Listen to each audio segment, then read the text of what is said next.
Live coverage of the Alabama Bass Trail 100 Series is presented by Black Rifle Coffee and sponsored by Phoenix Boats, by T.H. Marine, and First Federal Credit Union, American Bait Works, Bill Petty Automotive, by Garmin, Big Bite Baits with Dowie Marine, Bahio Sunglasses, by Lou's Fishing, Strike King, and by Sweet Home Alabama. Live coverage begins now. Welcome everyone to the Alabama Bass Trail presented by Phoenix Boats. It's the ABT100. It's just not our normal trail. It's extra special trail. 100 boats take off this morning. We are at Pickwick Lake, McFarland Park. You've seen it many times before, a national level, regional level, local level. This is the place to be. And it is a cold kickoff to our final event of 2022. My name's Robbie Floyd. I'll be your MC today. I'll be one of the three boats out on the water trying to give you the coverage these first 4 or 5 hours. I know Kenneth and Kenny are going to be out there chasing some boats as well. I'd like to welcome everybody to the show. Typically, we tell the anglers an expected start time. We always do that in the anglers meeting. The expected start time was 6 o'clock. For whatever reason, the sun's not coming up quite so well this morning as it was yesterday, so it's a little bit dark. But let me tell you a little bit about this tournament. It's only our second year on the Alabama Bass Trail 100. There's 3 events this year, and it's all to win a big, massive belt and be crowned an ABT 100 champion. It's not just about regional or local guys, non-pros out on the water like you might see on the Alabama Bass Trails, a guy who haven't fished on a national level circuit the past few years. There are some national level talent, quite a few national level talent anglers in our field this weekend, and they can be paired with a guy that would be on that local and or regional level, or a non-pro that's a very high caliber. That's what the ABT is all about. Also, a typical Alabama Bass Trail Series event, we would have 225 boats out there on the water. Here, it's a little bit different. On the ABT 100s, it is just that 100 boats. It's a smaller field, a limited field. This is our final event of the year. We will crown a champion, an ABT 100 champion this week. Kay Donaldson's going to be talking about these anglers. I'll be talking about these anglers. Kenny, Kenneth, we're going to try and give you that inside scoop, but the main objective is, yeah, you want this, it's like a wrestling, like a WWE belt. I mean, you want to be king of the castle today, but also with that, a lot of money is up for grabs. And each one of these stops, $100,000 total purse. Now, they only kicked in, I think it was a $3,000 entry fee, very low entry fee, and to win this event alone, and just like the other two, $25,000. That's a lot of money for a $3,000 entry fee. They'll get you in 3 opportunities to win that $25K. And not only that, even 20th place will pay $1,500. So if you finish 20th today, and again, is maybe even less of a field because some of the guys didn't want to show up. It's 27 degrees out here this morning. That lesser field gives you a better shot at that, possibly gives you a better shot at the title. Now, those guys that did not show up, those handful of few, they will get 10 less points than that last place guy. So that even though they didn't show up, they won't get that pop of getting the next place. They will actually get a 10-point deduction. But we will crown a champion of this event. We will crown an overall ABT 100 champion. They'll get to wear those belts up on the stage. I'd like to thank the people from Black Rifle Coffee this morning helping make this event possible, because I promise you, I just grabbed mine just a moment ago. I'm all stickered up, whether it be Cap, the Black Rifle Coffee Company. I think I've got 5 alarm. I'm about to go to 6 alarm here in just a minute because it is cold. I want to bring in just a minute Kay Donaldson again, because our expected time was 6 o'clock. It is still dark as we work our way down towards Tennessee on this Tennessee River chain. But about the sponsors and everything, they're the people, Kay, that makes this possible, because without people like Black Rifle Coffee and all the other sponsors, we wouldn't be having this event, and you wouldn't see such high payouts like you're going to see today.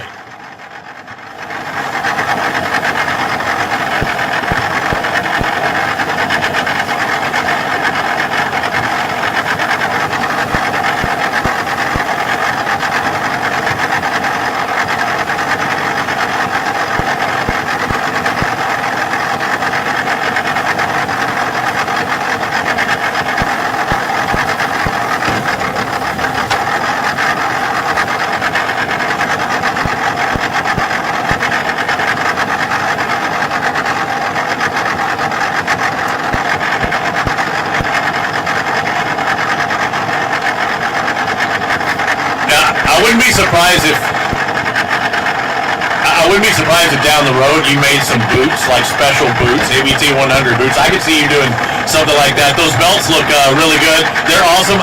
Did we have somebody say if they won that, they were going to take their shirt off and throw the belt on wrestling style?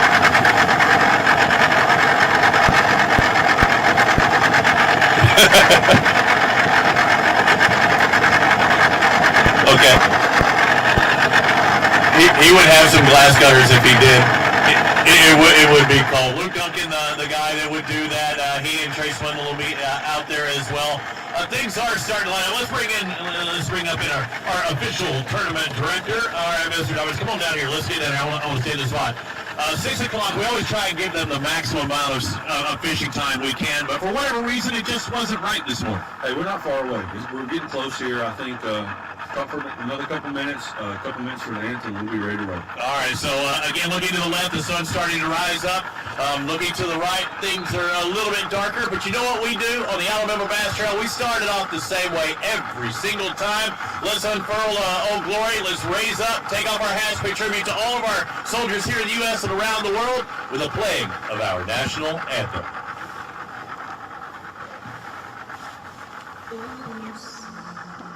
Can you see by the dawn's early light what so proudly we hailed at the twilight's last gleam, whose broad stripes and bright stars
Yes, sirree. This is how we do it. Welcome to the Alabama Bass Trail presented by Phoenix Boats. It's the ABT100, the final stop of the year. It's a cold one. It's a chilly one, but 100 boats are able to take off this morning from McFarland Park. Somebody's going to win $25,000. One team will be crowned our ABT100 champion. We're talking about all the contingencies and things for sale. Also, somebody is going to win that $1,000 Mountain Dew Big Bass as well today. So again, a little extra pop. Want to remind everybody, also be aware of fog. I know there's a little bit starting to develop to the left. I know it's a short run going left. Be aware of it. Stay safe. And we'll see you this afternoon. First flight checks in at what time, Scott? 2:30. No wait past us, please, ladies and gentlemen. All right, let's bring on our first boat of the day. Darby Williams, John Greenwood, you are free to release. Again, guys, don't go by us on plane. Everybody identify your boat number as you come on. Boat number 2, Shannon Goodwin. Ethan Goodwin, you are next. You are free to release. Boat number 3, Philip Dukes, Bailey Dukes, north in that title hunt. Looking forward to it, guys. Good luck. Boat number 4, Lee Holmes and Alan Gwynn, you are free to go. Get several of these teams fish the Alabama Bass Trail presented by Phoenix Boats and fishing the ABT100s like Bill Mayo and Matt Mabry. Boat number 5, free to release. Just behind him, Big E, Eric Morris, Alex Davis in the 6th boat. Boat number 7, the Neely Henry winners on the ABT100, Jade Keaton and Adam Brown. You are free to go. Boat number 8, Stephen McAvoy, Josh Butts, the 2022 Alabama Bass Trail Champions. Doesn't that sound good? Boat number 9, Nolan Spencer. Robbie Spencer, you are up next on the championship winners. Boat number 10, John Pollard, Tim Dawkins. Yep, they're the ones in the lead, even though they're taking off boat number 10. Everybody's chasing them in points on the ABT100. Good luck, guys. Kevin Stubblefield, Jeff Barnes in boat number 11. Gary Thompson in boat number 12 with Greg Vincent on board. Boat number 13, Randy Tolbert, Josh Butler, you're free to go. Lucky number 13, good luck, guys. I think you might have heard of these guys before. Al Norris and Justin Atkins in boat number 14. We're going to be able to fly on the wall near that boat. I think we're going to have Kenneth or Jason chasing that. Boat number 15, Jonathan Collins and Derek Hicks, you are free to go. Brandon Gross and Brian Johnson in boat number 16. Boat number 17, been with us from the start, Team Terry. That's Terry Mann, Terry Pryor. Good luck, guys. Mitch Mitchell, Austin, the Dream Weaver in boat number 18, a team to look for today. Thomas Shelton, Matt Adams, you are free to go. Kenny Pannell and Heath Hudgens in boat number 20, followed by the 21 of Chase Thompson and Thomas Ian. The Deuce, the 2022 North Anglers of the Year on the ABT, Wesley Sams, Jordan Wiggins, free to go. David Pear, Jimmy Mason, boat number 23. Good luck. Gotta get Jimmy back on the regular series. Boat number 24, Brian Adamson, Ryan Lloyd, you are free to go. Chris Colley, Adam Bay, bringing it in boat number 25, the final boat of that flight. We are good. Let's bring on flight number 2. Flight number 2, boat number 26, Shane Horton, Brandon Horton. Joe Durham Jr., Tom Freak in the 27 boat. Second in championship points, Jeff Cannon, Terry Tucker in boat number 28. You're good to go. Brian Stifler, Chad Hall. Good luck, fellas. Clint Davis, Lance Paul. Boy, we've got some studs in this field. Where'd they come from? Ronnie Ray, and Danny Cutney. Cody and Ray and the 31-32, Dale Brown, Gunnar Brown, Downtown Browns. Boat 33, Mark Condren, Ted Paisley. No relation was related, no idea he was related to Brand. Zach Hester, Hunter Billingsley in the 34 boat.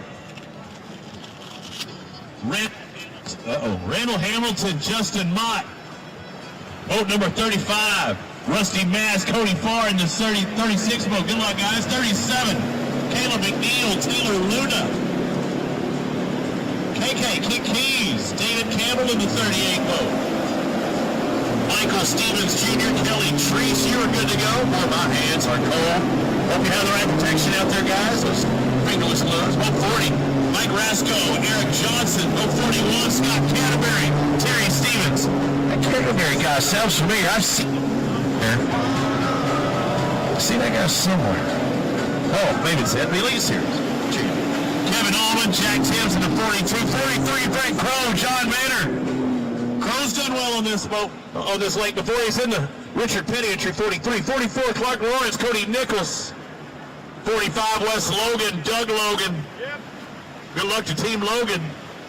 Will Tanger, Ray Baker, you're good to go. 47, Walt Roberts, Justin Sward.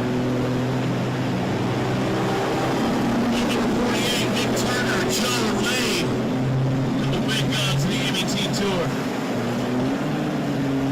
Larry Blunt, always fishing with us, Robert Blunt, the 49 boat. Boat 50, Hank Hayes, Jason Magala. That's it for that flight. Boat number 51, we're good. Let's go to Jerry Evans, Cody Evans, you're good to go. Scott Donlinger and Garrett Warren in the 52, 53 boat. That's Ethan Franklin, Hunter McCarty. Boat 54, John Brown, Trace Sorrells. Good luck, gentlemen. Tim Hurst, Mark McCabe. Good luck, gents. Travis Clement, Ricky Clement in the 56-57. Alan Glasgow, George Crane. Hands aren't working. I can't even flip through my pages. I know we're on 58.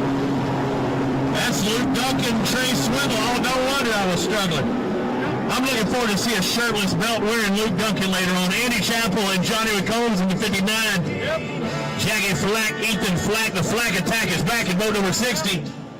G-Money, Gerald Swindle, and Ryan and I could be in boat number 60. No, G's not there. Hope Ryan is.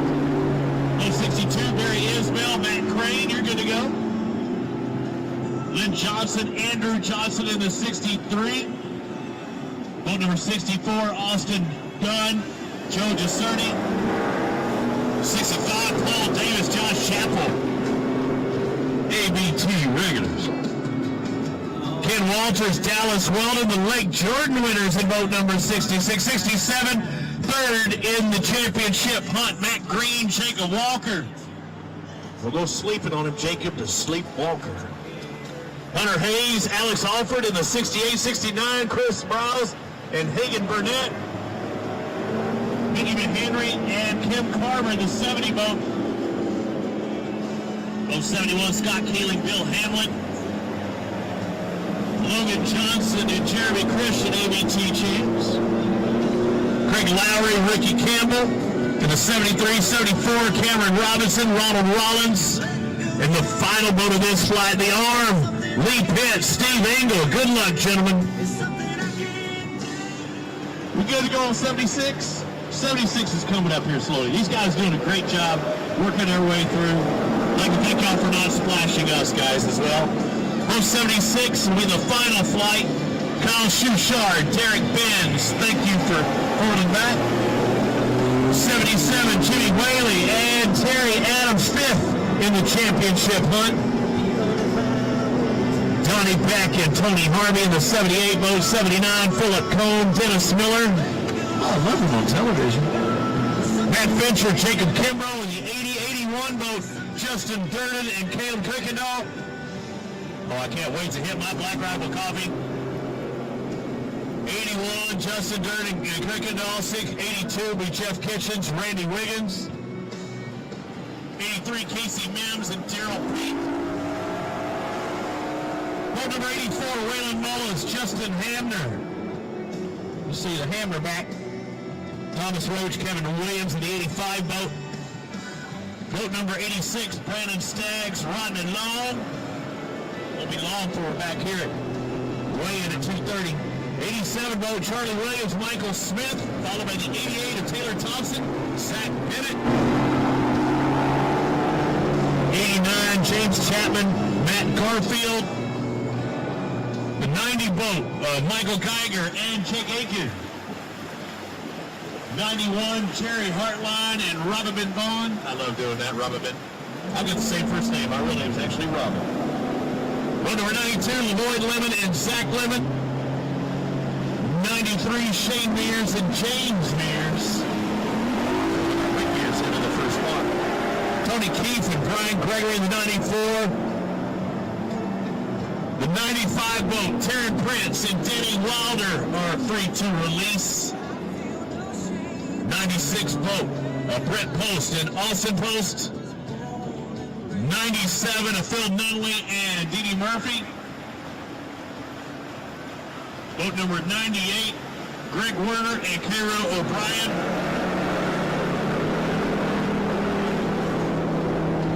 Boat number 99, Paul Thornton and James Carter. And boat 100, Jason Cannon and Trent Surratt. That is our final flight.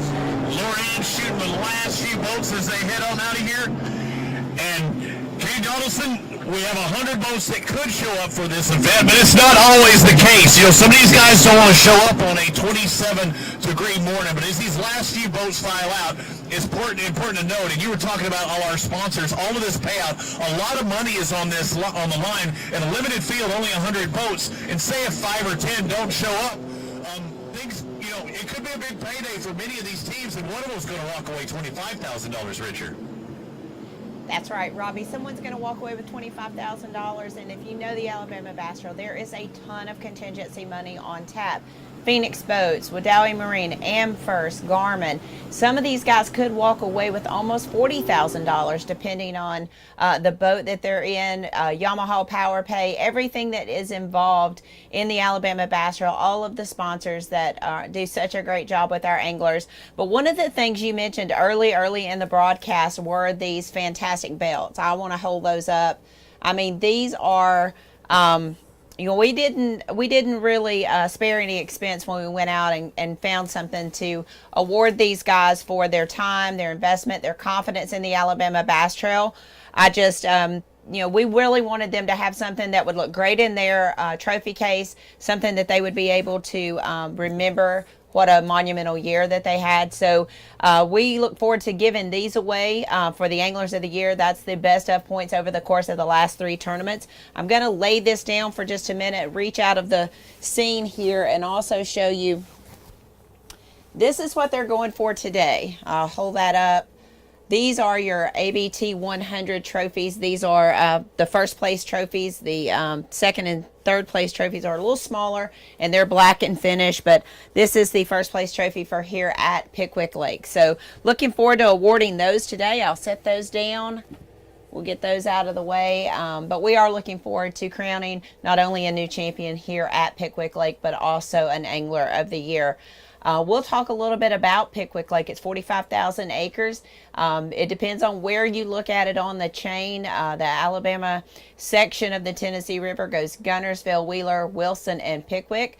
Today, our anglers are confined just on Pickwick. A lot of your national tournaments you'll see allow them to lock through and go to Wilson. We don't allow that in this specific tournament. So today they are in the confines of Pickwick. Also, they can fish into Tennessee and Mississippi. In Mississippi, they can only go to the Highway 25 bridge. The Bay Springs area is off limits. And a lot of times when you look at tournaments that are held on Pickwick, you see a lot of people that go into that Bay Springs area. It is off limits in the Alabama Bass Trail Regular Series and in the Alabama Bass Trail 100 Series. Let's talk a little bit about weather. Wow. Last weekend we had a cold snap come through. We got a little bit of rain on Sunday. It was brutally cold, and we've kind of held that throughout the week. We've had about an inch of rain over the last 10 days. We had about a half inch come through on Tuesday, and the weather just hasn't got out of the 40s, guys. I mean, and when I say 40s, it's really low to mid 40s. Yesterday when we got here at 7:30, it was 28 degrees. Everyone had frost on their cars, frost on their boats. This morning, we actually showed up and it was 32 degrees. Right now on the TH Marine Weather Watch, it's 29 degrees. Water temperature is at 56, and we do have just a small wind, 2 to 3 miles an hour. That's how the day starts, and unfortunately, it's not going to get a whole lot warmer. I think the high today is 44 degrees. Luckily, we have got very little wind, so hopefully the wind chill will not be as cold as what we saw maybe at Smith Lake earlier this year. So as you saw during blast-off, a number of teams turned to the left. They're going up there hoping that they're generating water. I have not looked at the generation schedule, so I have no idea what's going on up there. Robbie will be sent up there. He will be going there to cover the teams there. We did chase the team of Mitch Mitchell and I almost said Candler McCollum because that's his normal partner, but Austin Weaver. They are certainly a team I think that you're going to want to see perform today, as well as Bassmaster Elite Series angler Justin Atkins and his partner Kyle Dorsett.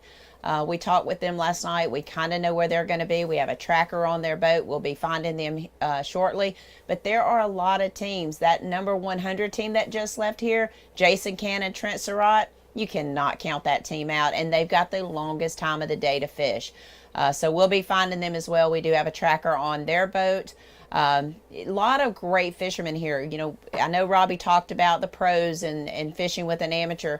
I'm not sure there's any amateurs out there today, but you do have pros like Scott Canterbury, who's a Bassmaster Angler of the Year contestant. You have a former Forest Wood Cup winner in Justin Atkins, now a Bassmaster Elite Series angler. You have another Forest Wood Cup winner, Clint Davis, who's a Bassmaster Series angler now. So you've got Alex Davis, who fishes the Tackle Warehouse, MLF tour. So he is out there. Mark McKeag, Tim Hurst, they are legends on the Alabama Bass Trail, multi-time winners there. So you have quite a few guys out there. Brent Crow won a tournament here last year, same time of the year, $245,000 richer because of it. So there is a lot of very seasoned anglers that are going to be fishing this event today, and we look forward to getting out on the water. We're going to take a short break. We're going to allow our guys to make those runs, get to the anglers, and we'll be back here. We'll be here for 5 hours today. So look for us till around 11 a.m. this morning, and then we'll come back for the weigh-in at 2:30. We're going to step aside for a short commercial break. Thanks for watching the Alabama Bass Trail Live Show presented by Black Rifle Coffee. We'll be right back. Today's live water coverage is brought to you by Wajawi Marine, by Big Bite Baits, by TH Marine, and by AmFirst Federal Credit Union. Live coverage continues right after this. Research and development is more than just time in the shop for us. It's time out here, sweating the details, making boats that work as well in the real world as they do on paper. From our R&D team to our anglers on the water, we have the knowledge and passion to build you the finest fishing platform in the world. Buying stale burnt coffee is like eating hot sushi out of a vending machine. It's just a no-no. Explosion. Cool guys don't look at them. As a veteran-owned and operated company, we take massive pride in giving back. And with your support, we've donated millions to charitable organizations and veterans. Do you have a lightsaber leg, Jay? Yeah, I got a lightsaber leg. When you sign up for our coffee club, you get fast free shipping directly to your door. I'm on a helicopter.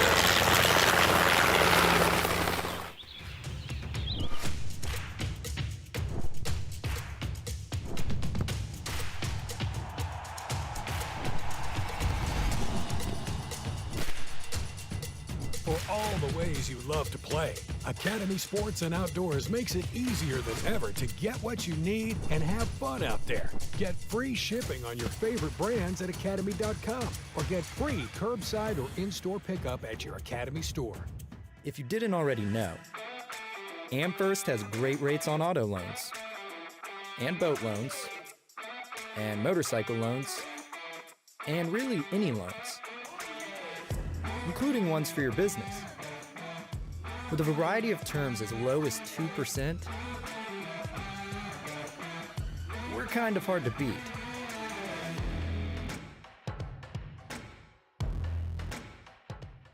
Big companies get bigger and bigger and talk about their fancy labs where they study fish behavior, but then they all go golfing on the weekend. We don't have a large laboratory to test baits. Why, you ask? We don't need a big laboratory because our pros fish, our employees fish, our salespeople fish, our suppliers fish, our mold builders fish, our owners fish, and our kids fish. This is our laboratory. Our R&D comes from time on the water, learning how to make fish bite. We don't have other hobbies. We fish. We fish all year in all conditions across the whole country. All that time on the water brings us thousands of hours of testing new products and improving current ones for all species. We're a family-owned U.S. company that has many of our products made in America by American workers. The products we don't make in America, we make in Guatemala, which supports many families in that country as well. Bill Petty Toyota is Alabama's #1 volume Toyota dealer. But that's not the only reason to get to know Bill Petty. Enjoy a 10-year unlimited warranty on every new Toyota in stock. Get 1 year of 24/7 roadside assistance. Test drive for the chance to win $5,000. You heard right. 5,000 big ones. Plus, choose from over 700 new Toyotas in stock and price to move. Bill Petty Toyota is Alabama's #1 volume Toyota dealer. Get to know us today. Some things ain't worth keeping. Yesterday's traditions, today's adventures, tomorrow's memories. Now that's something worth keeping. Fish Alabama and find your keeper.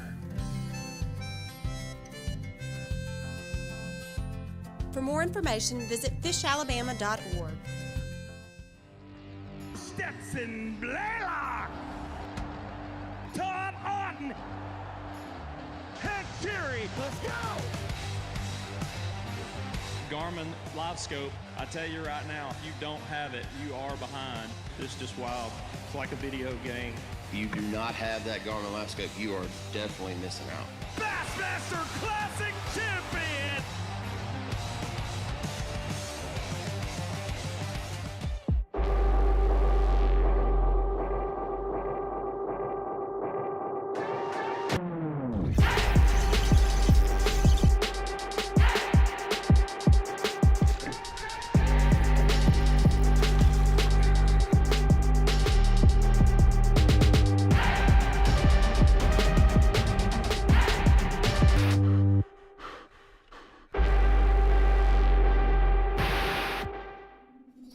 In 2009, it all started with this 721 Pro XP and a passion to build the best fishing platform in design, performance, and construction for all of our customers.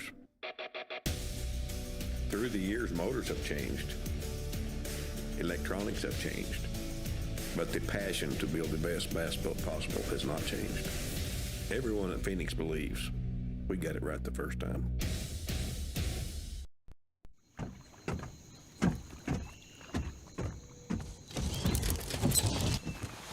Nobody wants to run out of power when they're on the water. There is a better way. Introducing the Charge Marine Power Management Station from PowerPole that does the work of 3 devices: a traditional battery charger, a charge on the run, and an emergency start system. PowerPole Charge. TH Marine HydroWave H2 KVD Edition is a surefire way to ignite a feeding frenzy. The HydroWave utilizes a sound-emitting technology that imitates bait fish and other feeding fish below the surface that preys on the competitive nature of bass and other game fish to get you more bites. The HydroWave is another way that TH Marine has you covered from transom to trolling motor.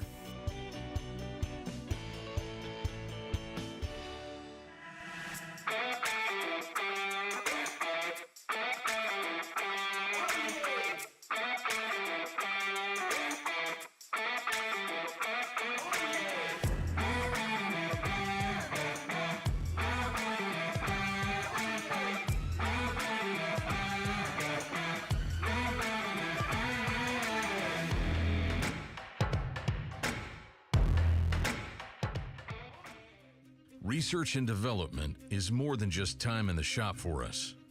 It's time out here, sweating the details, making boats that work as well in the real world as they do on paper. From our R&D team to our anglers on the water, we have the knowledge and passion to build you the finest fishing platform in the world.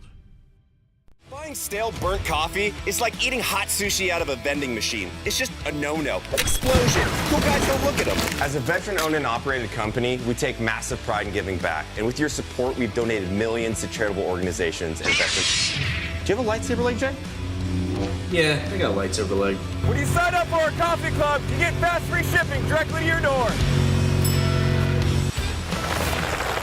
I'm on a helicopter.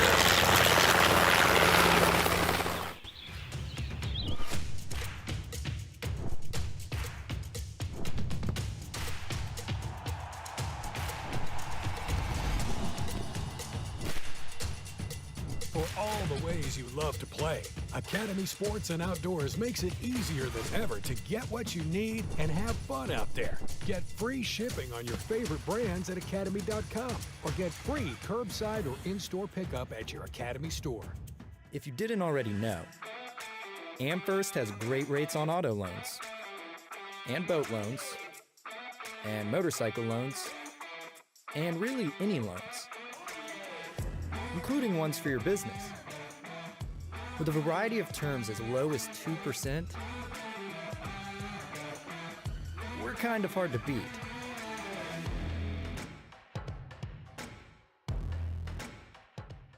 Big companies get bigger and bigger and talk about their fancy labs where they study fish behavior. But then they all go golfing on the weekend. We don't have a large laboratory to test baits. Why, you ask? We don't need a big laboratory because our pros fish, our employees fish, our salespeople fish, our suppliers fish, our mold builders fish, our owners fish, and our kids fish. This is our laboratory.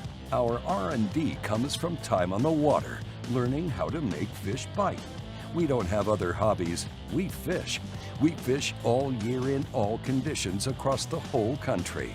All that time on the water brings us thousands of hours of testing new products and improving current ones for all species. We're a family-owned U.S. company that has many of our products made in America by American workers. The products we don't make in America, we make in Guatemala, which supports many families in that country as well. Petty Toyota is Alabama's #1 volume Toyota dealer. But that's not the only reason to get to know Bill Petty. Enjoy a 10-year unlimited warranty on every new Toyota in stock. Get 1 year of 24/7 roadside assistance. Test drive for the chance to win $5,000. You heard right. 5,000 big ones. Plus, choose from over 700 new Toyotas in stock and price to move. Bill Petty Toyota is Alabama's #1 volume Toyota dealer. Get to know us today. Some things ain't worth keeping. Yesterday's traditions, today's adventures, tomorrow's memories. Now that's something worth keeping. Fish Alabama and find your keeper. For more information, visit fishalabama.org.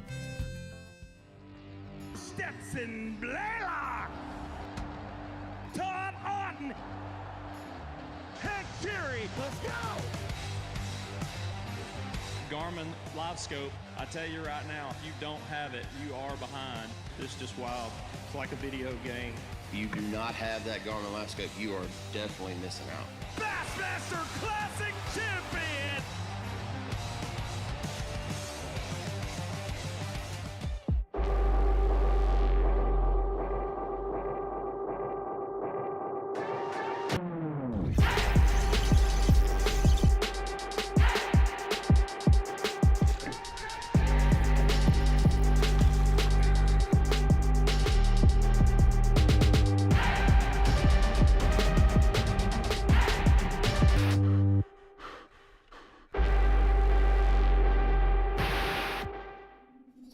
In 2009, it all started with this 721 Pro XP and a passion to build the best fishing platform in design, performance, and construction for all of our customers. Through the years, motors have changed, electronics have changed, but the passion to build the best bass boat possible has not changed. Everyone at Phoenix believes we got it right the first time.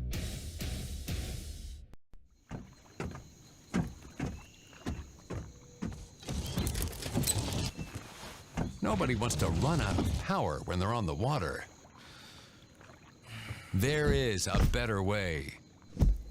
Introducing the Charge Marine Power Management Station from PowerPole that does the work of 3 devices: a traditional battery charger, a charge on the run, and an emergency start system. PowerPole Charge. TH Marine HydroWave H2 KVD Edition is a surefire way to ignite a feeding frenzy. The HydroWave utilizes a sound-emitting technology that imitates bait fish and other feeding fish below the surface that preys on the competitive nature of bass and other game fish to get you more bites. The HydroWave is another way that TH Marine has you covered from transom to trolling motor.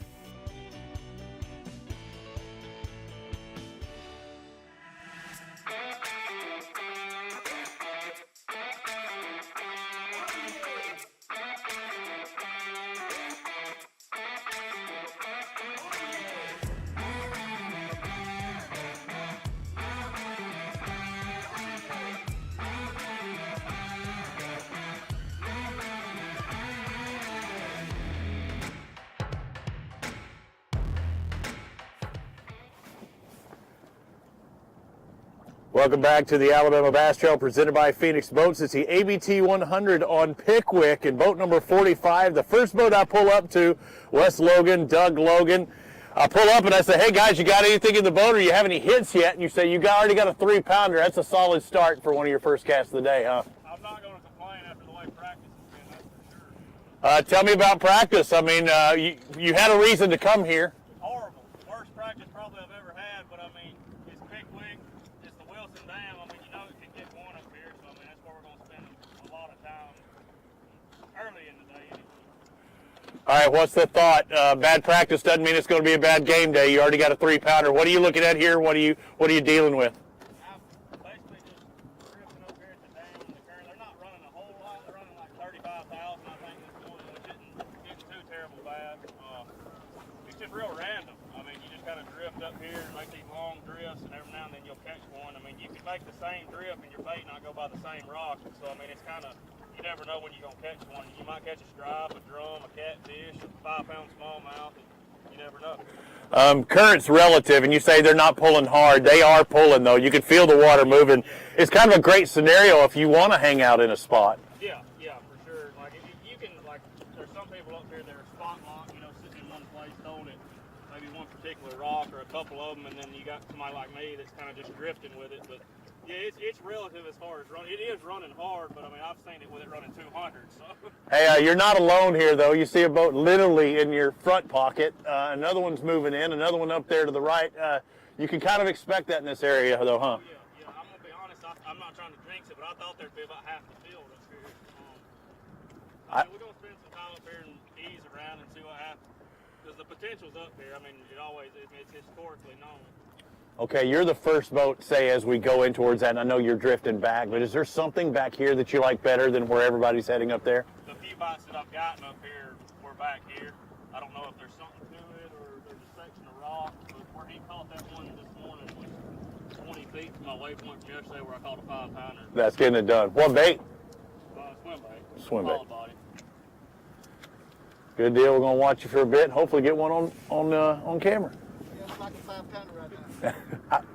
I bring good luck. It must have been a little early. They must have known I was coming to you. That's right. Maybe that sun will come on up there. Are your fingers cold? Because mine are frozen. They ain't cold. I can't feel them. Yeah. They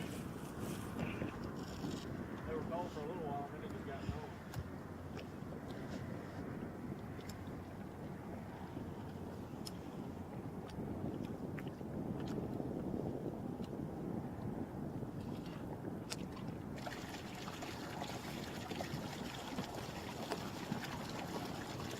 cold. Bo 45, Wes Logan, Doug Logan, fishing just below what would be typically the tail race, but they're down. They're the actually first one after you had passed the bridge. Already caught a 3-pounder this morning after a terrible practice, but practice doesn't pay. Game day is what pays. And when you catch a 3-pounder to start it off, 5 threes equals 15. They'd love to have 15 to 20 pounds and on any day, but on a terrible practice day, that's a great start. What do you feel like it might take to win, though? Because I said you would probably like 15 to 20. Do you have? I was about to say I would take 15 pounds in a heartbeat. I don't think that's going to win, but I mean it'll be a top 10. Just looking at the recent weights. Where were you at in points? How were your first 2 rounds? We was in 6th. I think we were 13 points back. Top 10 to give you a good shot at the title and that belt. That's what I kind of figured. If you could top 10 it, it'd give you a chance anyway. Then it'd make them have to catch it. Yep. I think we finished 21st at Jordan and 6th at Newton.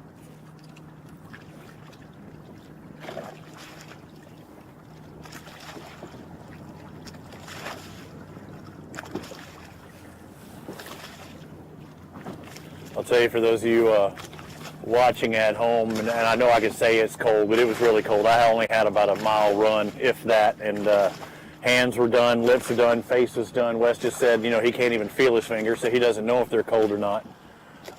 You're standing, anytime that you're at that tail race or, dealing with the Wilson Dam, you're always dealing with current. They're kind of drifting back. I'm kind of holding ground.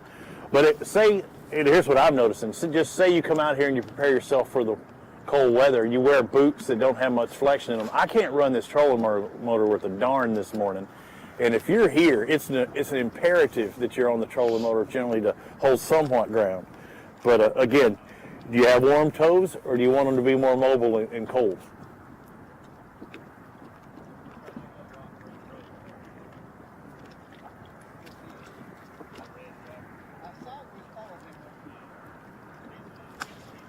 And it's funny also, I've got Chad Sykes, my boat driver, and we were paired up last year at this event for an ABT event, but as we were running, he said, you know, the ABT's here, it's cold weather, or it's frozen. And oh, is he right?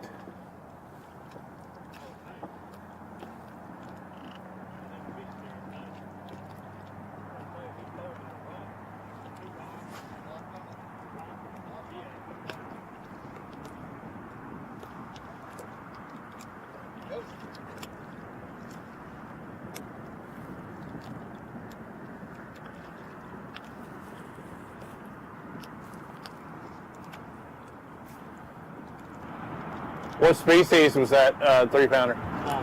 Small. And figured that had been the case. They don't mind this cold weather. It's just so random. I don't think you're gonna catch very many this year. But I've got potential to catch big ones. I know you're drifting and not necessarily holding on to one spot. Are you looking the whole time too? No, I don't have nothing on. The only thing I got on my map was watching my drift line. Your location.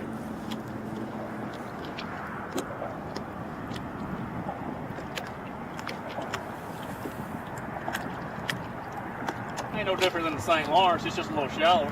Yeah, just a little. It was a lot warmer at St. Lawrence. Yeah.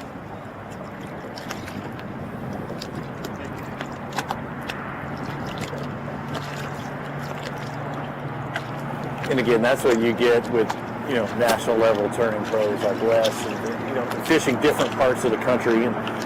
And we honestly can say the Alabama Bass Trail has the best anglers around this region and area. But when you have to test your skills, whether it be, the Bassmaster Elite Series or the MLF, having to do this on different bodies of waters, like you just mentioned, the St. Lawrence River. Yeah, they're smallmouth, but they're not these smallmouth. But you have to carry over that knowledge on how to catch those fish. And if you're a largemouth Florida guy and you have to catch smallmouth, you're going to be in trouble. We got one.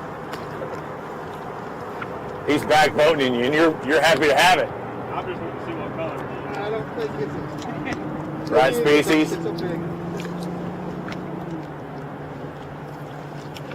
I promise you it's not a bass. If it's a bass, it's a good one. No.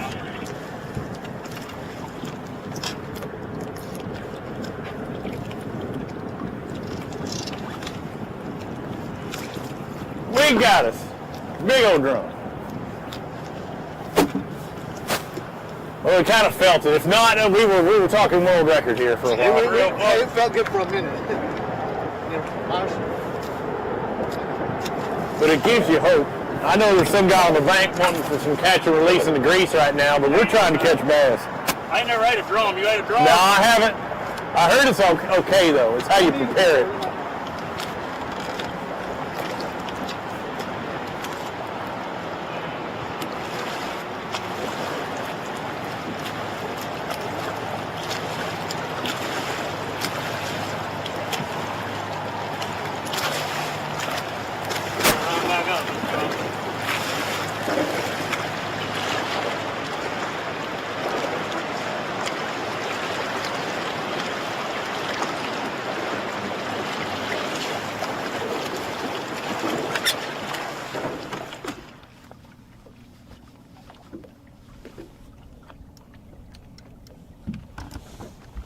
Here we are, we're live.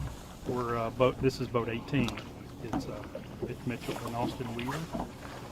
We've followed these guys down here this morning when we took off. We kind of had to slow down. Once we got away from takeoff, we got quite a bit of fog on the water. So fortunately, we had trackers on these guys and we were able to determine where they were going. So we let them go and we just got down here as safe as we could. No problem at all finding them. They do not have a fishing boat yet. And I do see right up above them is Wesley Sams and Jordan Wiggins, and we've seen them put 2 fish in the boat since we've been here. But these guys are not far off from each other. It's a fairly popular area. I'm a little surprised there's only 2 boats right here that I can see, but this is an area of the lake that has a lot of grass. These guys are kind of fishing real gentle edge where this grass is. There's a creek channel that cuts kind of in behind their boat, but it's a real good area where these fish stage up along this grass.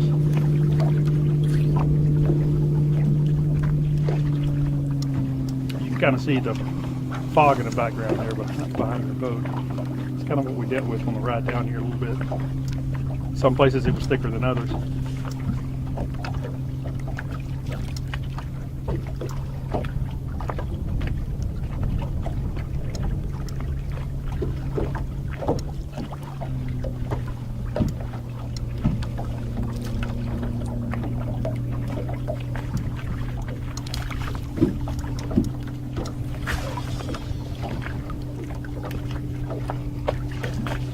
I hadn't been able to get a good look at the bait they're throwing because it hadn't been close enough, but I think he's throwing a swim bait. Maybe altering a few other things, so I'm pretty sure he's probably a swim bait.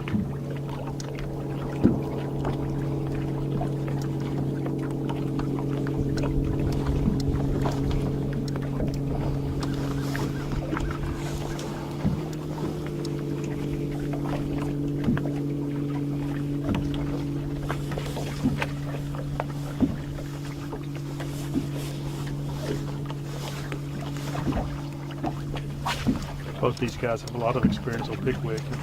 Part of the reason why we decided to follow them this morning is we expect them to do well today. But in this tournament, it's 100 boats, and all these anglers are really good. So it's going to be interesting to see. This lake has actually been fishing really tough through the fall. There's been a lot of tournaments here. Weights have been lower than what we typically expect, but we've just gotten this past week. We've got a lot of cold weather, so there could be something that could trigger these fish, and you know, we can see the kind of weights that we expect out of Pickwick. I'm just curious if maybe today's going to be that day. Most of the other tournaments that I've been watching on this lake have not been team tournaments. That can have an effect on overall weights as well. These guys typically bring in a little bit heavier weights working together, so it's going to be interesting to see how that's going to turn out throughout the day.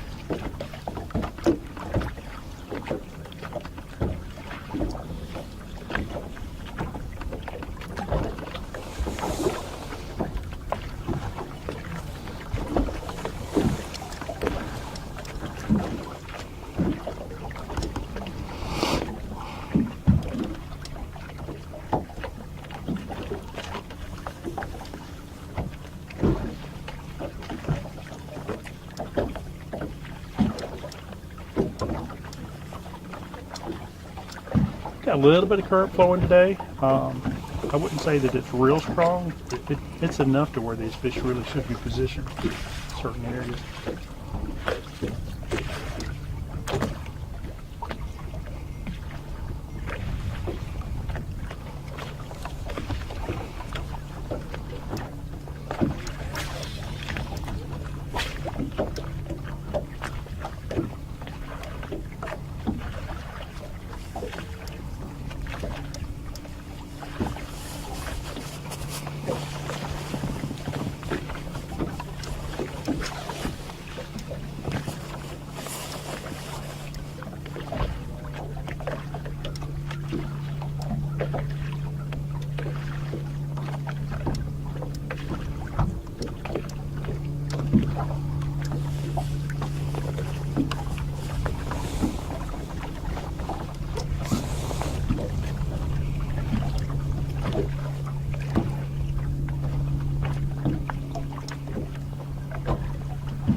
Seven boats here and behind that island trying to gain ground on 55.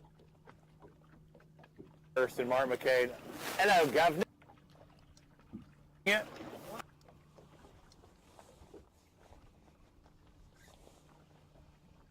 Not bad. One keeper's better than none at this time.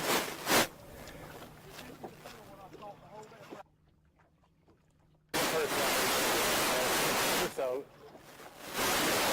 Tim, you catch it? Or? Uh-oh. I didn't even get the catch the net. Uh-oh. Okay, I thought we had a little...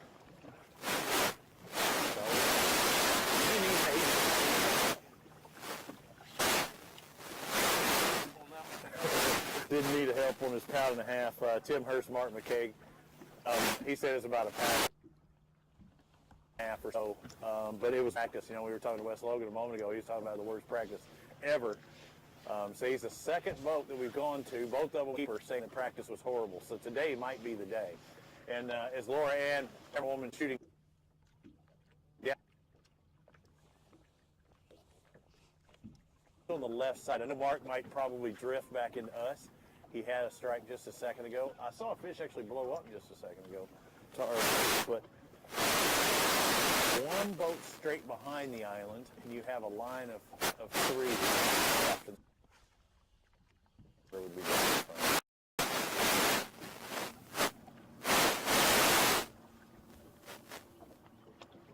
Yep.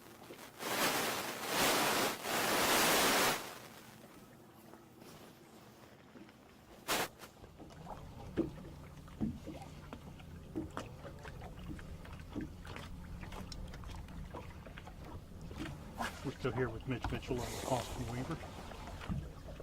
And he just checked in his live well, so they may have caught one before we actually got here.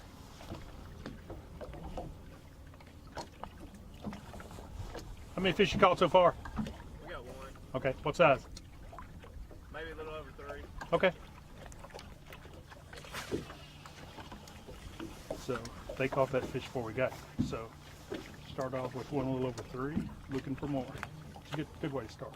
That's you get to a limit of 3 pounders. I think you'd be doing pretty good. At least give yourself a chance here. Give yourself a chance to catch, you know, 1 or 2 bigger. Could win this thing. Kind of curious to see if these guys are going to kind of hang out in certain areas a long period of time, or we'll eventually see them start to run around a lot of different spots.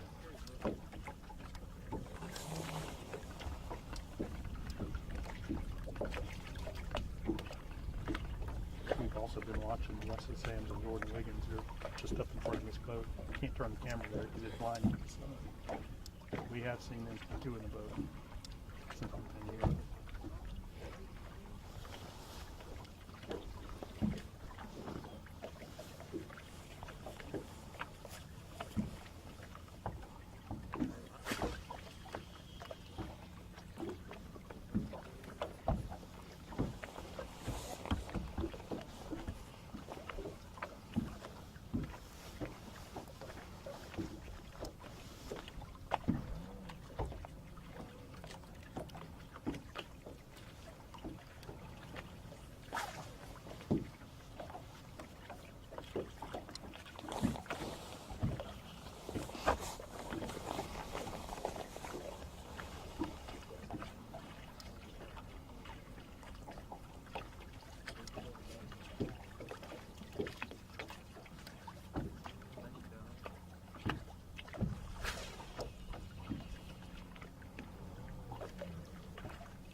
See these guys looking down at their graphs. They are using forward-facing sonar.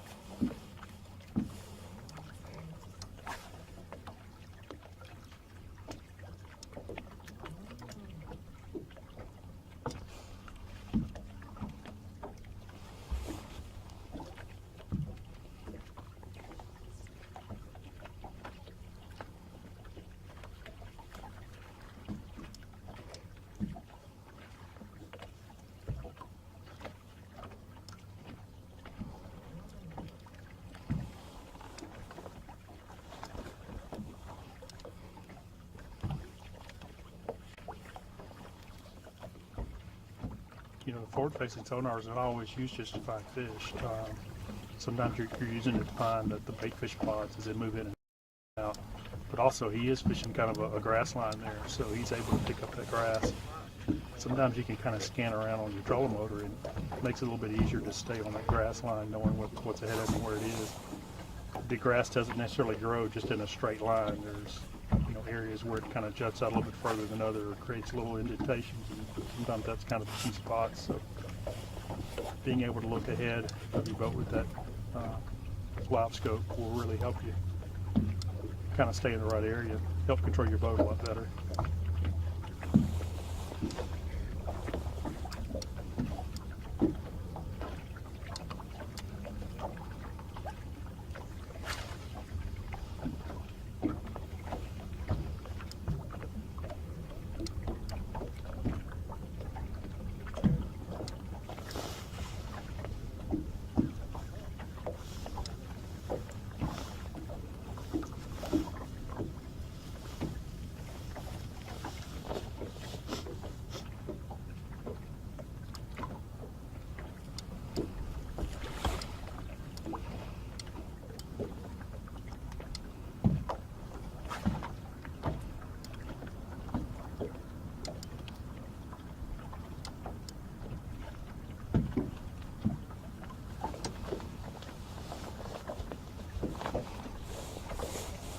I'm not going to say this is the coldest tournament we've had all year. We had some cold ones earlier in the year, but it's been a while since I've been in cold, so it hit a little bit different this morning.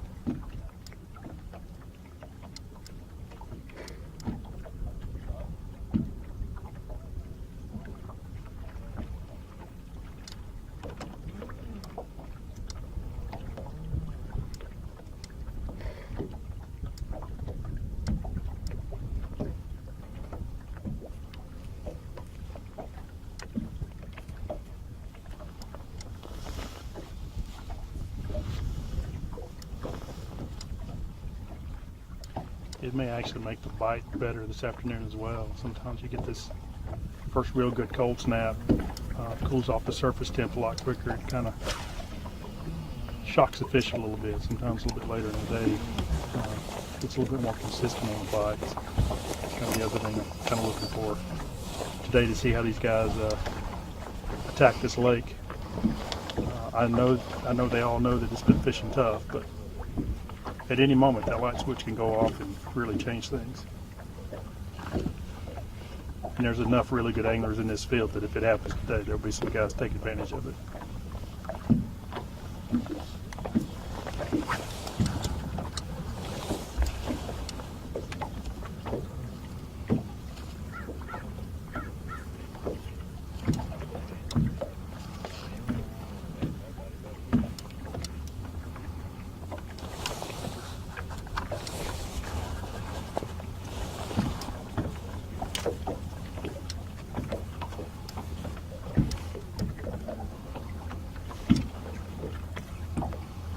Been sitting in the same basic area the whole time we've been here, so I've started to see them kind of alternate some baits. Sometimes when you sit in an area, you keep throwing the same baits over and over, you have to kind of give them something a little bit different after a little while.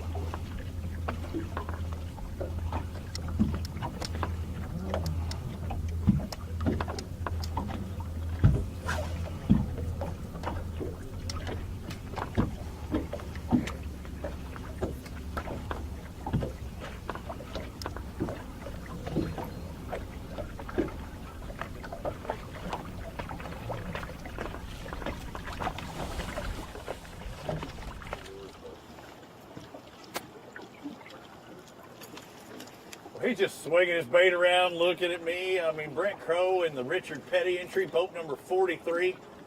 You having a good morning yet, Brent? You're here early, because usually you show up the last second, but you were ready to go this morning. Oh, yeah. Just chomping at the bit to get out of here creek today. Yeah, it is cold. You have any fish yet? No. You have any bites yet? No. Okay. How'd practice go? It was brief. He said it was brief.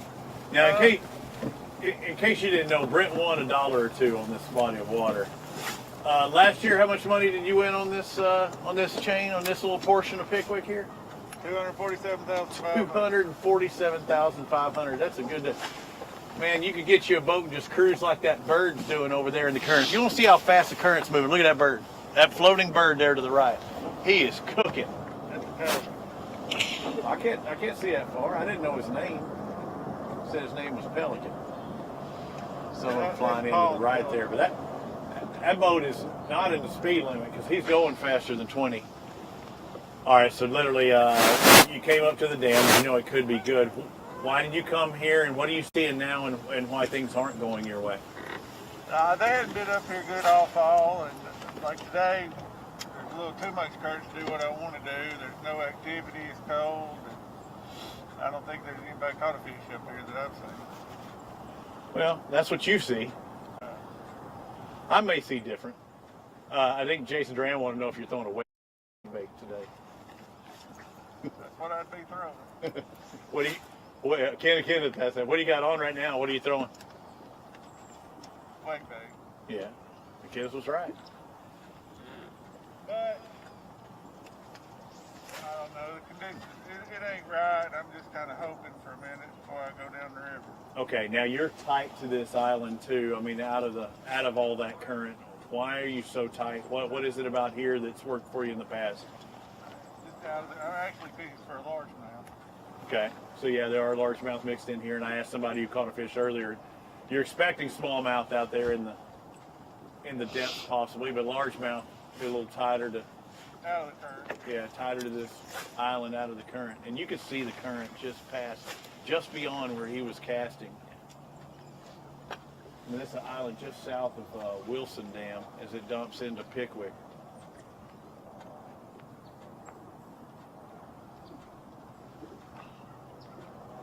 Somewhat busy up here, but you know, I know like when we were here in the regular tour event, water's just pouring through that area to the left. It's not like that now, and everybody seems to be further off, you know, away from the dam. Yeah.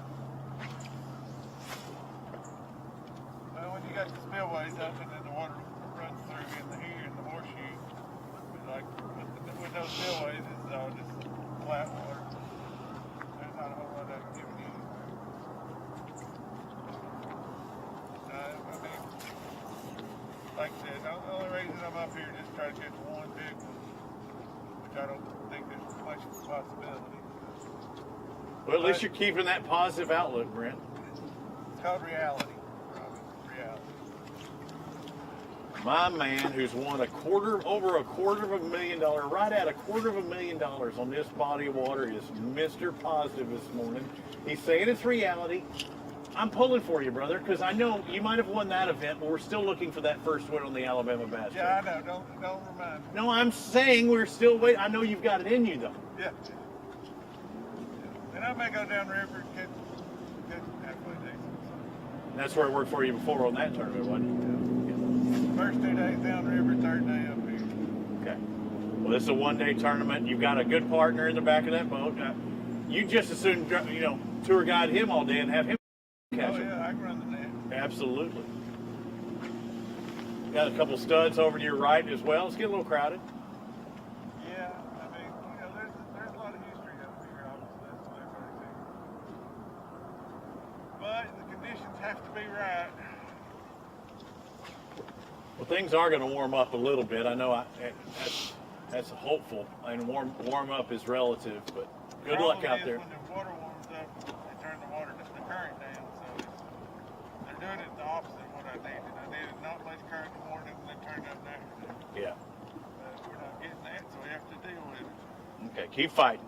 I'm pulling for you. Keep trying. We're going to hop around and show everybody again. Jason, Kenneth out there on the water as well. I know we heard Kenneth earlier. We'll give it to you live here on the Alabama Bass Trail 100. Of course, all our events brought to you by Phoenix Boats, Black Rifle Coffee, America's First Federal Credit Union. Of course, we always. We've got our Garmin electronics turned off.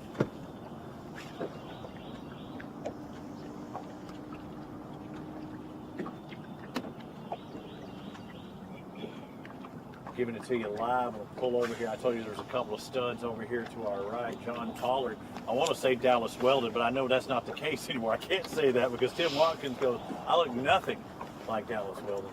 But let's find out what they have done. There was actually a boat between Brent and myself. I think it was boat number 83 earlier, and they did not have a catch. They didn't even have a hit as of yet. And that boat 83 was Casey Mims and Gerald Payton. They didn't have anything, in case their friends and family are watching at home.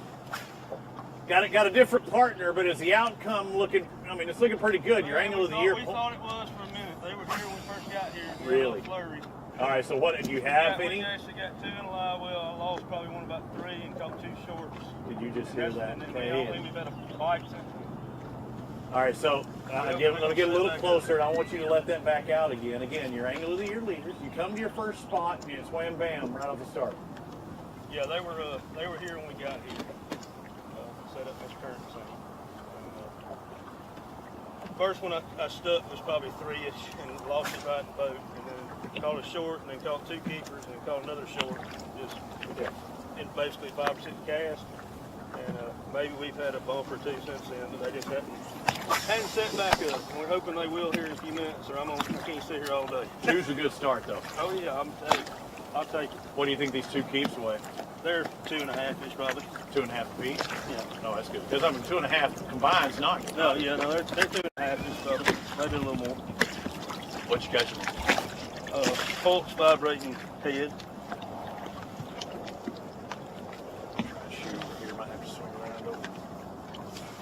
Clean as possible. There we go. Tim, what's it like fishing with this guy? That's right. We've been fishing together for years. We've only fished a couple of trails together, but John's a good friend. It's a good opportunity this year. Great trail. We fished the ABT North last year and did pretty well. Just didn't have the time with my work schedule, and this was a great opportunity. 3 tournaments, and you guys run, such a good show. Makes it really enjoyable for me. Yeah, I heard him talk about it, and it was a good opportunity for you. But one thing that I didn't expect, did I hear that right the other day, John, that you have not fished this body of water before? First time I ever saw it was Sunday. Yeah. And you spent your time out here fishing it this week? I've been here all week, and I've got, I knew this right here was going to be a public hole, but it's an obvious place. But being boat 10, I was hoping I could get here, and luckily there was a couple fish here. But they have left. They have vacated the area, it seems like. Well, you and I both know that Brent Crow's pretty good on this body of water. Oh, yeah. And you probably just heard him say that he didn't have anything, and he hadn't seen anybody catch anything, so you were really not too far off his shoulder, and you were catching while he wasn't. Yeah. Well, that's a good thing. We're hoping they'll set back up, but we're going to get a few more minutes. If they don't, I got a couple more places. I got some decent smallmouth current bites.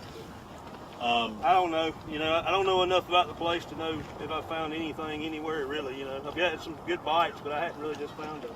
Both of them smallmouth? Yeah, I've caught some good smallmouth this week, but it's random, What is it setting up on? Are you looking at anything specific? Because you're kind of locked into your spot. I'm basically just fishing this slack water right by this current seam. That's all I'm doing. This little right here is the only place I've got to fish. I've caught some smallmouth out there. But I came here Sunday and caught 3.5 and a 5 on 2 casts. I heard you talk about that, so that was this spot. Yeah. So, I had to come try it. Yeah. But it was funny. I came back to it a couple of days later. I said, I'm going to make a couple casts there and just see. I didn't get a bite here, so I was excited this morning when I got a bite on my first cast up there. Yeah. But, is there anything under the surface that we're there's not seeing? Rock out here. Just sporadic rock, not necessarily big boulder or anything else? There's some out there you'll get hung up in. I hadn't fished enough to really tell you what's out there. I know if I let my bait drift and get on the bottom, it'll hang up right there. But you'll feel some, rock out here. And those fish, as soon as I would come off that little bit of rock on the bottom, they would get it. But there's still shad up there. There's a lot of bait right there in that current seam, so I hate to leave it, but I don't want to spend all day here either and then not set back up. So. Yeah, again, for those of you watching at home, a first-timer on this body of water, not a first-timer on the Alabama Bass Trail. series regular. When you come to a new lake and you got to figure it out, it's been here since Sunday. Been a good spot for them the very first day. Other days, not so much. But this morning, catching 4 fish, 2 of them keeper size, 2 of them non-keepers. But getting the bites, he sees the bait fish, everything's kind of right, and they kind of turned off. You question yourself. You hate to leave fish, an area that you caught fish at. You hate to leave an area you know there's bait fish at, because the fish are just going to probably turn on in time to go to somewhere that you're going to be guessing if they're doing anything. Again, hey, thanks for all the scoop and the information, because there's people at home that never fish this lake and have to do exactly what you've done this week. That's right. You just got to do the best you can. Hope you can find something, and good Lord will bless you with the bites you need. You can get them in the boat. We're going to keep after it. I'm glad to have 2 already, for sure, because I didn't know. I didn't know if I was going to catch a keeper today. So. Same bait all the time, or have you been switching baits? I've been switching some, but this is the only bait I've gotten bit on. I've thrown several other things up there. I'm probably going to swap up and try something else again, but this is the only thing I've gotten a bite on today.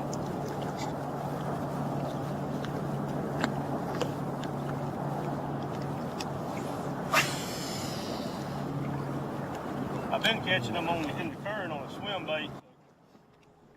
Wesley Gore swim bait head, the crusher bait, with a Kitech on it. But here I haven't had much luck. But this is slacker water, but I'm actually fishing. I'm trying to stay right behind the current thing. Seems to be where the large mouth is up here. Well, Kenneth, he was talking about he was trying to stay out of that current. I mean, we're seeing some heavy current. He's standing just trying to stay just outside of it. Where you're at, you probably don't see the water moving hardly at all in comparison to you. It's not the same, but there is current in there, but obviously it's wider, so it looks different. So I think we're actually the cameras on West San Ford and Williams. They just caught 3 fish real quick, like back. Nice. This one looks So paint me that picture of what area you're at, because these guys are in the tail race and they're talking about moving. You've got guys that are catching in a different area. What does it look like? Again, I can't see. Well, Samson Wiggins has they've caught 3 keepers that I've seen. They caught some before we got here. So they have at least 3 keepers. So I don't know if you talked to them, but they're close to not just close, but not quite accurate. They're close to it. It's not the widest part of the lake, but it's certainly wider than the lake. It's kind of as you go down the lake, it's wider and wider. But there is enough current, we can still tell that there's current flowing through here. And it's enough to probably position these fish where they need to be. These guys are kind of fishing flat, it's got grass on it. Close to the river channel edge, the fish are catching some the water's been pulled down to probably close to winter level, at least close to it, if it's not all the way there now. But some of this grass has started to grow late this year, and it actually pops the water comes in. So kind of put the top of the grass. In some areas it's topped out and started dying out. Where these guys start spreading a little piece of grass. It's probably going to be, depending on where you're at, 3 to 6 feet below the surface. Across the top of the grass.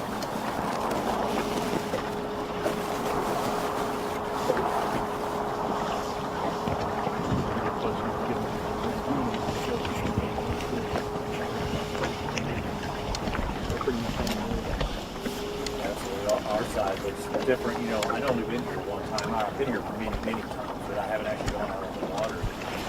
Typically, you hear about the tail race and everything, but they're not pulling that much water, so you don't see that many boats up towards the dam. They're further back, like well back, and even all the way to that first bridge. So things are different than the last time I was here, when it was much warmer, more water flowing. Now it's colder, less water flowing. But it is totally different than the last time I was here. Although the water is still churning pretty good, that's relative, because it's nothing like it was prior.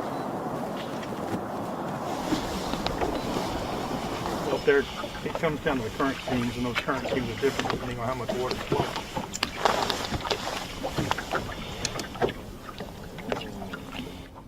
Good morning. Morning. Well, we've seen you catch several since we've been here, so how many you got total? We got 5 today. The biggest one's probably 2 pounds. Okay. Got a limit. That's right, when we pulled up, they was wanting to go where they're at. That's how the boat number works. Right. We'll get on it again. Yep. We watched the winter guide. You definitely know they're here. Oh yeah, they're here. They got a limit. He said the biggest one's about 2.5.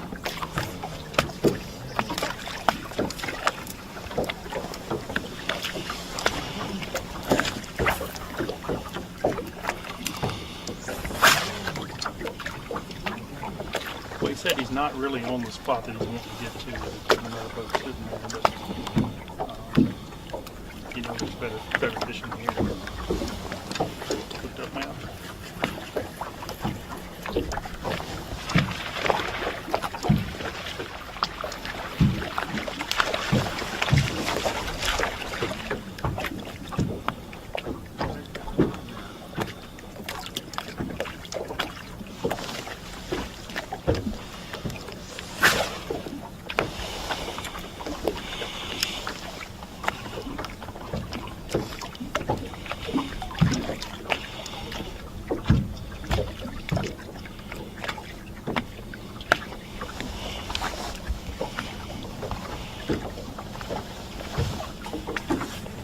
Question come in asking how these anglers help prevent the ice buildup in your guides. It actually happens in the reels as well, where the line goes through the reel. There's a couple of different ways these guys will do this, and they make different sprays and stuff that you can put on to help alleviate it. It doesn't completely stop it, but it can kind of slow it down.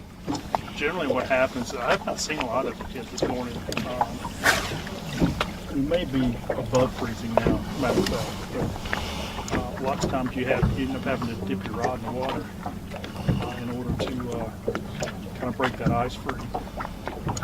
Like I said, I have not seen much of that this morning, so these guys may have been able to condition their line and also their guides in order to keep the ice from building up in them. But it can be a problem.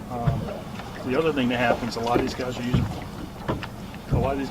fluorocarbon line a lot now, and that fluorocarbon line can be a little bit more brittle. So the ice buildup is really a big issue with fluorocarbon lines. You can nick it pretty easy and create some issues. So you definitely want to try to prevent that. The fluoro, something that's that feel like, all glass is not created equal. You have tempered glass, and that glass is strong. It's great. It's kind of like fluoro. But if you nick it, it blows up on the first glass. So mine's similar. I haven't seen anybody deal with that, and I haven't even seen anybody rod dipping. And that is probably the number one way that they get rid of, especially in the guides. The reel's a different story, but you'll see them turn around and dunk it.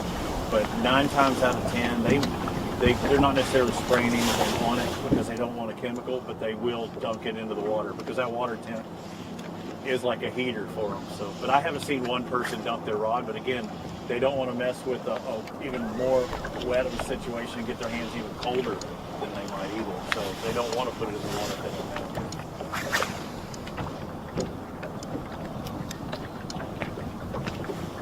It was about 26 or 27 degrees when these guys took off. It's very possible we're about freezing. And our water temp just below 60 degrees, 59.4. So yeah, if you've got a cold, ice on your rod tip or on your guides, you dunk it in the water and it's thawed out pretty fast. But yeah, it is cold outside. The sun is starting to come up for those of you watching around the world, but that doesn't mean it's warming up.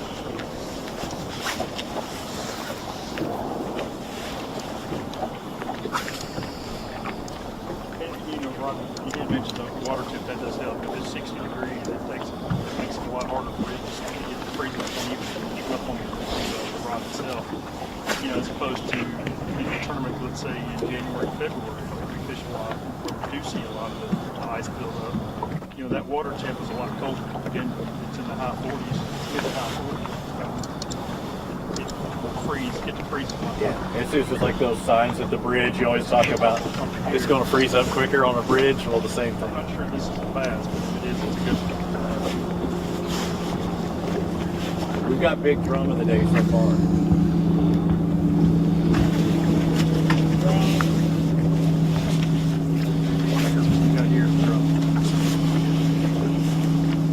I knew the way the rod tip looked on that, but it didn't look like it. We're on one box, so if you want us to hop and grab somebody else.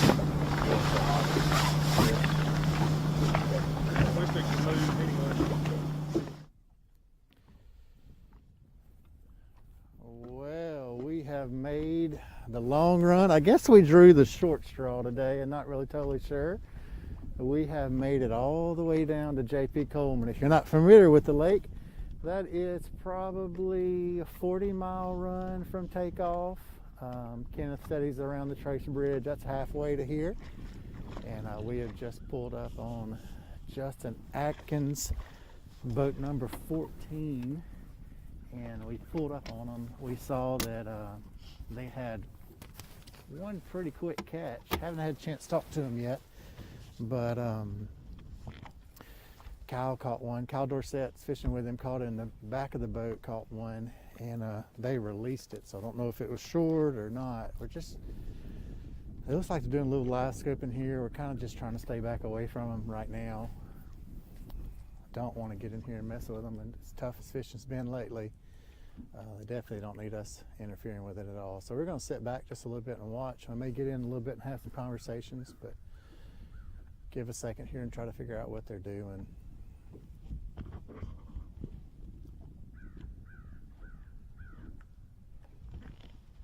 You see in the background there of them, that is J.P. Coleman State Park. If you are familiar with the lake, we're all the way in Mississippi. So just a little more down the way, just a little bit, we'd be over in Tennessee at the other dam. So where we are at takeoff, we're down at the Florence Dam,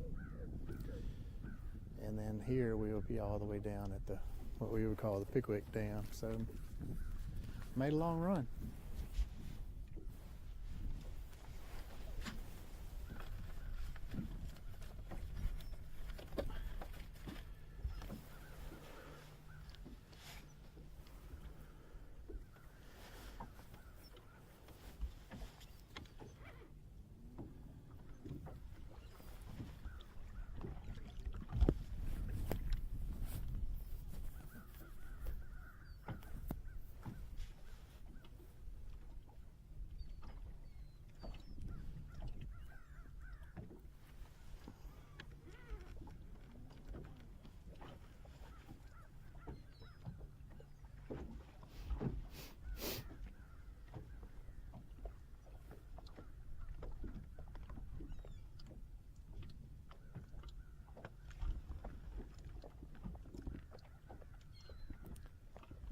You see Justin's keeping his head down on the graph there.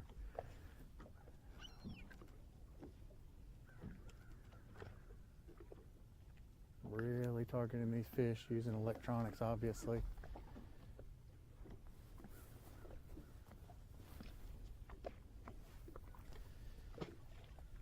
He kind of uses his live scope till he sees them, makes a cast. Basically made a cast straight at us just then. I'm gonna kind of fish right back through here. You tell me where to get, bud.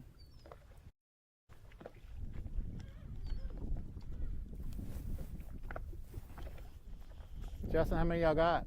Got one.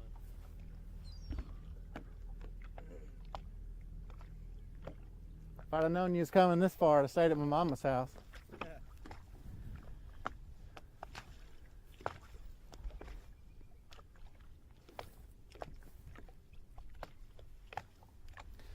So just talked to Justin. They've got one fish in the box.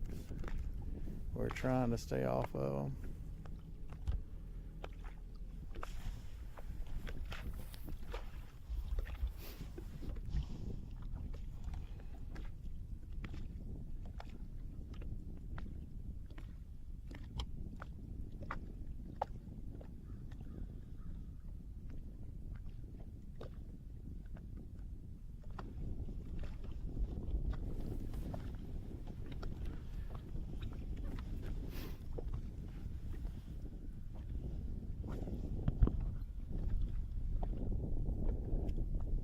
So we are on the team of Justin Atkins and Kyle Dorsett. Got one fish in the box.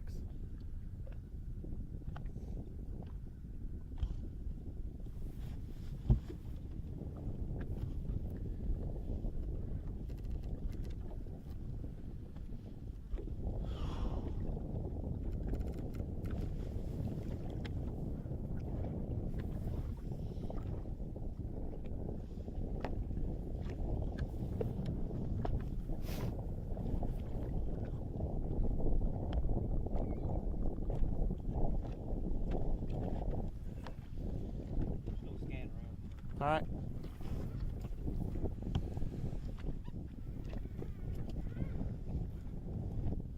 So you see here, Justin sat back down at the console, sat down at the main graph, and he's going to just kind of scan around the area again to try to locate these fish again.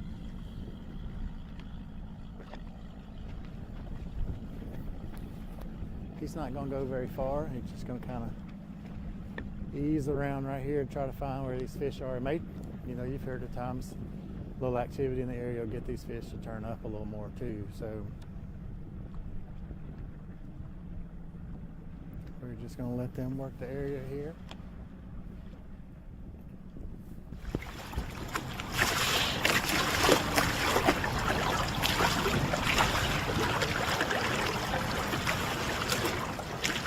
I got quote number 96, Brent Post, Austin Post, and they are far from the Post Toasties. You like what I did there? You like what I did there? Far from Post Toasties this morning.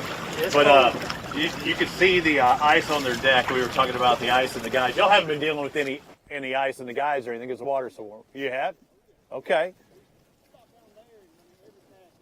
Every cast row, you do a little dunking cast? Okay.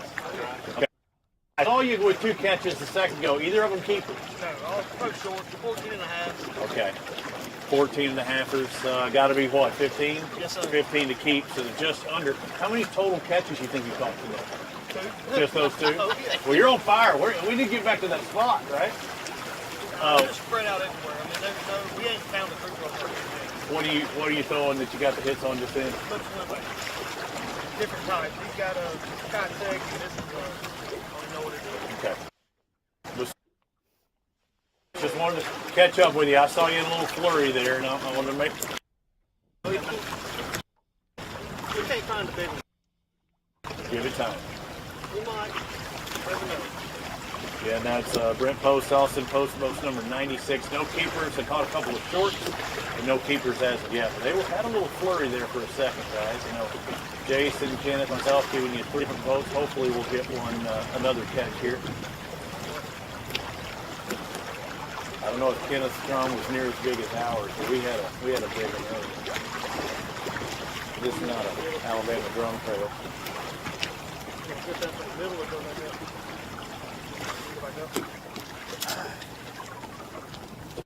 Plans move up a little closer. Yeah, we'll go back down the stretch again, see if we find a bigger one.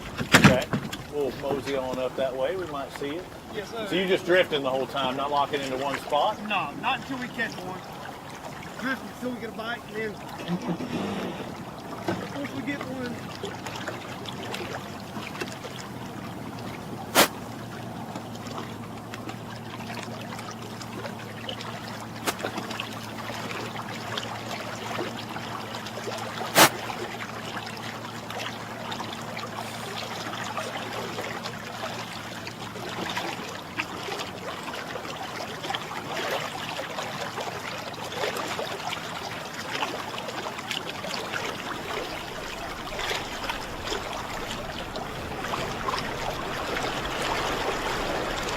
We're going to go find somebody else.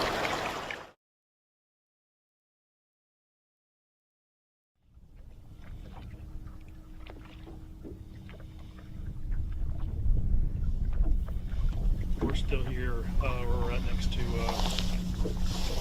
Jordan Wiggins. And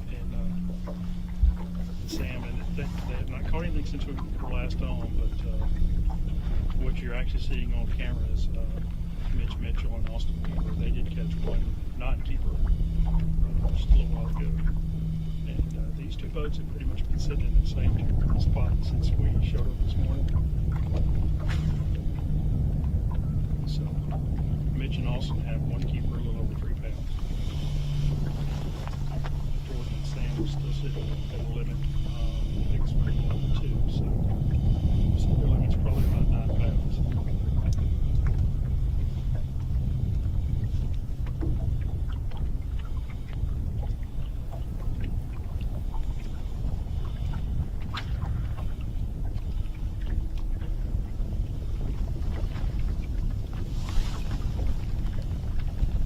Both teams are fishing. It's basically the edge of the river channel. As it comes up, creates the ledge. There's a lot of grass that grows up on the flat. Both of these teams are targeting the edge of that grass where it drops off into the river. But most of the fish have come out across the flat over on top of the grass.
Up back here behind you. Mitch Mitchell's hooked up. To your left. That's Austin Weaver. Austin Weaver's got one. There you go.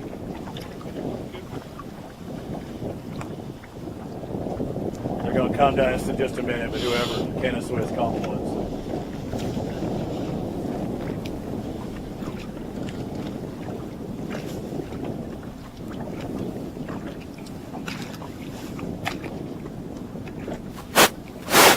Has one too. You know what? When Mitch, that's pretty cool right there.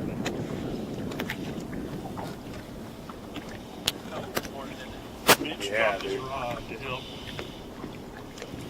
land Austin's fish. And when Mitch picked his rod up and started reeling it in, the fish was on.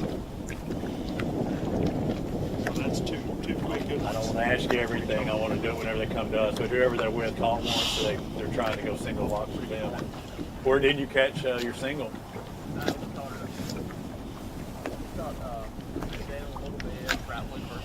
This in this area though, but closer. I've actually seen that a lot. Yeah.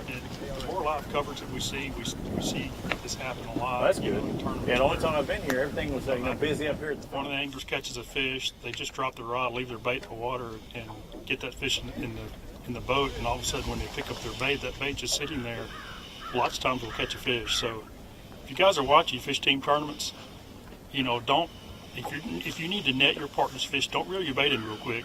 Just, you know, hit your spool button so your line will fly off. You reel it, but just drop your rod, net your partner's fish, and then pick your rod up, and you know, may give you an opportunity to catch another fish. It can make the difference of, you know, finishing well or not. Sometimes these tournaments come down to one fish, and that's another opportunity to potentially catch that fish that makes a difference.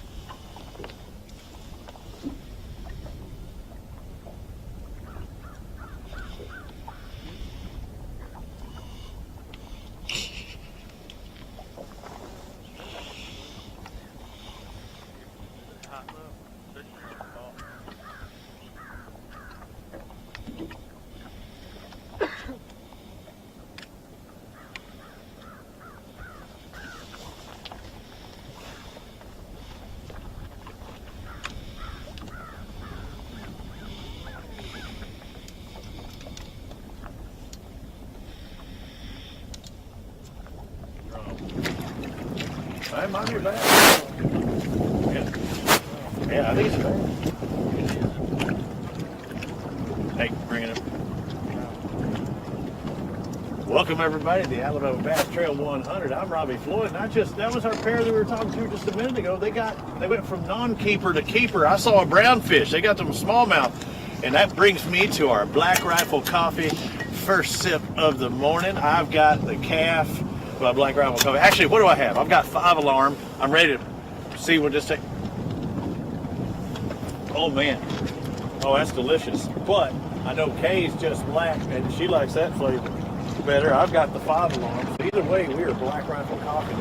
I wanted to talk about the team that was to my right. They kind of shimmied in and out of here. Jimmy Mason. What boat number were they? They were in boat number 23. David Perry, Jimmy Mason. Back to our side over here. They have one fish, but it's the right size. It's a 4-pounder. So we're gonna get in here and try and get a word. Chad, I guess you're upgrading, huh? Let's spin around. I want you to say, you called one came out of nowhere. I thought you had a drumathon going there for a second. Who caught it? Raise your hand. How much do you think it weighed? 2 1/4. Okay, 2 1/4. They went from non-keepers to keepers just like that. Now I can spin around. Now we got this. There's boat number 23. All right, Jimmy, tell me about it. You only got one fish, but it's a good one. What time did it come out? And what were you doing? We caught it pretty early. Caught it on swim bait. Just the typical tail race fish. Now you went all the way up to the dam, kind of drifted back here. Is there something down in this area you like better? No, it's just isolated boulders. You're trying to tick them occasionally. They're sitting in behind them. It's just flat with rocks scattered down it. There's little sweet spots down through there you try to line up to hit, but it's overall it's just a big flat with boulders. Water came up a little bit last night, so it made it a lot easier and a lot safer to run. It has been really low to the point you can tear some stuff up here. Yeah. Condition-wise, you think it's going to be tougher today, right? You said it has. Pickwick hadn't been fishing like it normally does this time of year. No, this fall's been fairly tough. I mean, there's been very few limits weighed in tournaments. I personally think there'll be less than, definitely less than a half the field will have a limit day. Probably around 25 or so. So, if you get a good one on, you better land it because you're not going to get a lot of second chances. But in the fall is typically one of the tougher times. It just seems like this year it's a little tougher than it has been. That 4.5 smallmouth? It's a smallmouth. Okay. I know when you start talking about that range, I'm like, did you sneak on a largemouth all of a sudden? No, it's a smallmouth. I mean, that's what I like to fish for, and I like to have 5 of those. You said it's good to have you back on the Alabama Bass Trail here with the 100. Did you get it back on the regular tour? Yeah, probably not next year, but the year after that we'll probably be fishing it. But definitely love the fishing and have super enjoyed the 100 this year. I mean, great format. A great opportunity today. I said somebody's going to win $25,000. There's only 100 boats, and not everybody shows up. Even top 10, you know, I mean, you're getting 1,500. That's half of your total entry for all three. For sure. A lot of opportunity ahead. It is, man. It's a great trail. You know, we had a good Neely Henry, and it's been a lot of fun. Look forward to Dowie. I mean, that's what we were talking about last night. You know, with Dowie is not that far away for the next year.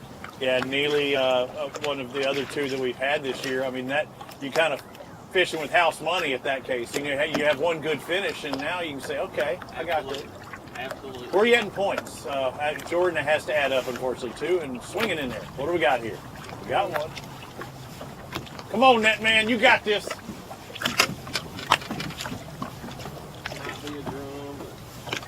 David Pear with the net. Let's hope it's not a drum. I don't think that's a drum.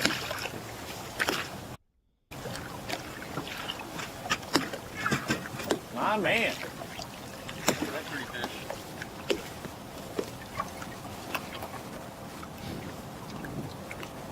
Mean mouth. Mean mouth. The combo. That was pretty. What do you think it weighed? Give me a guess. 3? That was over 4. 4? Yeah. Okay. So you were hiding it from me. Jimmy, I thought we were buds. I thought we were friends. And that was I don't blame you though, because for those of you watching at home, there is another boat you see right through his boat, so he doesn't want to show them too much. But I mean, honestly, it's a crapshoot, isn't it? I mean, everybody else is trying to find that magic spot. You're all doing the same thing. That's for the most part. That's right. Swim bait, consider bait, that kind of thing. So, oftentimes people say, well, I want to catch my small limit and then try to swing for the fences. You're going fences and trying to get that limit. You get 5-4s, you might win this thing. I'm feeling it. You know, I mean, I would rather do bad trying to catch big ones from the get-go than trying to catch 5 that won't get you a check. You know, because you get 5 that weigh 9 pounds or 10 pounds, you're going to get the same as the guy that gets 1 4-pounder, you know? Yeah. And a lot of times the big ones bite right off the bat in the morning, so, you know, if you want to try to catch 5, that's one of the things kind of deal. Better off trying to catch a big one. You wind up winning this thing. I know Kenneth will talk about the Academy Sports and Outdoors, going through the tackle. What are you using throughout?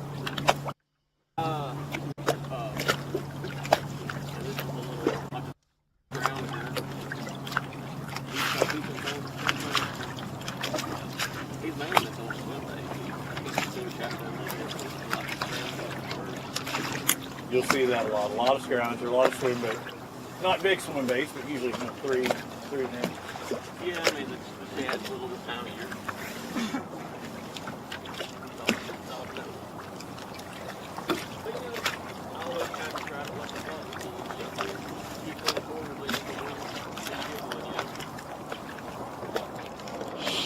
Are you planning on living up here? Do you have anything else to go to down there? Yeah, we actually had a pretty good day down there yesterday, so we're not going to stay up here the whole time for sure. Is it a time of day thing? Things heat up? I think so. You know, the middle part of the day was good down there yesterday, so he's down there in a little while. So if they keep fighting like that, we may stick around longer. You know? All right, David, what magic sauce you going for now? I'm just replacing one I had to break off to run the net. Yeah. That's all right. You'll give up a 50-cent bait for a chance of $25K. Yeah. I'll sit here and throw him in the water if he catches a lot. Yeah, that was a fat one. There's been more and more of those this year. The mean mouth? Yeah, they're really pretty. I had a guy catch a 514 the other day. That was really beautiful fish. Yeah, you do. In case you didn't know, Jimmy does a lot of guide trips, and you know that's your day job. You know, out here on the water channeling. And said he heard somebody, or he had a guy caught a 5 and change. Yeah, but this time of year I'm just about all live bait, so it really don't help this time of year. You know, from a tournament standpoint. Yeah. This time of year is really fun with live bait.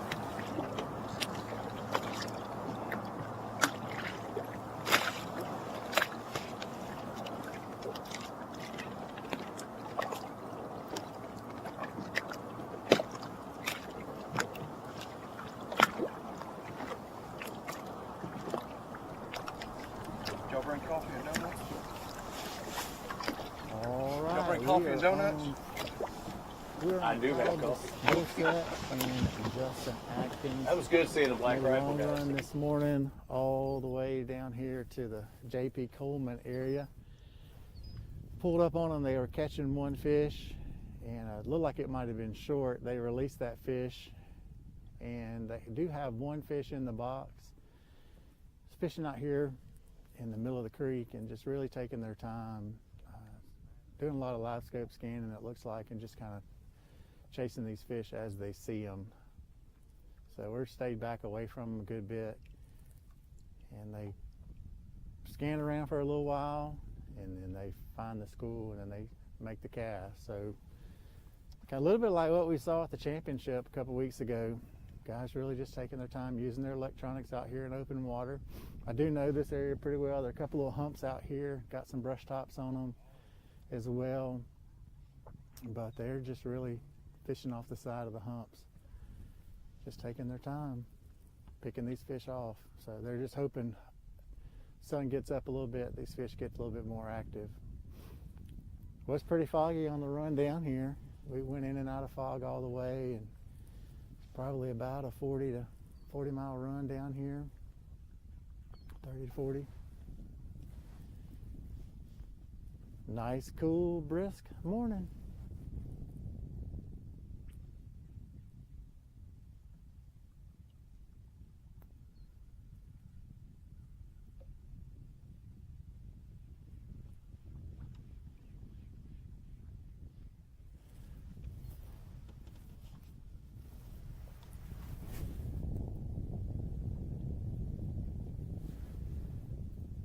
No, they've just caught one. Since we've been here, they had one in the box already when we got here.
We're still here with Mitch and Austin, and since that last spur you saw, they have not gotten another bite.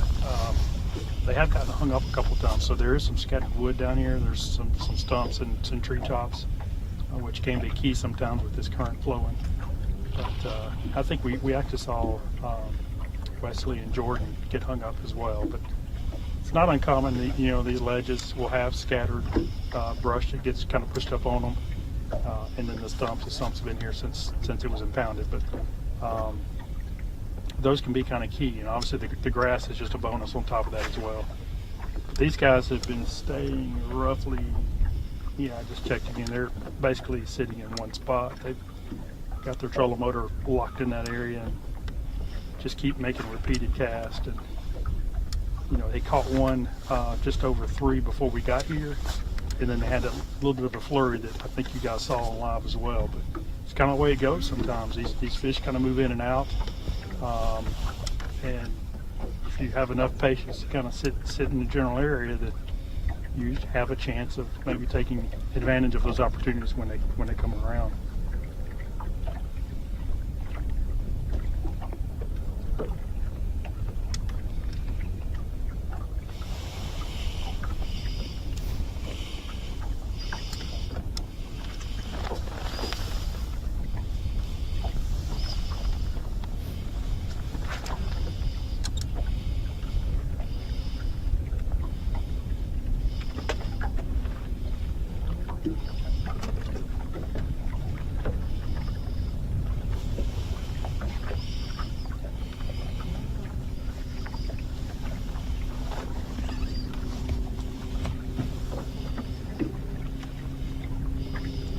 See another little bait change here. I talked about that a little bit earlier, but sometimes when you sit in an area for a long time, you need to be willing to show these fish something different every once in a while. Sometimes just throwing the same bait over and over kind of hurts your chances of catching these fish. So be prepared to have kind of a smorgasbord of options. Show these fish something different. Especially in the team tournament, you can really afford to do that much easier in the team tournament.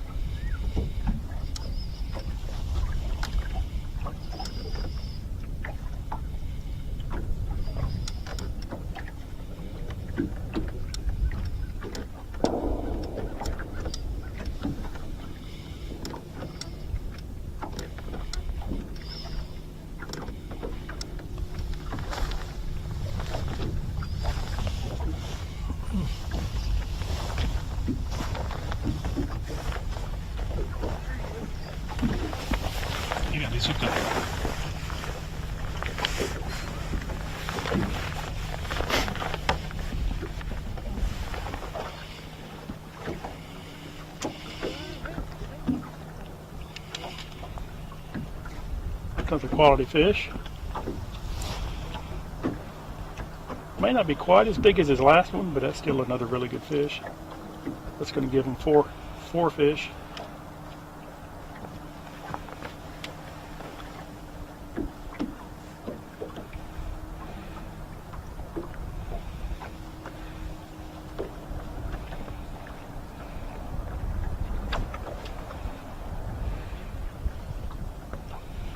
Four fish, they probably got a pretty close to 12 pounds, I would guess at this point.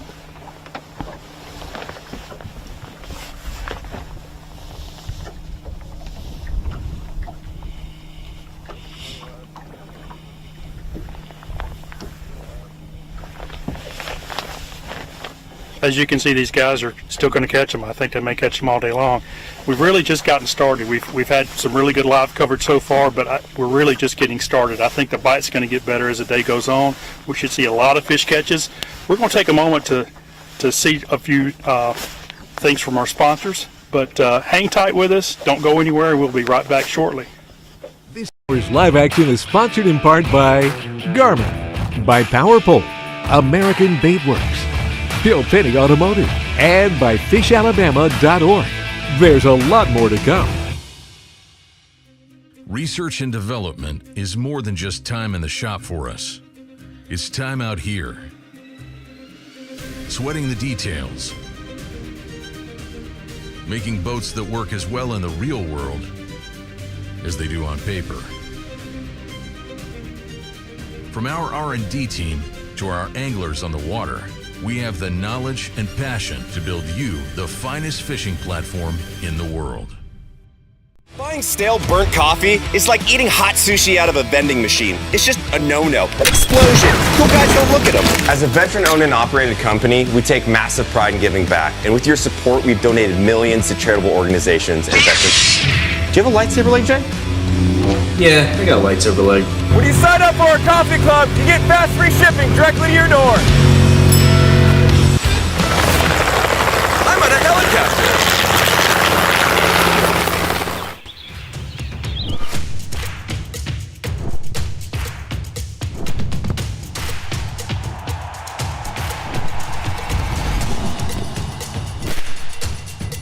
For all the ways you love to play, Academy Sports and Outdoors makes it easier than ever to get what you need and have fun out there. Get free shipping on your favorite brands at Academy.com or get free curbside or in-store pickup at your Academy store. If you didn't already know, AmFirst has great rates on auto loans and boat loans and motorcycle loans and really any loans, including ones for your business. With a variety of terms as low as 2%, we're kind of hard to beat.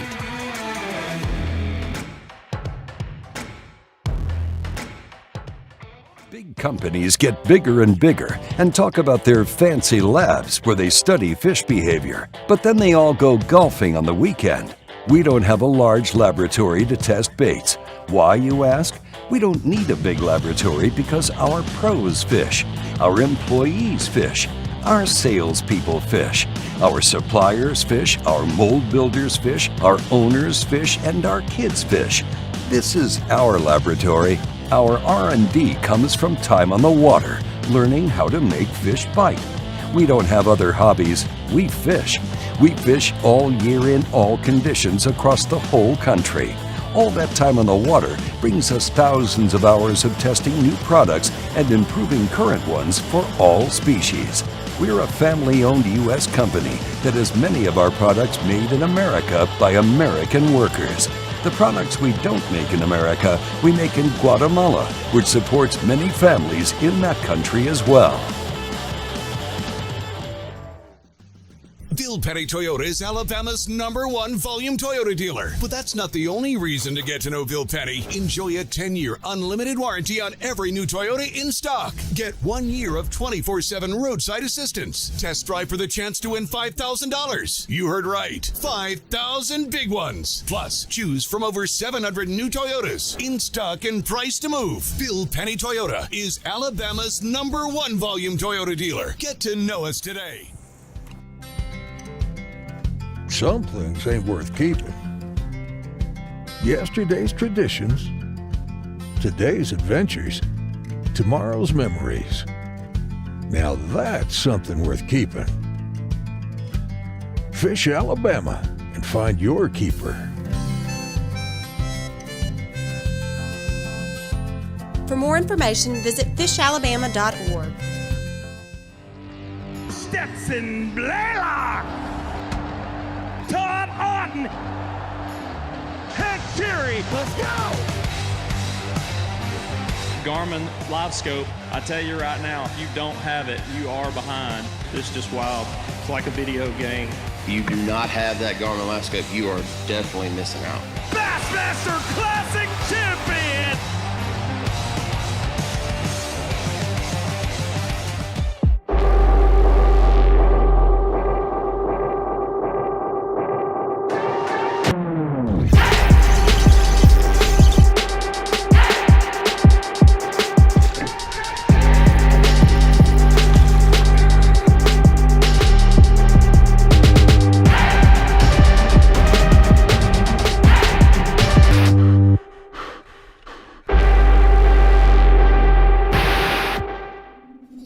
In 2009, it all started with this 721 Pro XP and a passion to build the best fishing platform in design, performance, and construction for all of our customers. Through the years, motors have changed. Electronics have changed. But the passion to build the best bass boat possible has not changed. Everyone at Phoenix believes we got it right the first time.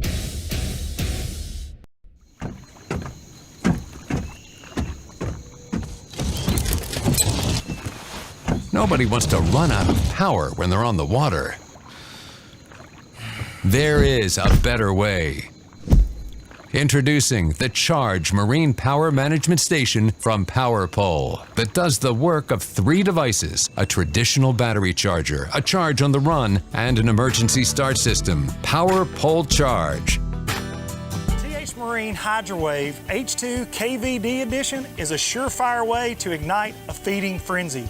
The HydroWave utilizes a sound-emitting technology that imitates bait fish and other feeding fish below the surface that preys on the competitive nature of bass and other game fish to get you more bites. The HydroWave is another way that TH Marine has you covered from transom to trolling motor.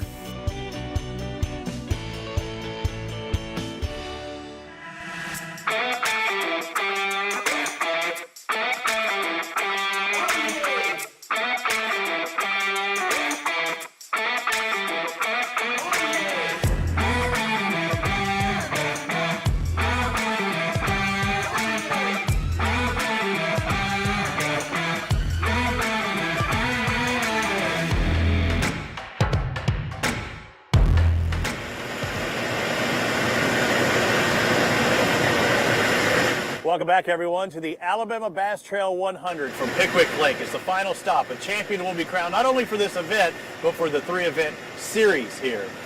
One thing about Pickwick is you always hear about the tail race, and yeah, there is a massive tail race, but just off that main portion where they're dumping up high, they also are dumping water down below. There's a lot going on down here. We've got boat number 5 just to my left, Bill Mayo and Matt Mabry. No fish in the live well as of yet. Had a couple of hits, but they've been drummed. But the water is really moving. I mean, we are all the way up here to the concrete. We don't suggest most people do it, but you know, these guys are talking about those eddies and those disturbances in the water. And even though it's not the massive runoff just past this concrete part, there's a lot going on down here, a lot of swirls.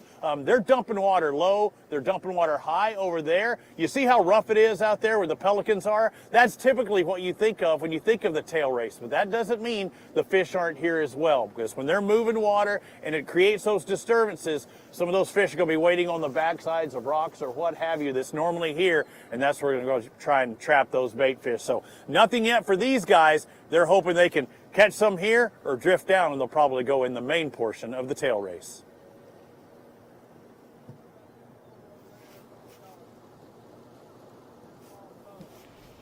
Which corner?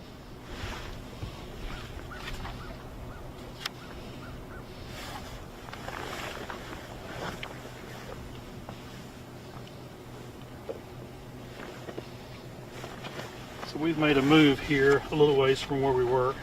Figured we'd give those teams a bit of a break, and trying to find this team's boat number. I'm pretty sure it's going to be Spencer.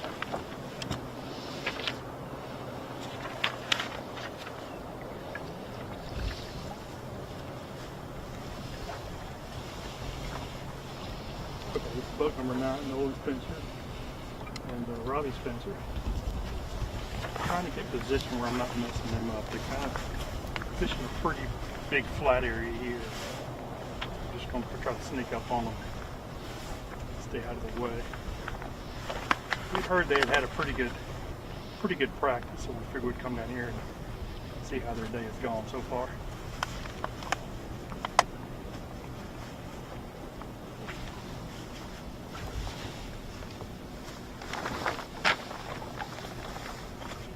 Similar to what we've seen so far this morning, except these guys are not along the river channel edge. They're kind of the back side of the river channel edge. They're a lot more of a flat area with some ditches that run through it.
You know, I'm in an area of the lake that's pretty popular, but I can only see 3 boats from where I am. It does kind of surprise me a little bit.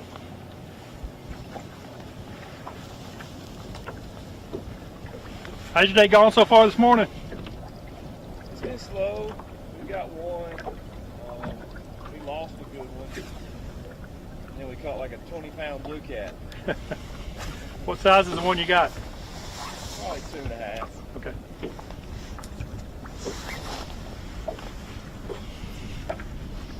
Got one 2.5 in the live well, missed a good one, and a big old blue cat.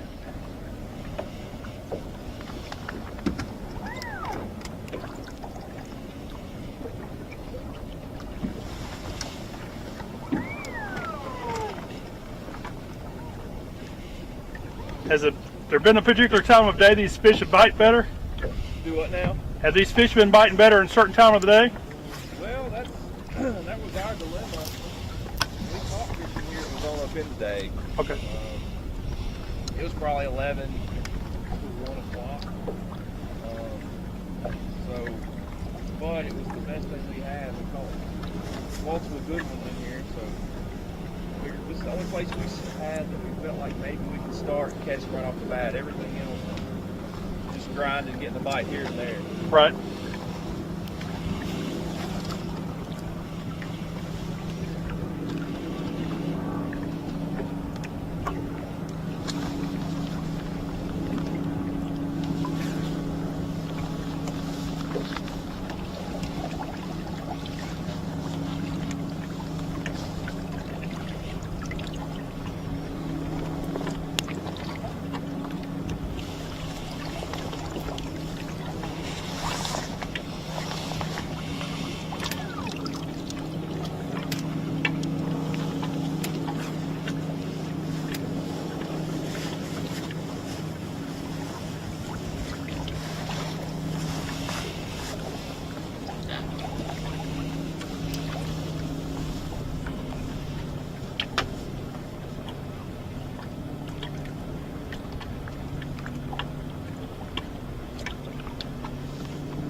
You know, we're lucky to have Phoenix Boats as one of the primary sponsors for Alabama Bass Trail. And just looking at these guys' boats, it's got that flat gray gel.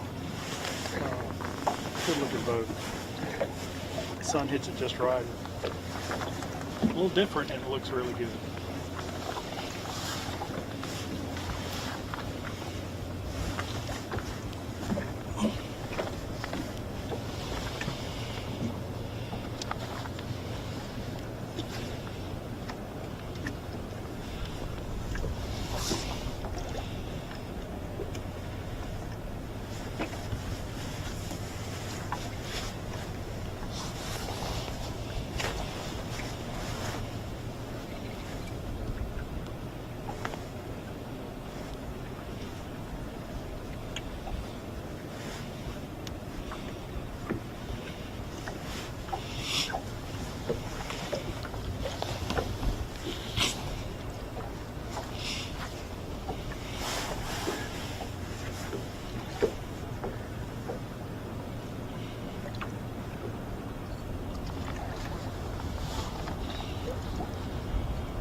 probably see in the background there, that's not just Trace Bridge. We're here behind Coger Island.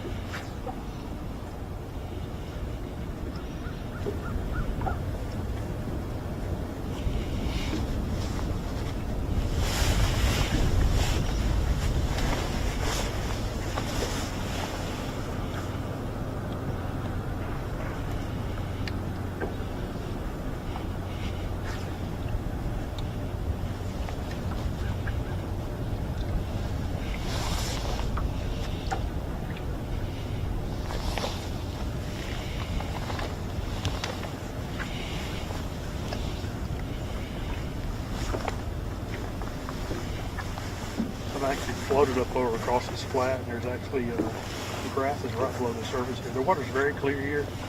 I can see the grass right below the surface here. A lot of hydrilla in this area.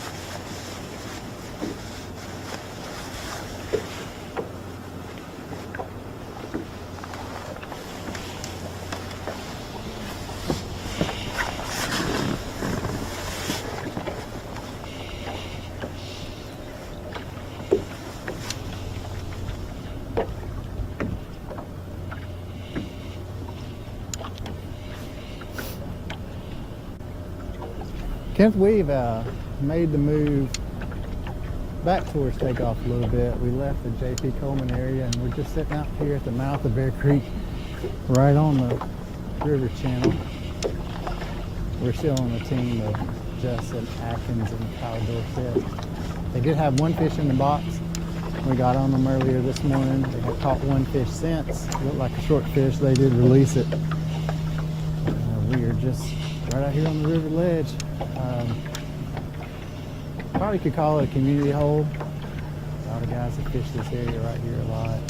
The river makes a bend right here and push the current right here up on the edge of the river. These guys are just kind of taking their time. Been doing a lot of looking at them, kind of fishing, so using their Garmin electronics, paying attention to them, making the cast right into the school. So, sun's getting up in the sky now. We should see some activity.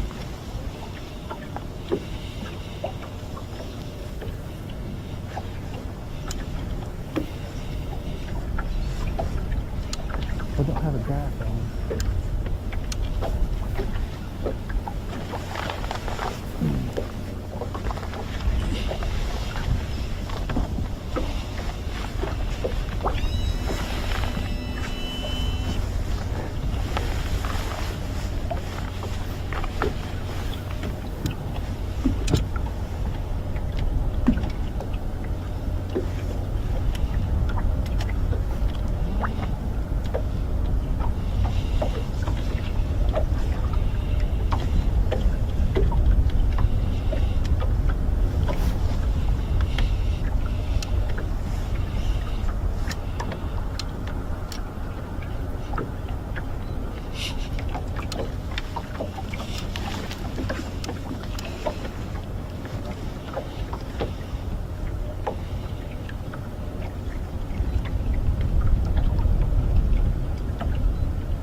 Currently we're sitting in water temps about 56 degrees. Don't have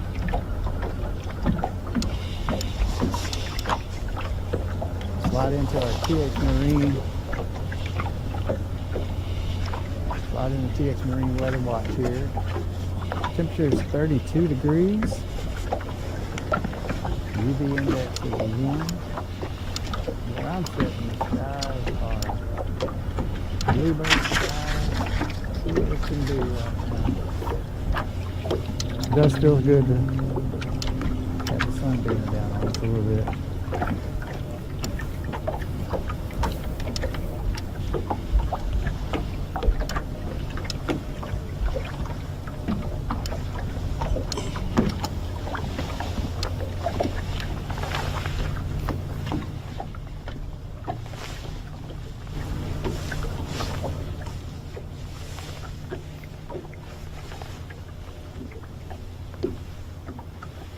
So Jason, we're sitting pretty close to the Natchez Trace Bridge area of the lake. I know you're further down. Are you seeing a lot of boats down there? We've seen 2 boats since we've been down here. Trace Bridge. Is that where you are, Ken? Yes, I'm just below there. So the last time we were here in the North Division, I believe it was 1 on, what we call it, the downriver side of it. Right in that area right there is where it Yes, was we were in this area for that tournament, and there were a lot of boats here then.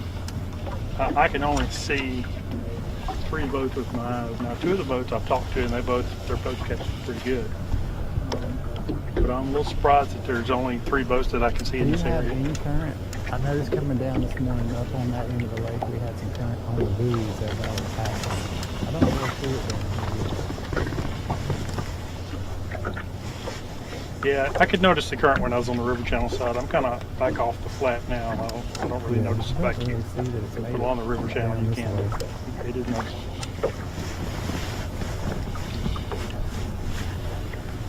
But the lake really widens out a lot where you are, so it takes a lot more current to be noticeable there. To go,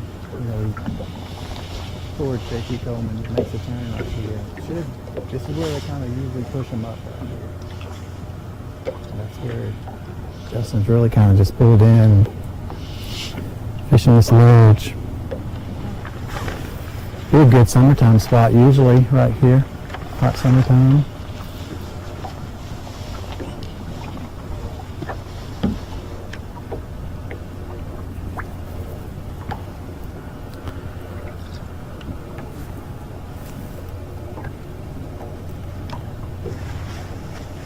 You know, Jason, we are in the middle of the winter drawdown, and this lake does draw down about 4 to 6 feet or so for wintertime pool, and you know, these fish are used to that. It happens every year.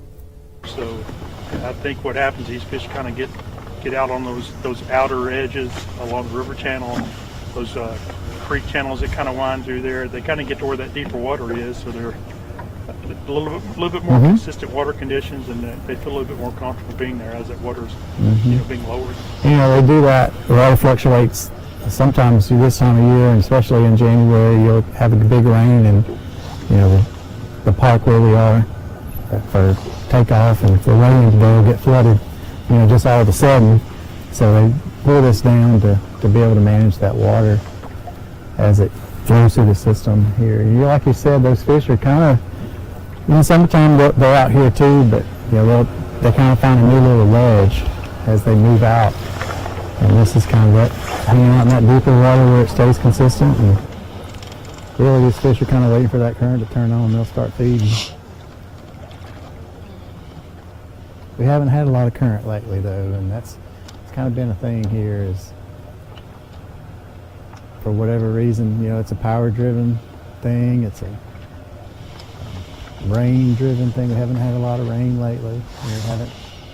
And we just got cold, so if everybody turned their heat on today, if you're watching at home, you're living in this area, go ahead and turn your heat on today. It would help these fishermen, because they would turn the power generators on here at the dam, and that would generate some current for us. So looking to help out and play along at home, that'd be a good idea.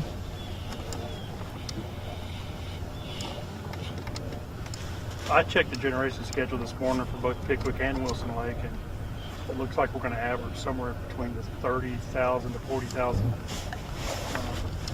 cubic feet per second. So that's not a lot. It's just enough to have some water movement.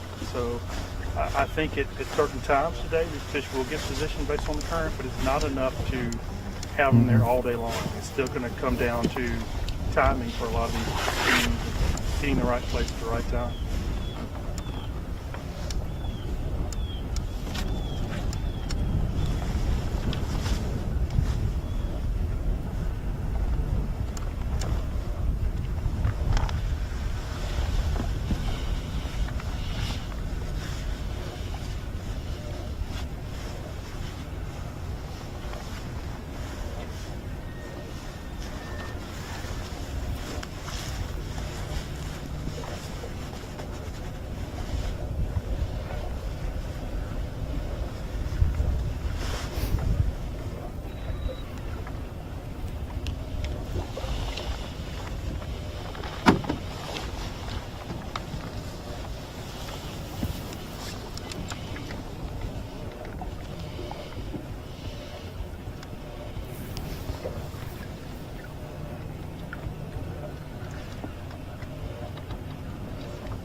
On the move. Looks like we might be making a move here.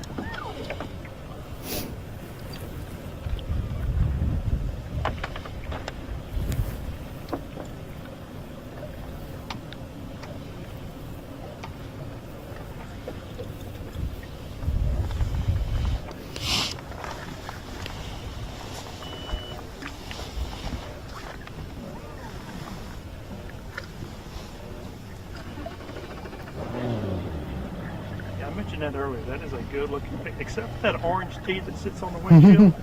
That is a good looking fish.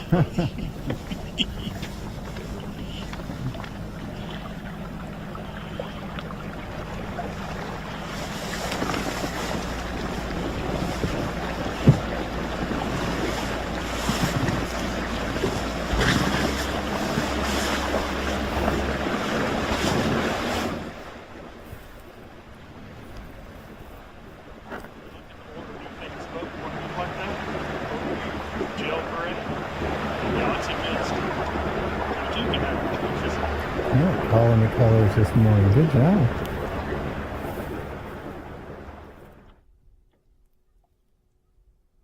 Well, he's got to know if it's light gray, charcoal gray, dark charcoal. That's Kenneth calling colors out on the live this morning. So we are still sitting down here at Bear Creek. We are still with Justin Atkins, Kyle Dorsett. I made a little run out of J.P. Coleman and moved up here just on the side of the river here, just working this ledge.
Mm-hmm.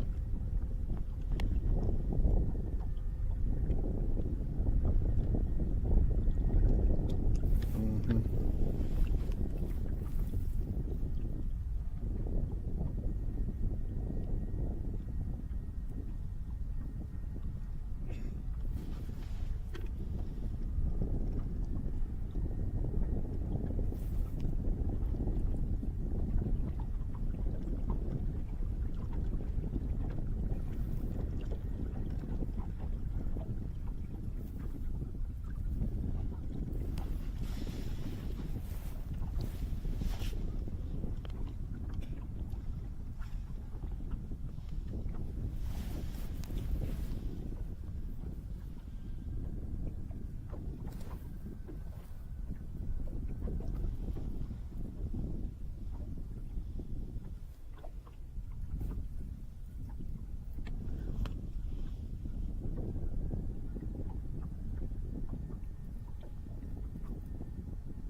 If you're watching along at home, you saw Justin just make a motion with his hand before he made that cast.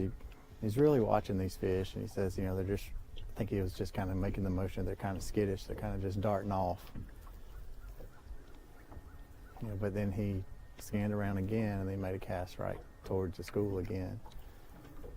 So it's getting these fish to bite. It does become frustrating sometimes as you can see them on the live scope, and they're there. There's no doubt that they're there. And, the bait fish is there, and the fish are somewhat active. And then you just kind of make casts in there, and you can't get them to bite. And you can either spend time trying to make them bite, or you can move on to fish that are a little more active. It's a hard decision to make sometimes.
If you're just tuning in at home, we are at Pickwick Lake.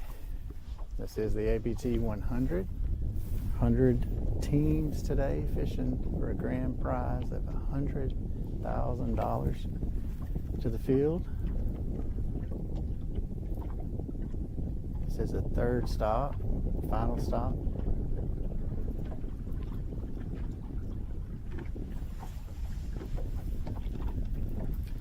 We are going to fish till 2:30 today. The weigh-in comes on. And we do have other teams out on the water today. Cameramen, they are making their move around a little bit to be able to get on some other teams.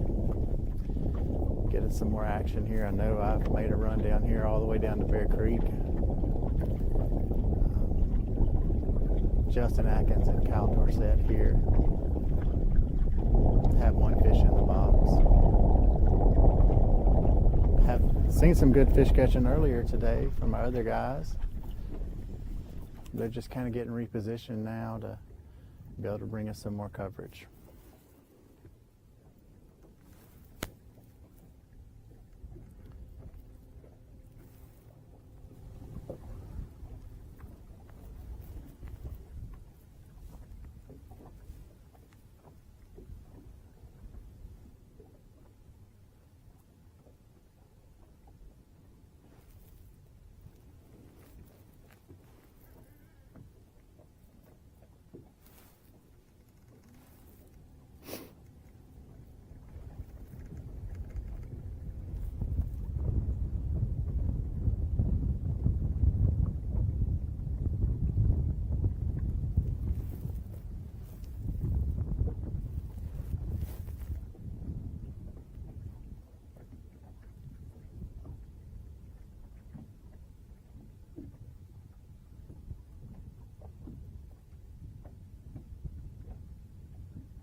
Mm-hmm. Well, let's take a moment here and jump back into the nice, warm studio with Miss Kay. And Miss Kay, give us a good update of what's happening all across the lake from our other guys.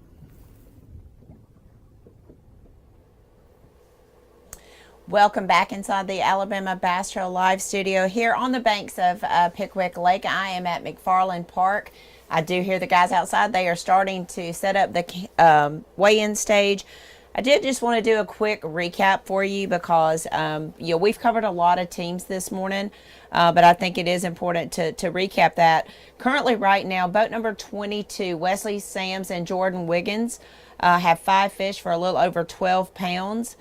We did have several 3-pound bass reported early this morning. Boat number 45, Wes Logan, Doug Logan, father-son team had 1 fish for 3 pounds. Mitch Mitchell, Austin Weaver, we did see them double up. They had 4 fish in the box when we saw them.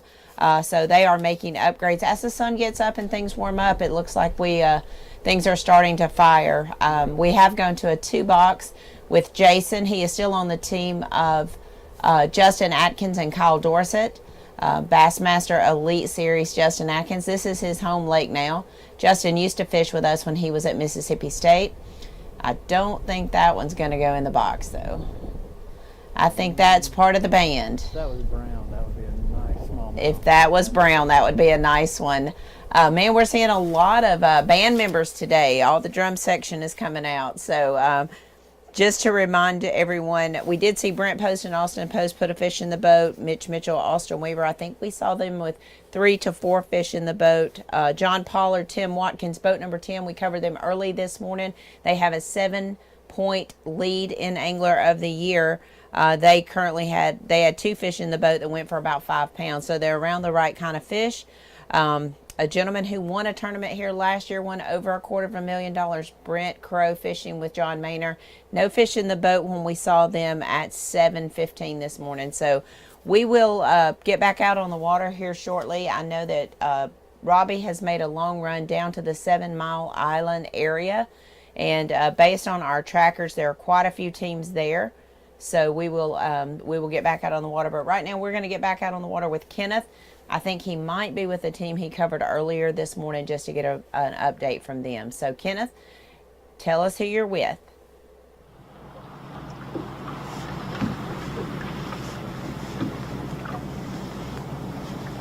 We're here with Mitchell, Austin Weaver. Just pulled back up on him. Both of them going by, so I'm trying to let them get by before I get close enough to now. But I'm over here. Now far enough away. The last time we left you guys, they had 4 fish. I estimated somewhere in that 12.5 pound range. The fish seem to be coming in spurts, so I'm curious to see if the car can walk all these guys.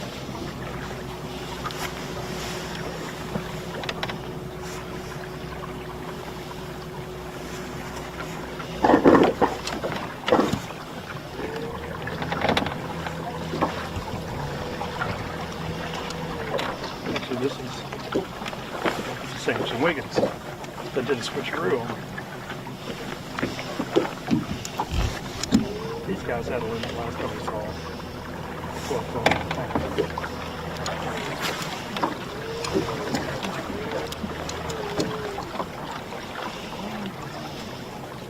Y'all made any more upgrades since we last saw you?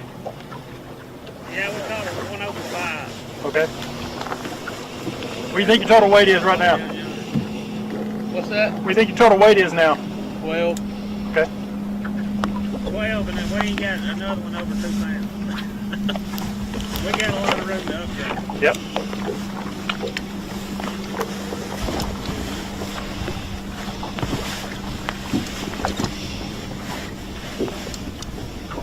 So that fish they caught from a distance was a 5-pounder. We knew it was good when we were so far off. It was kind of hard to tell. So he's got a lot of room to upgrade. They've got a limit. Several fish that they might go out.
Their channel through there, Jason. You should be good. Your map should show it.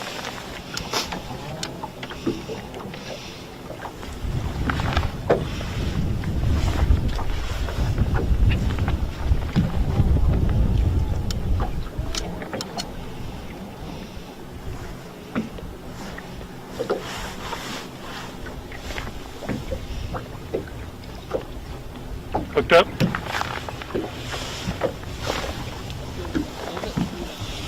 This is Jordan hooked up. Looks like a big fish, but I think it might upgrade some of the ones we've got. How about the hooks?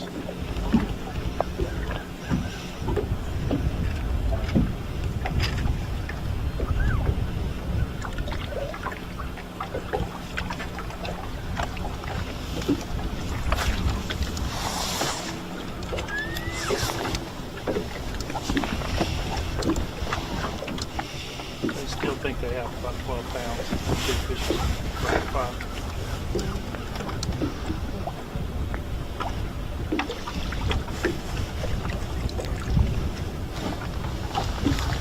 You know, earlier when we saw them catch that big fish, they had to go through the culling process. I did see Wesley go through and weigh all the fish I had. They were catching them real quick earlier. They weren't weighing anymore. But Wesley, I think, is the designated cull guy this morning for him. He just weighed this fish. It does look like it may help them a little bit. So his scale will keep the weight that they have. So we had told him what number to cull out. Those cull tags are numbered. It tells him which number to cull out, and it makes it a pretty easy process to do. You definitely don't want to take a lot of time in that. It is cooler now, and it's a little bit easier on the fish. They're not as stressed out when it is cooler, but still, you do not want to have to mess around in that live well any longer than you have to, especially what we've seen today. These bites become real quick. So make the process as short as possible. Develop a plan that you can be very efficient with it. You just saw there, Wesley has weighed all of their fish, got them on numbered cull tags. So when they catch the sixth fish, he weighs it, and then the scale tells him exactly which one to cull out. So, very quick and easy process.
All right, so I got away from the dam. I was over to find out who this lovely pair is.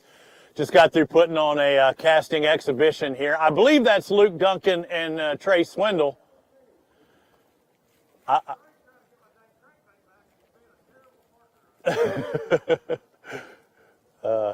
Putting on. All right, so guys, I know you're in the Aluminum Express, and you were in some skinny water earlier that we couldn't have got to. Were you able to catch anything in that skinny water? No, we weren't. The water kind of fell out from under us a little bit. We had one stretch we really were planning on catching a couple good ones out of this morning, and we caught a little trolling motor trouble early. Didn't have a trolling motor for an hour, and we've caught 2 keepers since we left there. Though. Simple fix with a trolling motor? Yeah, you flip the brake off and on. It does like that. It does. You know, it's kind of like I grew up in the Nintendo age where you had to blow in the video games to make them work, kind of beat on the Nintendo. Same thing with trolling motors, turns out. Have you caught my crankbait yet? But yeah, we're just running some current brake stuff now, and we're going to go back to our bar when it warms up a little bit and see if they push stuff on it. Okay. So any hits, any fish at all? Got 2 keepers. 2 keepers. At how much weight? 1 largemouth, one spot, 3.5 pounds for 2. Tough, but on us. What was your boat number today? 58. I mean, it's only going to, you know, not much difference between first and last flight. But. No, not at all. Should get better though. Trey and I hadn't been out of bed before 9 like everyone in the practice because we don't like to be cold. Gotcha. Especially Trey. Well, I mean, and he's a cuddler too, so well, I've had him sleeping out in the garage. Yeah, he shut me out in the garage. He's been in the shop. That ain't right. What kind of partner is that? Listen, my wife's made him special coffee every morning. She takes better care of him than she does me. I've been hitting on the black rifle myself.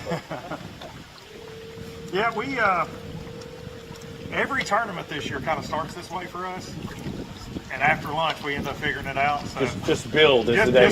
Just a typical Luke and Trey. All right, so now you're bank beating. I mean, is that the thought? Just try and, you know, find the magic spot as you're running down this bank? So I grew up here fishing this stretch of the river, and a lot of times in October, November on these current banks with a lot of current on it, you get a lot of smallmouth pull up. And the first fish we caught was pretty good largemouth that kind of surprised us. But we had several bites doing this in practice, pretty good fish. So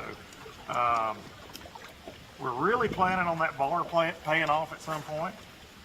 That's where Trey caught about a 6-pounder the other day. It's some good fish around, but we'd like to have a limit before we go back to it. Cranking here, what were you doing there? Cranking here and throwing a trap there. Okay. Yep, lipless. So lipless crankbait. What's that hat you got on there? Is that Tennessee? It is, go big orange. I couldn't tell if it was the original UT. I hate to bring it up around Trey because we beat Alabama. He's been crying ever since. Oh. I ain't done nothing. He's been crying ever since. No, with our boat draw, I like to fish in the tail race below the dam. And with boat 58, we decided just to hang right and not go fight that crowd this morning. Yeah. And it was somewhat busy up there, but I mean, the first time we were here, you know, different time of the year, man, they were just generating big time. It's not the same today. We've not had a lot of flow this fall. It's been a really off fall for what I would consider current flow and then just number of bites. Like, it's been rough. All right, final question. We're going to watch you for a second. That bar, what is it specific about it? I know it's skinny water to get in there, but what is it that's There's a ditch on the backside, so if you get across the skinny water, which is about this deep, it's 5 feet of water on the backside, a lot of bait, a lot of stumps, and some pretty high drilling. So fingers crossed we get back in there this afternoon and they do it too. All right, we'll watch you crank this stretch. You got 2 more other boats out there on the water. I know Jason's moving his way back towards the bridge. We worked our way down to you. We had to find out what you've got. So, good job. Keep it up and build as the day goes on. Thanks, guys.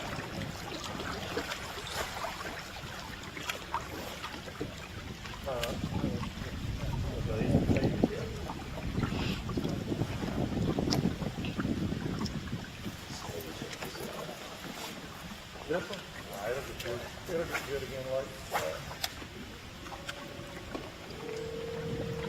Yeah, there's like one cast deal at the dam I really wanted to be on this morning, but the boat ground there was no way. I've gotten 4 or 5 really good friends that are in this that are all really good up there. Trent Surratt, some of that bunch. We knew better.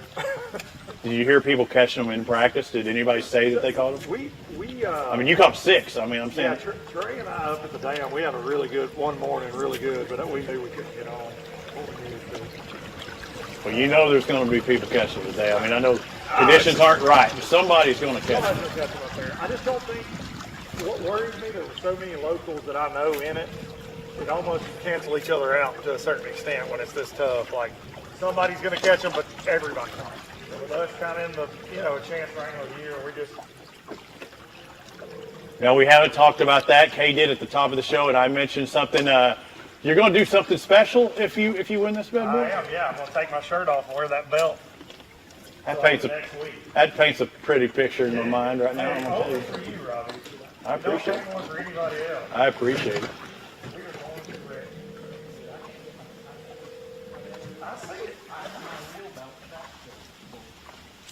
It is like watching The Odd Couple here, ladies and gentlemen. I mean, you are seeing it live.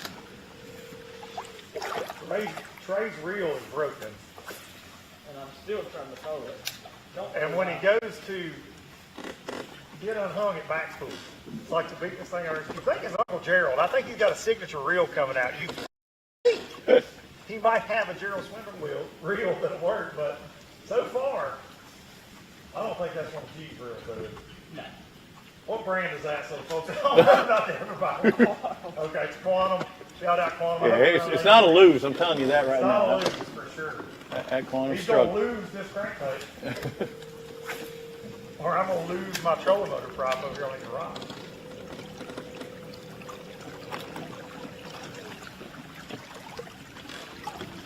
We had a stretch a few minutes ago. We had a largemouth on. All right.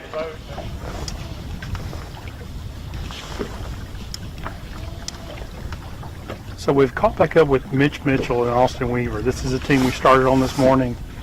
Saw them catch some fish, saw them double up at one point in time. We left them, went to see Spencer and Spencer, came back, and I just got an update from him. He's estimating he's got right at 17 pounds. He's got a spotted bass, a largemouth, and 3 smallmouth. So they did upgrade since we last saw them. We knew they were on quality fish. Everything we had seen before we last saw them was were all quality fish. So these guys are having a really good day. They fish pretty much 2 spots all day long. They are still sharing the water with Jordan Wiggins and Wesley Sams, and those guys have a limit for about 12 pounds themselves. So 2 boats doing really well sitting in this area. They both feel confident that there's some more good fish in this area. We know Wesley and Jordan have a 5-pound smallmouth.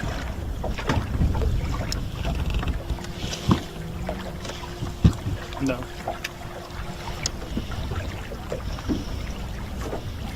Looks like maybe these guys are about to make a move. So they're making a move. So these guys, they have a limit for about 17 pounds, which is really good. Based on what we've seen here recently in Pickwick, that's a really good weight. Now they've still have a long day, so they have an opportunity now to really think about where they can pull. Come on up. I'll have a good one. You too, where you can pull up and really try to upgrade. They both have a lot of experience on this lake. They've probably got some areas they feel confident that they can run. Maybe isolated stumps, isolated rock piles, where they can try to pull up and get the magical cast and stand a chance of catching enough good fish. They catch 1 or 2 more really good fish. These guys have a real good chance of starting.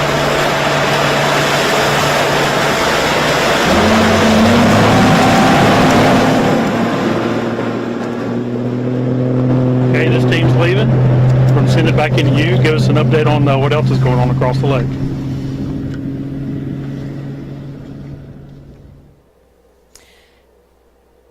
Well, that is the Pickwick that we always want to see. It is now 9 o'clock. We are 3 hours into our coverage. We have 2 hours left, and they are reporting they have a 5-fish limit for 17 pounds. That's Mitch Mitchell, Austin Weaver, and you'll hear us say from time to time, Mitch Mitchell, Candler McCollum.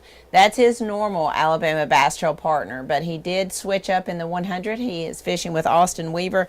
These guys had a really tough boating accident earlier this year, so it's great to see them back out on the water together.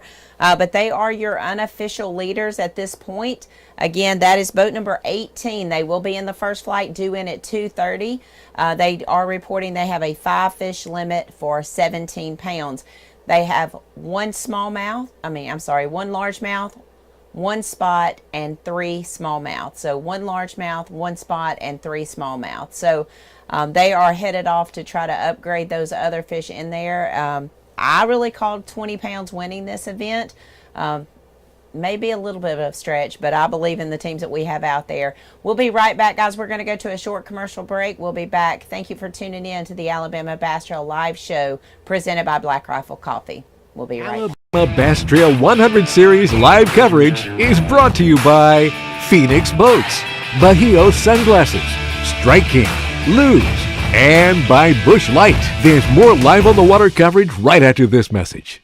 Alabama. Research and development is more than just time in the shop for us. It's time out here. Sweating the details. Making boats that work as well in the real world as they do on paper. From our R&D team to our anglers on the water, we have the knowledge and passion to build you the finest fishing platform in the world.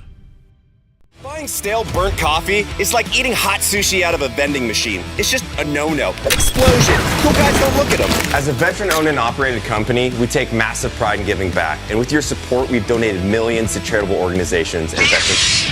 Do you have a lightsaber leg, Jay? Yeah, I got a lightsaber leg. When you sign up for our coffee club, you get fast free shipping directly to your door. I'm on a helicopter.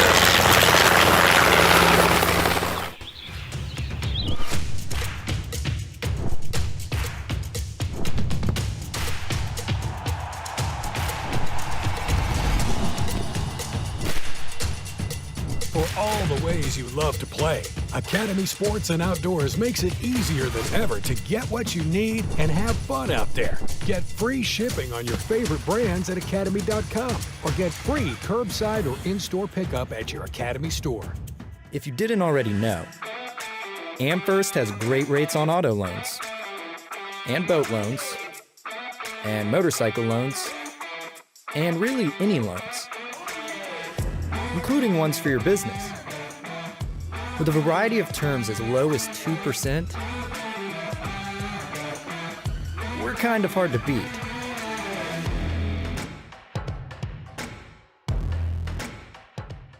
Big companies get bigger and bigger and talk about their fancy labs where they study fish behavior, but then they all go golfing on the weekend. We don't have a large laboratory to test baits. Why, you ask? We don't need a big laboratory because our pros fish, our employees fish, our salespeople fish, our suppliers fish, our mold builders fish, our owners fish, and our kids fish. This is our laboratory. Our R&D comes from time on the water, learning how to make fish bite. We don't have other hobbies. We fish. We fish all year in all conditions across the whole country. All that time on the water brings us thousands of hours of testing new products and improving current ones for all species. We're a family-owned U.S. company that has many of our products made in America by American workers. The products we don't make in America, we make in Guatemala, which supports many families in that country as well. Petty Toyota is Alabama's #1 volume Toyota dealer. But that's not the only reason to get to know Bill Petty. Enjoy a 10-year unlimited warranty on every new Toyota in stock. Get 1 year of 24/7 roadside assistance. Test drive for the chance to win $5,000. You heard right. 5,000 big ones. Plus, choose from over 700 new Toyotas in stock and price to move. Bill Petty Toyota is Alabama's #1 volume Toyota dealer. Get to know us today. Some things ain't worth keeping. Yesterday's traditions, today's adventures, tomorrow's memories. Now that's something worth keeping. Fish Alabama and find your keeper. For more information, visit fishalabama.org.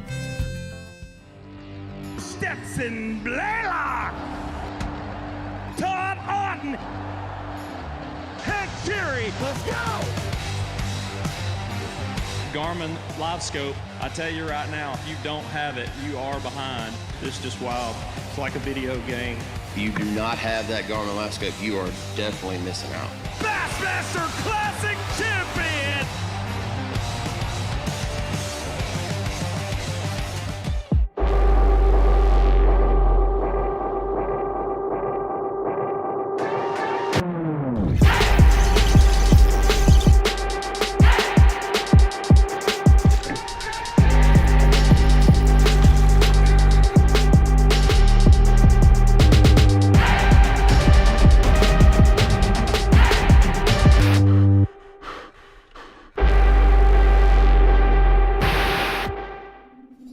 In 2009, it all started with this 721 Pro XP and a passion to build the best fishing platform in design, performance, and construction for all of our customers.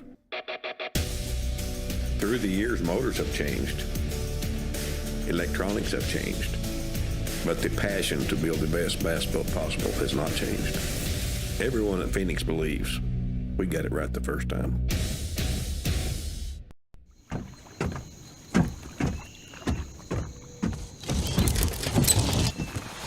Nobody wants to run out of power when they're on the water. There is a better way. Introducing the Charge Marine Power Management Station from PowerPole that does the work of 3 devices: a traditional battery charger, a charge on the run, and an emergency start system. PowerPole Charge. TH Marine HydroWave H2 KVD Edition is a surefire way to ignite a feeding frenzy. The HydroWave utilizes a sound-emitting technology that imitates bait fish and other feeding fish below the surface that preys on the competitive nature of bass and other game fish to get you more bites. The HydroWave is another way that TH Marine has you covered from transom to trolling motor.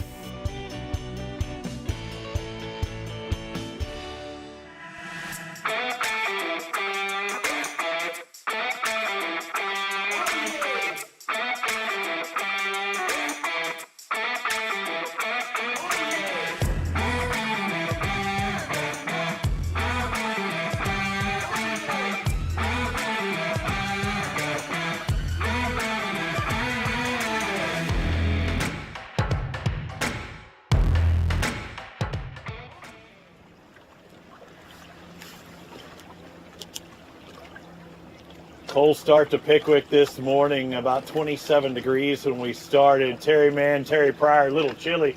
You saying you're ready for it to heat up, huh? We need to go to that side. Out there in the sun. But you've got a game plan. I hear you've got 3 fish for about 6 pounds. Not a bad start, just not getting in the big fish right now. We're not. We ain't taking the big ones out. Now throwing jig. Yeah. All right, so we're just off the main lake. We saw Luke just a moment ago. We got another team a few hundred yards out there in front of us. What is it about this stretch that you like? Just this current coming in here on this bank, and it's got a little current break. That rock point there in front of you. So although there's a lot of bank, there's some juice up there, hopefully, that's going to pay off. Hopefully. Now, Lorianne, our cameraman back there, I want you to zoom in on the back of this. As Terry said, it's a tripping hazard. I know it's about Christmas, and it looks like you got some reindeer antlers on there. Terry, what is going on in the back of that boat? That's my wife's rod holders. I have never seen that on a boat before in my life. To carry her open face rods in to keep them from getting in the knot. And if one pops out, you'll never know. I can't take it all because he's got it in there with 47 screws. You think y'all be getting along better now after all this? It don't get no better. If we ain't arguing, we ain't having fun.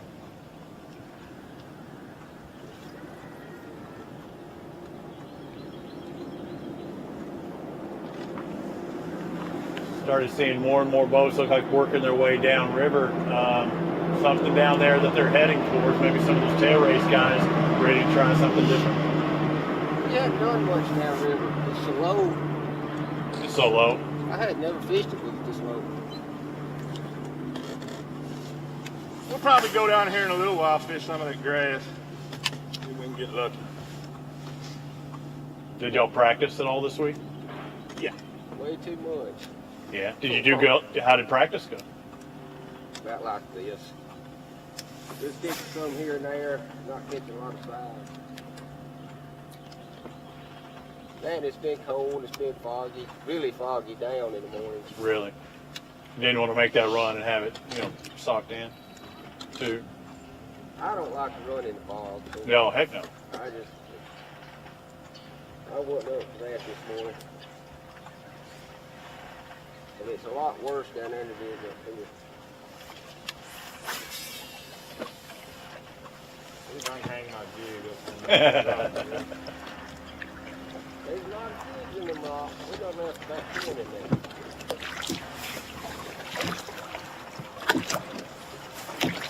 Yeah, you get some beginning scuba diver, go down there and just feel around and probably come back in the hundreds.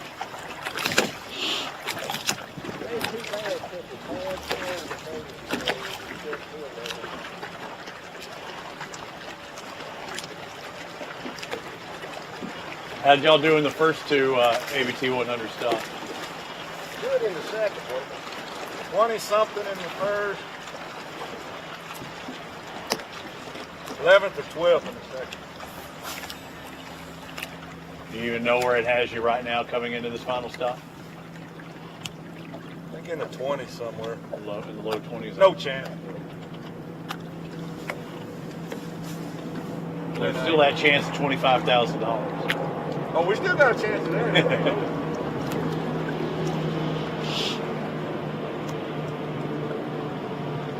goes that trip.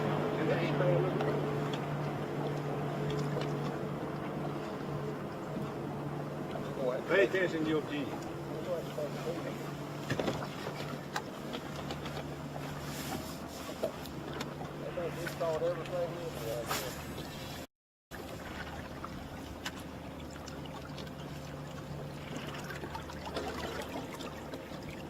Catch that one you broke off there yesterday,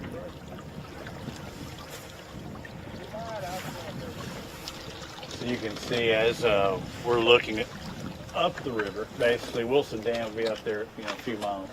But as the water works its way down, you see this one little rock, little jetty coming out, some of this big old chunk rock out there. They're hoping that some of these fish are in some of those trapping points on the backside, fishing on the edge and fishing just on that backside, both of them trying to work it. Did you hit it? Just got a hit. They ought to be eating that thing.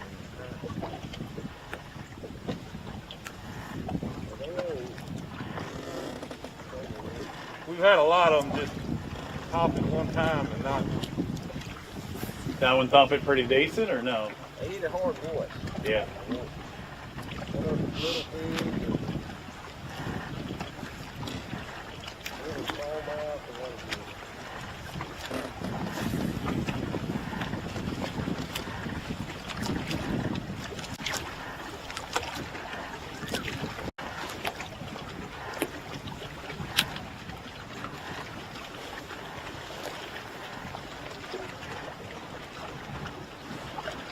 For those of you watching at home, boat number 17, I always call it Team Terry, Terry Mann, Terry Pryor, 3 bass, 6 pounds.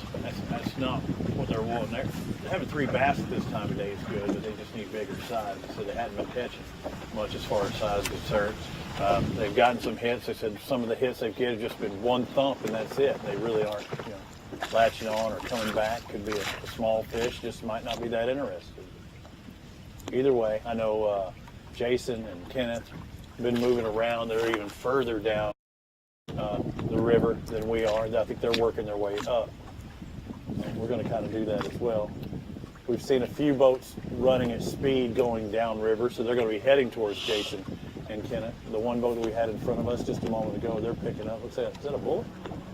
A bullet. Whoever's in that white and gray bullet, they're heading downriver, which is actually north. Sounds crazy. I think Kenneth might have actually come up to another pair. When he comes back online, we'll hear from him.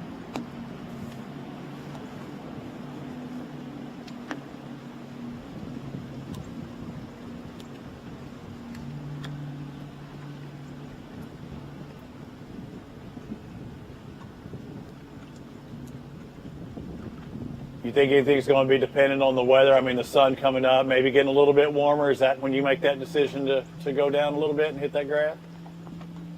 Yeah. Yeah, just waiting game. First flight checks in at 2:30?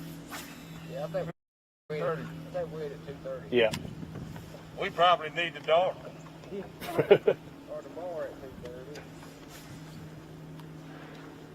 You can stay out here all night. I ain't.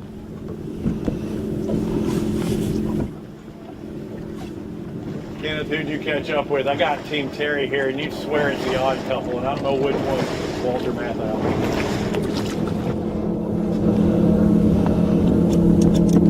Well, I'm on boat number 87, Charlie Williams and Michael Flint, and my little cheat sheet of our boat numbers fell in the water, so I'm kind of trying to manipulate pages as they're wet. It's not easy. But we just pulled up on him, and he asked me if they were biting, but it tells me he's struggling a little bit. Come a little bit closer, see if we can get into the details.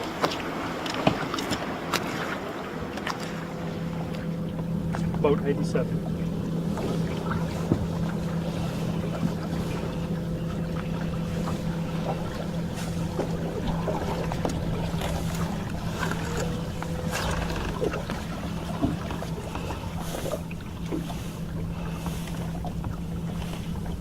You got any live well yet? Got two. What kind of size? Okay. Just keep it.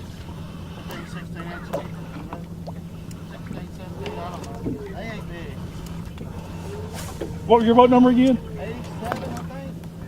Okay. Two fish here. Have you been in this area of the lake all morning? Yeah, not far. Okay. Just fishing the old river channel edge here? Grass line out here. Okay.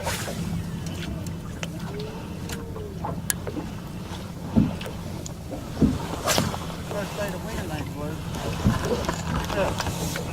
I think there's something to do with it. How many days you guys spend practicing? 2. Okay. How'd those days go? First day went pretty good. Yesterday we just run around looking for more stuff like it. Right. Caught a few fish. First day was really good. We had a good bag. But like I said, the wind started the last 2 days. I don't know.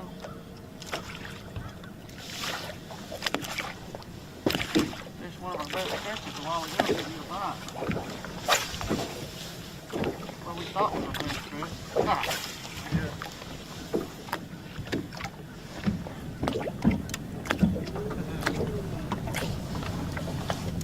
That's the thing about tournament day. Conditions always change. You kind of have to make adjustments throughout the day. Do you have an idea of what things you might be able to do throughout the day? I mean, I've changed it. We did catch them on Saturday. I put a flick on and try to do something a little bit more subtle. Right. I don't think fish left. It ain't like we was on them though. I mean, but we can fish and get bites. I think it's just keeping it wet long enough to get.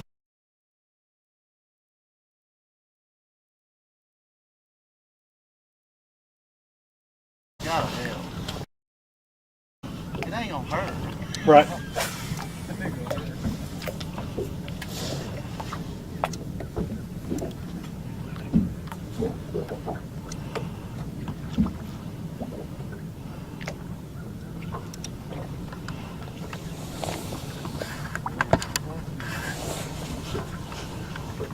Got the boogie. We're gonna move hot. Okay. Yeah, y'all do what you need to do. These guys are gonna make a move. You know, we talked about practice. This practice was pretty decent. First day practiced for 2 days. The first day was really good, and then they spent the second day just trying to look for areas that were similar, kind of where they could expand on that pattern. But he did say that he thinks that wind may have played a part in that. Both those practice days, they had pretty good wind. He's expecting the wind to pick up today around noon, so he's thinking that maybe the bite may be better, you know, towards the second half of his day. So only time's going to tell. You know, thing about fishing tournaments, you kind of have to make adjustments throughout the day. Your practice period is kind of to give you an idea of what you should be doing, and maybe areas where there are fish. And you just kind of hope that during tournament day you actually kind of narrow that down and really make the right decisions where you can have a good way to do that. One of the questions that we've had here, and I tried to answer it, is water language targeting. We've talked about grass, but this is not surface grass that we're talking about, not like what we're seeing in Gunnersville right now. Talk a little bit about what you've seen these guys target.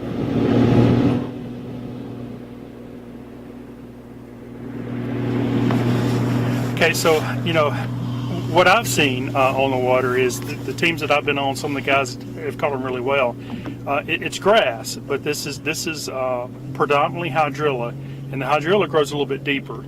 And for some reason on this lake, it seemed to have gotten a late start. I was here, spent some time here back in September, and the grass was a lot further behind than what I've seen in past years.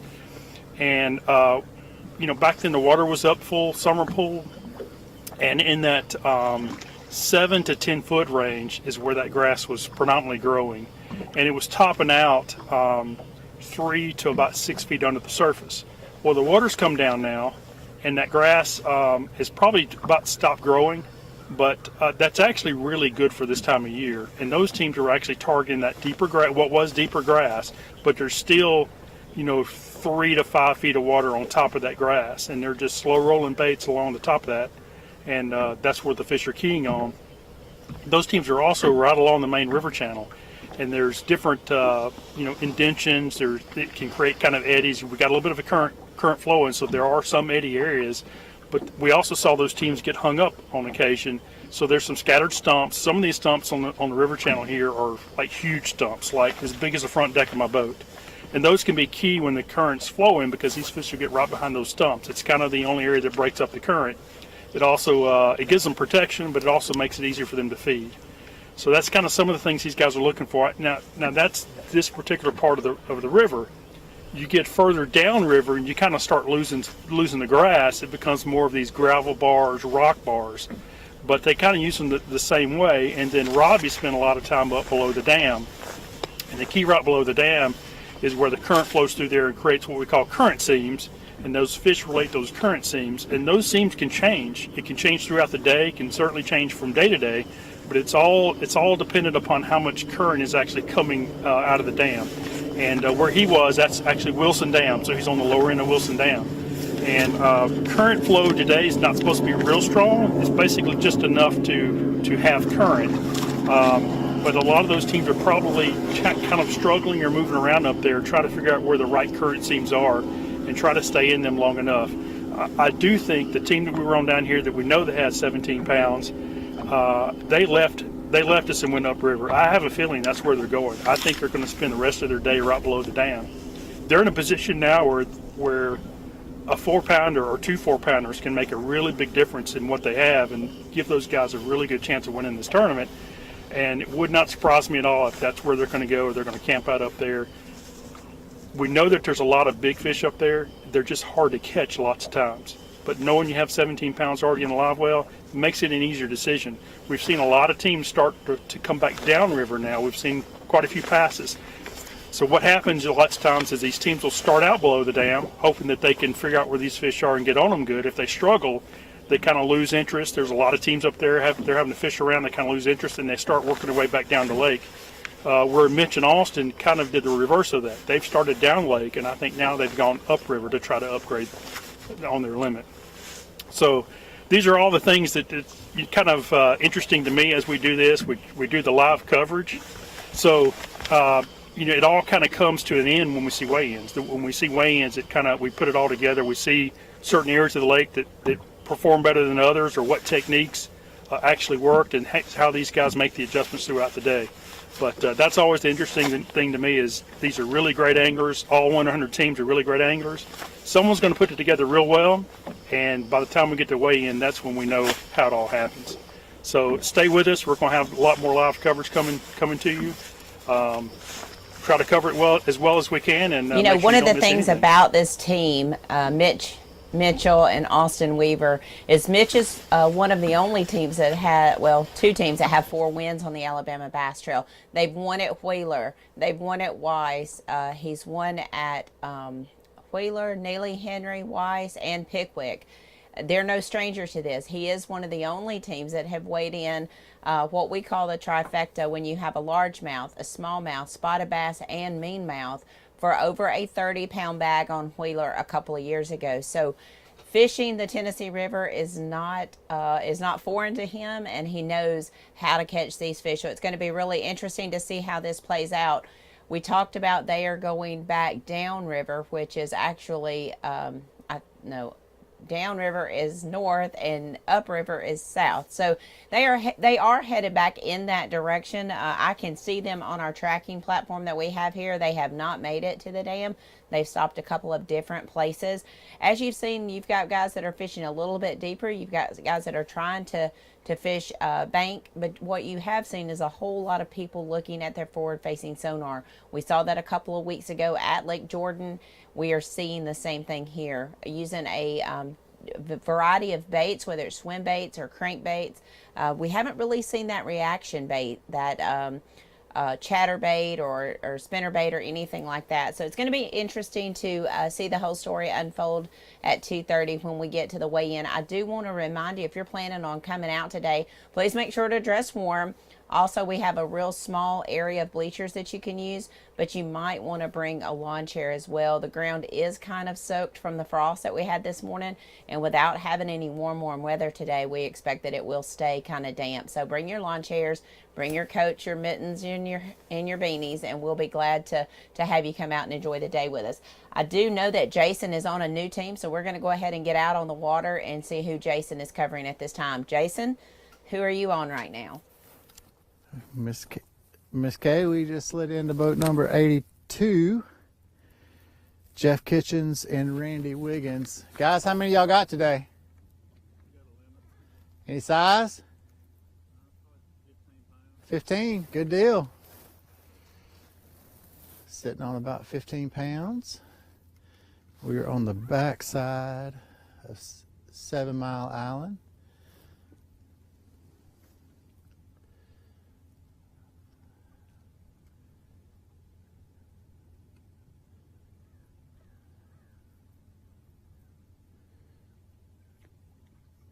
A lot of bait activity right here at the moment.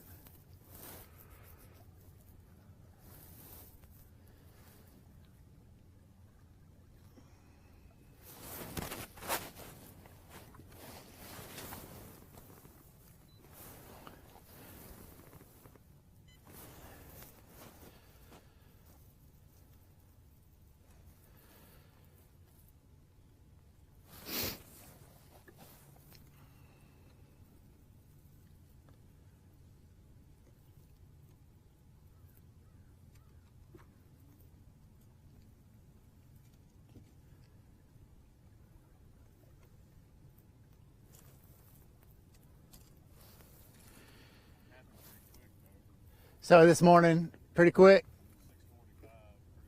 just to where it was at. So Jeff said it happened pretty quick this morning. About 6:45, they had a limit. So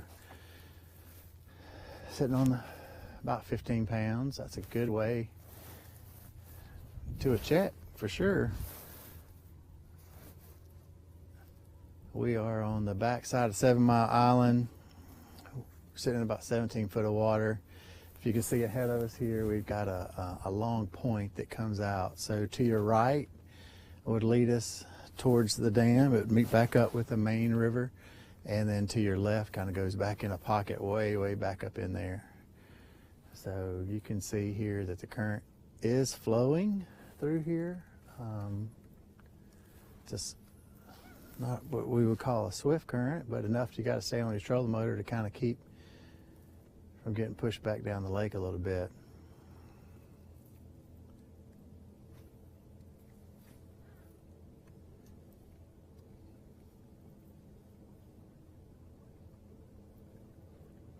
So we do have a couple other boats in the area right here.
So we're still on the team of Jeff Kitchens and Randy Wiggins.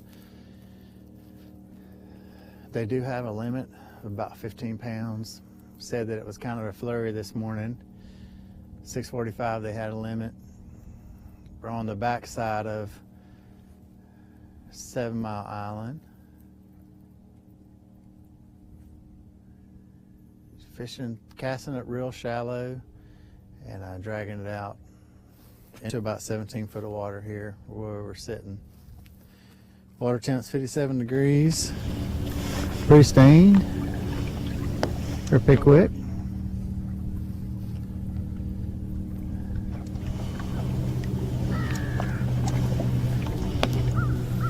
Kenneth, we made a run and passed you. I saw you wave on the way. I didn't know if you saw me or not, but we're glad to be back up here where everybody else is now. What boat are you on right now? We're on boat 39, Michael Stevens Jr. and Kelly Treese. Guys, how's your day going so far? Slow. Slow? You got anything in live well yet? One. One, what kind of size? Maybe 2 pounds. Okay. You been in this general area most of the day? Yeah, on the river bar up now. Okay. Based on practice, were you expecting to be this slow? Yes. Especially when they turn the water off. Right.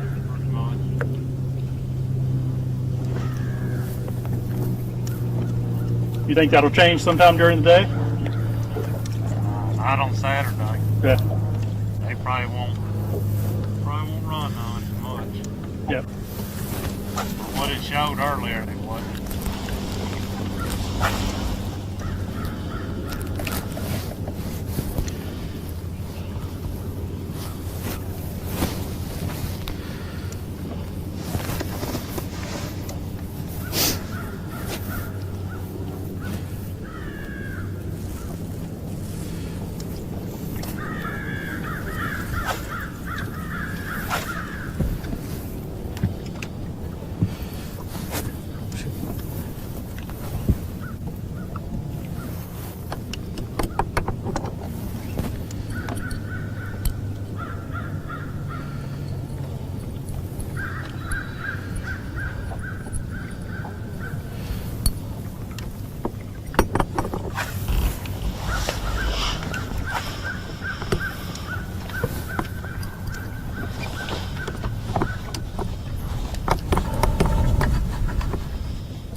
ABT, showing you 3 different boats. I caught up with boat 23 once again, David Perry and Jimmy Mason.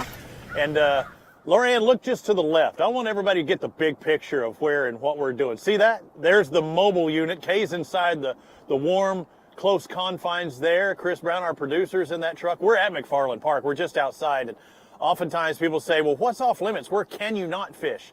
That's it, right there. Just beyond that buoy, 20 yards. They can cast up to 20 yards outside that mouth. So these guys are pushing the limits in that point, at that point, literally. But also, you know, this is where you'd see people come at the end of the day fishing on this outside right before they go to check in, because this is where they check out and check back in. But Jimmy, no more fish to update anybody on. You still sitting at 2 for 8? Any other bites?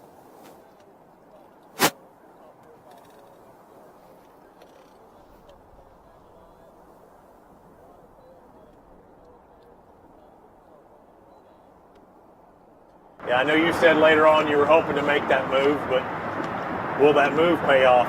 You know, that's still the question. Hopefully it will. And you talk about catching drum. I know is that Bill Mayo, he was on a drumathon up there near the dam as well. So the drum are very active today. Yeah, they're getting smallmouth around here. They're catching smallmouth, so it's not a bad thing. And we're going to watch you and the other 2 boats as it is for a bit. Find another pair, locate them, and we'll head over towards them. We're probably about as close to the Wilson Dam as either of our other 2 teams.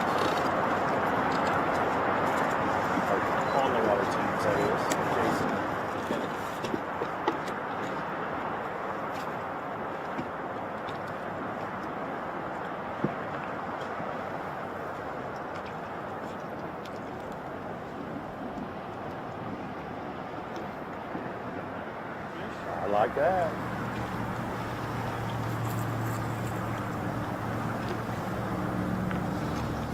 Good move. So in case anyone ever wonders, we do bring good luck.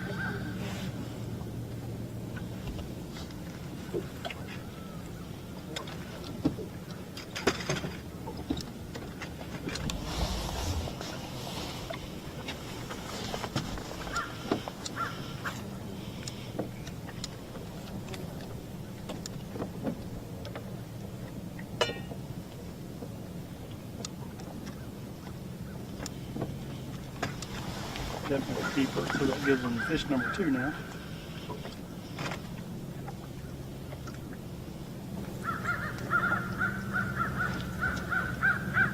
It's a little bit bigger than that when it first jumped. It's still a good solid keeper at this point. These guys are throwing small crankbaits along the river channel edge here. There's grass that grows up on that ledge, and as it tapers off into the river channel, they're just throwing these small crankbaits on top of that grass.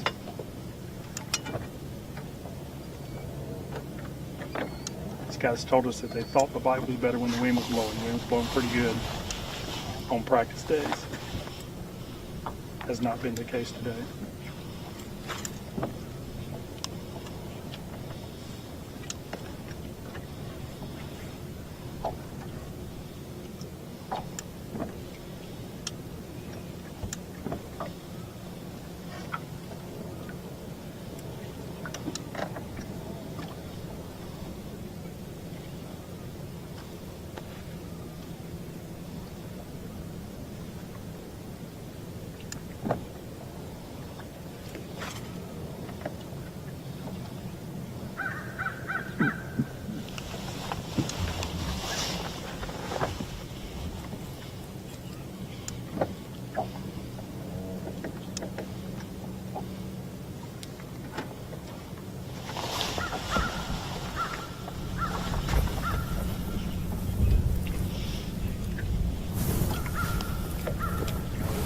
One thing you noticed there, he took a little time to retie. That's something a lot of anglers do not do. He just caught a fish, took a little bit extra time to make sure he retied. It's always good to make sure you do that throughout the day and make sure you're prepared there when you get a good bite, that you've got everything going your way and have a good chance of getting that fish into the boat.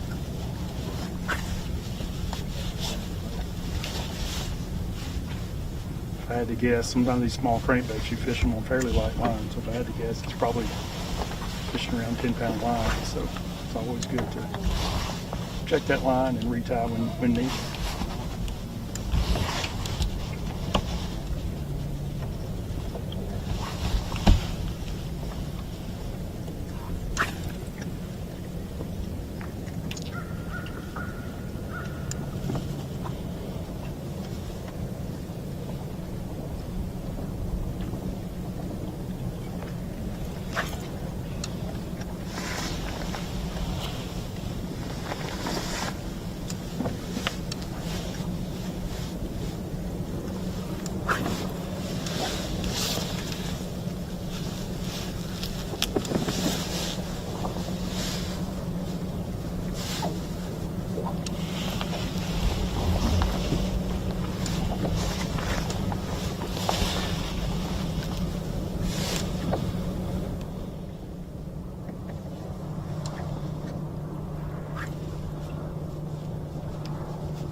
Another boat up in front of these guys, a little ways.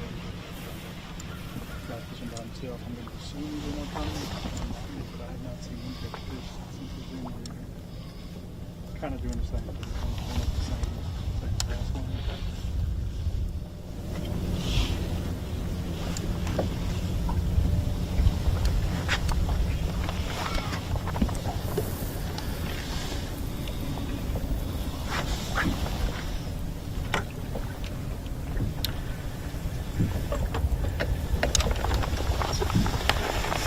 I've been asked if I was surprised by the fish catches we've seen or not, and I'm really not. This lake, I talked a little bit about it earlier, about this lake's been fishing really tough.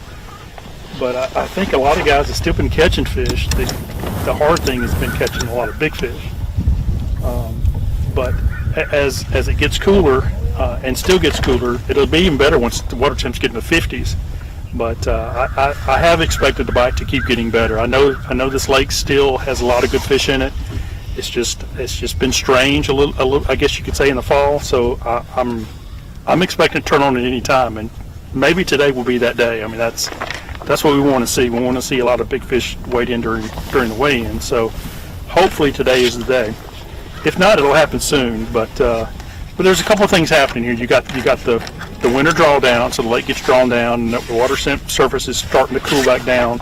So these fish will start to get where they'll get more active, start chasing bait. Kind of, they're expecting the winter time to come, so they'll start feeding up for that.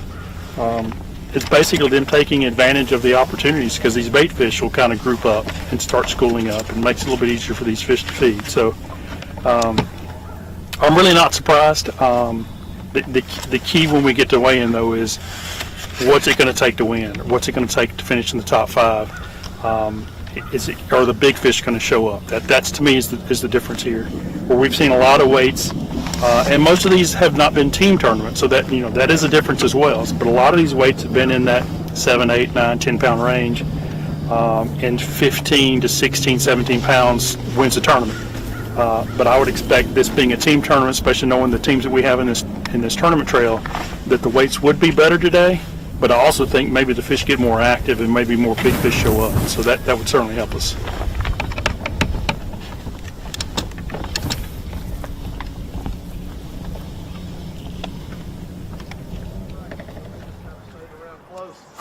Hopefully we can spend our whole time fishing instead of running. Yeah, Mark McKay talking about how they want to spend a little bit more time fishing than running around, but staying mostly up here on the upper end. Boat number 55, Tim Hurst, Mark McKay, former Angler of the Year on the Alabama Bass Trail. Winners, fishers extraordinaire, but you only have one fish, you said? One bass. Getting many bites at all? You catching any non-correct species? One non-keeper and a drum, that's it. I decided to chase after you because it looked like just one guy in the boat, but I think, Tim, were you hiding or what? You down? I get down on the floor. You were down in the gunnel of that thing. I literally said, do we have any single competitor boats? And Kay said, yeah, there's a few of them. And then I got here, I'm like, where did that guy come from? I keep him in the rod locker. Yeah, I mean, that's where the hot cocoa is in there. I figure since I only had caught one today, you need to get out and help me a little bit. Let him out of the rod locker. What'd that single fish come on? What bait? Sprounger, swim bait up at the dam. Okay, same. Oh, so, and you did catch it when you were up at the dam? Yep. You didn't see Crow out there, did you, anywhere? He was up there, yeah. I mean, this morning early when we saw you, but yeah. You haven't seen him since. He was down the lake a little ways. He was negative Nancy earlier, so I didn't know if you stumbled upon him, you'd hear your fair share. He stays negative Nancy until he catches him.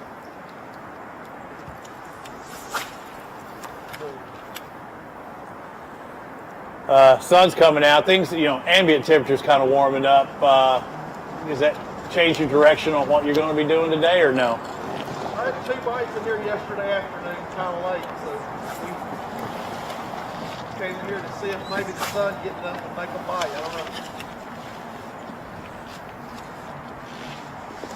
And for the people that can't see or recognize where we are, and I don't know if Laura can shoot, this is basically the channel where all the barges work their way out of. I didn't even know this was here. I thought they just dumped them out in the regular part. I've never really seen a barge all the way up here on the exit or the entrance, however you want to look at it. But much, much calmer water here than it is on the other side of that island to our right.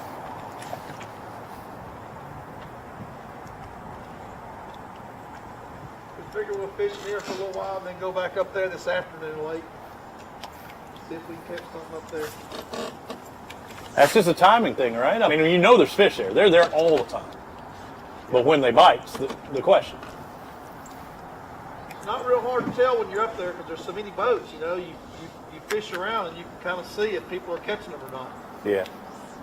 You know, this morning there just wasn't nothing happening really. Well, and you say that, and now it's all past and stuff, but you say that, Brent said that, but yet there was a boat within 100 yards that had 4 fish. Yeah. You know, and 2 keys. But it's like, it's crazy that everybody else wasn't catching them. We've and seen that a few fish caught, but I mean, it's not like it, when you're up there and it's happening, you kind of know it. I mean, everybody's catching them, you know. Yeah, extravaganza. Yeah. And I saw a lot of fish catches, but unless you're in the band, those drums don't count. Yep. A lot of drum up there.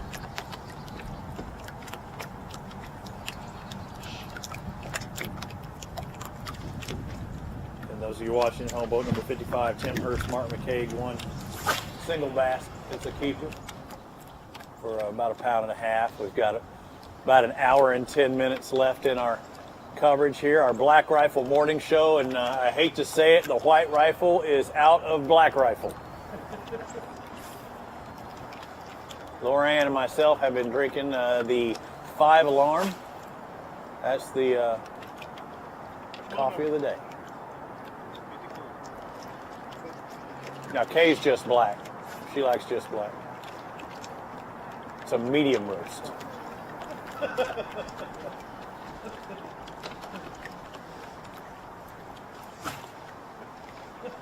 Well, how's your day going so far? Why are you laughing? Pulled up on this ledge first thing this morning. I thought I was in part of something special. Ended up just being a family reunion, I guess. Right. I got 3, but they're 15.01, 0.02, 0.03. Okay. Got 3 just keepers here. 3 what? Have they come out throughout the day or a certain time of the morning you caught them? First thing this morning. Okay, first thing. Water was moving a little better this morning. I think they're pumping more now, but it doesn't slow it down here too much. You think you can stay in this area all day, or you got other things you can do? I'm going to head further down here in a minute. Okay. There's a little more grass. What's everybody else doing? So you think the key is focusing on that grass, the grass edge? I have no clue. I got here Wednesday, 3 fish, Thursday and Friday. Caught 3 fish both days. Okay. First day was up at the dam. Second day was down messing in the grass down there. 2 or 3 drum each day. Nothing, no pattern, no clue, no nothing. Well, today's the day to put it together. That's it. Yeah. Old Crow here last year did it in 1 hour, so yep. We'll see. It can happen in a hurry. That's it. All right, appreciate your time. We're going to ease off a little bit and watch it for a minute. Yeah, man.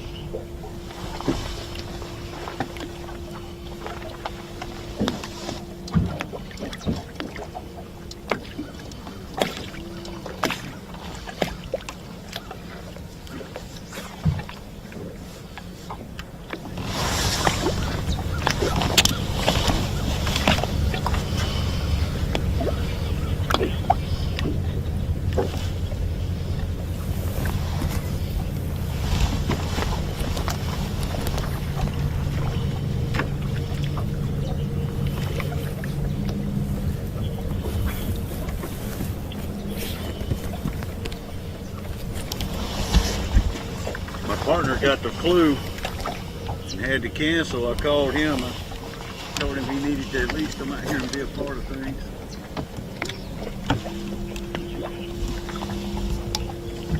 little chilly coming down the road this morning. Yeah, it was cold this morning.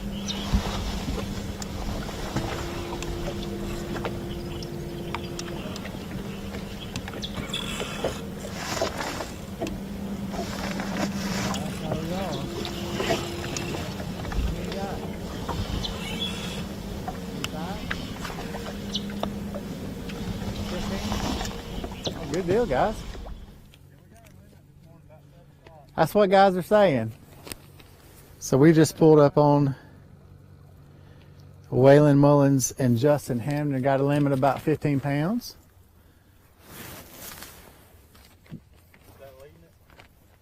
I mean, for me it is. Unofficial leader for the teams I've been around. Yeah, we'll just cash the check right here.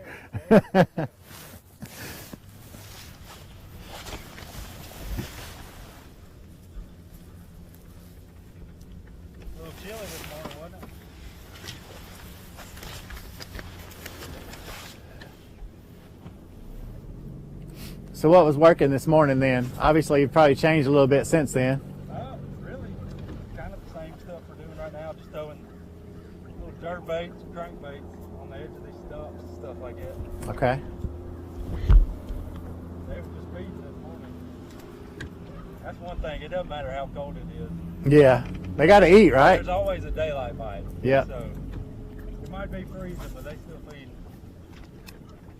They'll turn on again here probably about 12 or 1 o'clock.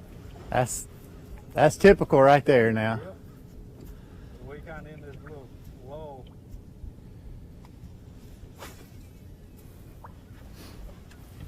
Now, if y'all want to have a drum tournament, though. Oh, I have heard. Put it on. I've heard there's been some drumming going on for sure. It's been pretty good. As tough as practice was, we were pretty happy with it. Well, you know, I kind of was wondering the same things. Everybody just sandbagging, or we got some fish out here. So hopefully, Fish out here, it's just they've been tough. it's been hard. Yep.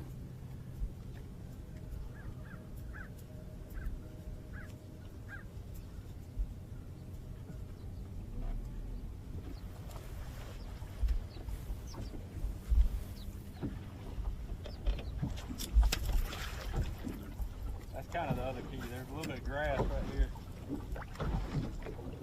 Drifting on the edge of that grass. Yeah. And then they're just scattered all out here.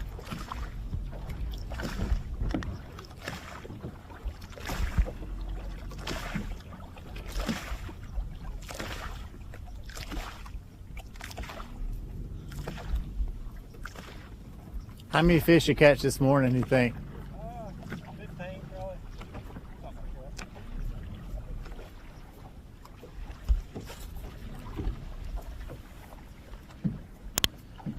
There should have been one more. He broke off on a big one earlier. Oh, really?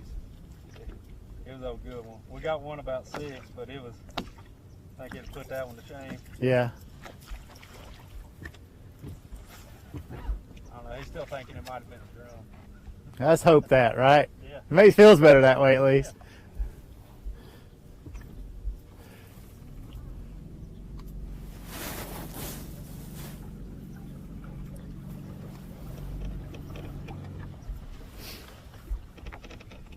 Should get a bite right up here.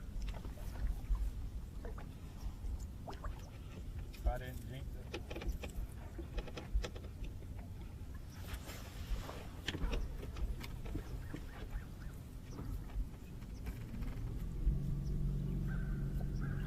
How many spots did y'all hit in practice? I don't even know. That's what I'm saying. It just didn't really find any. Did y'all find this area to be producing, or did you just decide to come here this morning? No, I pulled up here in practice and immediately caught like a 5 and a 4. So I got out of here. How much more company you have this morning here? Just that one other boat. Okay. That's what we were both kind of on the sweet spot of it. Yeah. Got pretty good quick.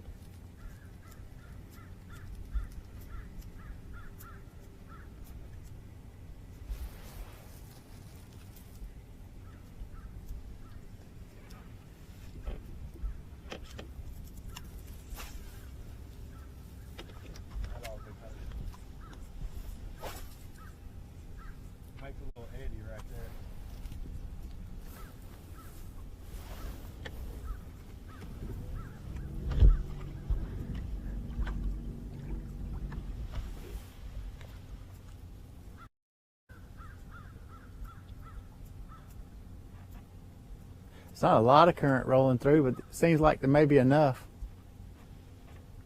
Just enough.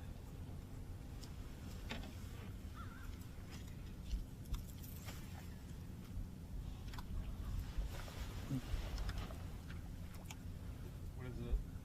Zoo up there at the dam? I didn't go that way. I've been to J.P. Coleman and back, if that means anything. Okay. Yeah. That means you can't feel your fingers. I can't feel my fingers or my toes.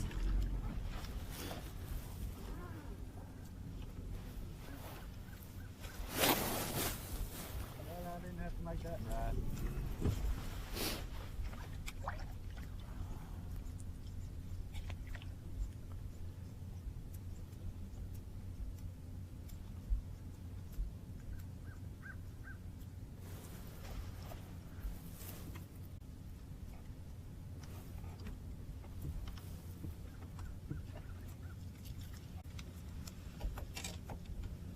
This morning, all these fish, you know, you see them on live scope.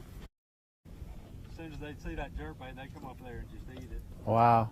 But now, it's just constantly, they're just following it, following it. We need another flurry before the day is over.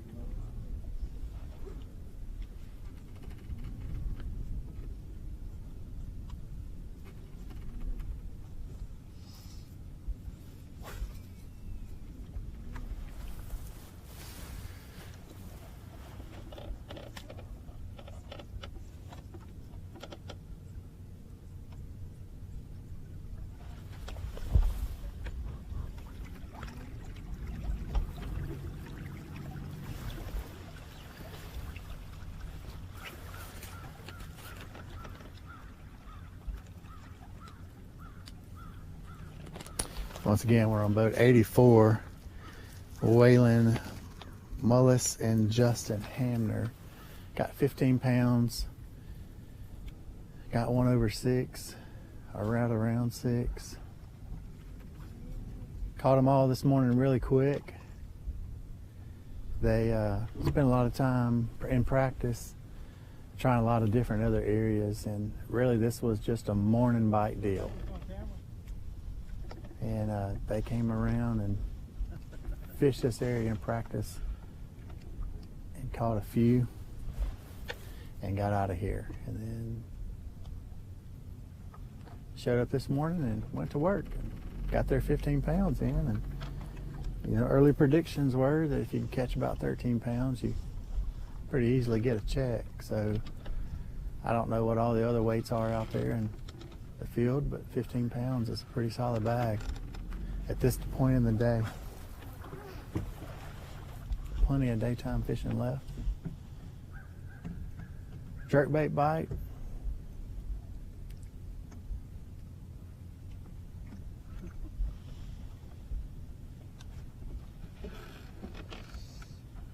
Got hung up here on some wood. There's some grassy in this area, and he said that the fish were kind of just right around in that grass. They'd come along with the jerkbait and just kind of nipping the grass. And when you're hitting the grass, fish will come out. Said early in the morning. Put these trot lines out. They need to quit. So we got a trot line hung up on here. And like I was saying earlier, he said this morning the fish would really come after the jerkbait, and just as soon as you came by, you could see them on live scope, hit them really quick. And then now he sees the fish just kind of chase the bait for a little bit and let it go. So kind of in a lull right now. It's kind of that mid-morning. Fish will kick on here a little bit later in the day as the sun gets up a little bit higher in the sky. We do have a little bit of current running through this area, not a whole lot. I think they were probably running 40,000 by this time, and just enough to where you have to stay on the trolling motor to kind of keep the boat where you want it to be. My cameraman kind of scanned back down the bank here towards the left, and you can kind of see it's just a long little ledge here. The water is down. We are at Winter Pool, so you can kind of see that stump road. That is a long just flat that kind of comes out. This The backside over there opens up into another creek that goes way back in. The side we're sitting in, we flow way back up to the main river. So this is the backside of 7 Mile Island. We have a few boats in the area.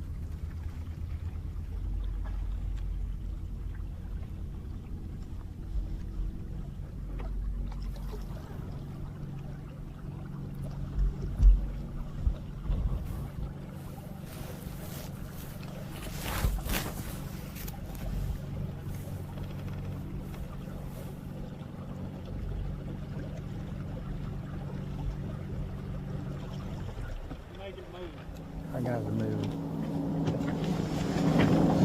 Jason, I had to split. We got to go double duty here. I caught up with the Triton of team number 29, Brian Stifler, Chad Hall. I pull up to them. They're like, "Get away, get away." Why is that, Chad? Why would you say that? Why would you say that, Brian? Unless you brought lunch. I didn't say Chad did. I know, but Chad, why did you want me away? Because I thought you were doing okay the last time I was with you. Last time you and I were together, we had to perform surgery on a guy that can catch a bass every now and then. Yeah, Jordan Lee dude's pretty good. Had a little cranioplasty with you, though, with a little jig in your head or whatever that was. No, he hit me with the jig. We survived. Oh, that's right. I put it one on camera. And then you went into his head. Did you see him hit him with a jig? I pulled up there right. Oh, I think I did, actually. No, y'all left to go back to get something, remember? Either way, y'all both thumped each other pretty good.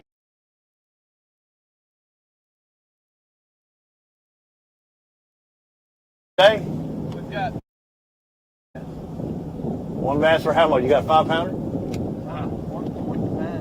1.9. It's a future 5 pounder. Okay. Give it a couple years. It's a 5 pounder. We were trying to find our leaders in this championship. It looks like they're just across from you. I think John Pollard and Tim Watkins are, and you said they look as lost as y'all are right now. Is that what you're doing right now? Just living on the backside of this tail race, just trying to stumble on? Yeah, we're trying to find some that may be pulled out here a little bit. There's some small, tiny little shad out here. Yeah, and that's what other people were talking about, because not big swim baits, but a lot of smaller swim baits you're seeing them use. Yeah, little. We're just trying to take a few of these shoals, and then we're probably going to move. What's your thought on where you're going to go, or how's it going to look different? Well, we're going to get away from this area. Yeah. We're going that way. We're going that way. Going down. It's ain't been much better down there from what everybody's saying. So, Got to do something or go get lunch. That's right. You bring lunch? I did not. I've got some trail mix there I can do you, but I mean, Kay was watching. The opportunity to eat pizza one. Kay was what? You wanted this to be a pizza event. Kay said she didn't hardly recognize you without the sun's out, guns out. Kind of The sun's out, but there's no guns out today. Brian's got more clothes on than I've ever seen him wear right now. Yeah, I had to go buy some. I didn't own this many clothes. It's chilly. I got my bucket backs out here, and thank God I do. It is chilly. But it's nice without a bunch of wind. It's really not that bad out here. No, this morning it was cold on the old fingers for sure.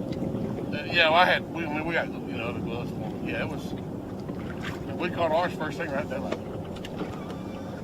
R1 bass. Now, whose boat's this one? Fine. Is your daily driver? Yeah.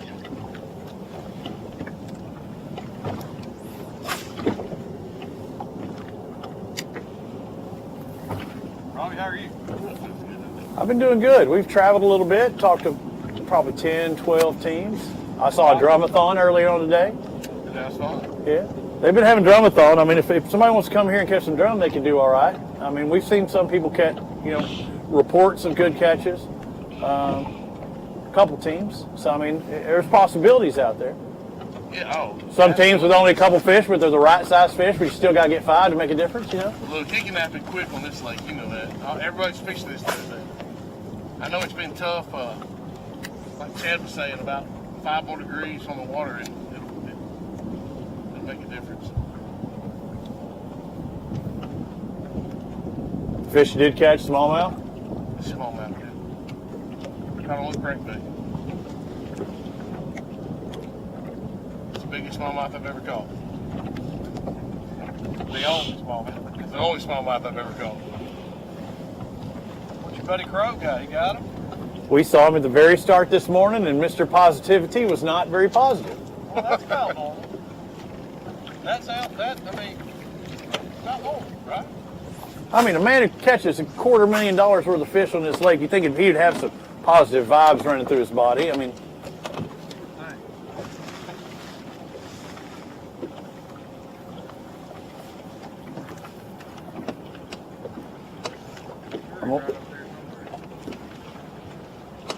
On the boat go up there this morning?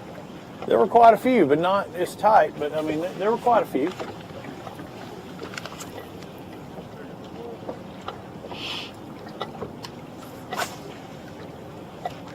I would say the field's pretty spread out, though, more than Otis. But I mean, you see. I mean, how many do you see here? Not many. Yeah. That buck you're looking for, he goes to that bridge. Yeah, no, he's staying there. He'll just drift. He's drifting, like we are. Yeah, and I mean, it looks like that's John Pollard, I believe. We hope he's more successful than we are. He hopes that too, because he's leading angler of the year, and it's a pretty tight battle. Now, everybody wants that belt. I mean, you can win a paddle, but to win that belt, man. Oh, there's a big one. Right species too. Look at there. Leave it on there. Maybe something will grab it. I don't believe he's going to go 15 inches. I cannot believe you did me wrong like that. You should have said, oh, got a big one. You should have gave me your best Iconelli or something. That would have been awesome. That was exactly what he'd say. Whopper!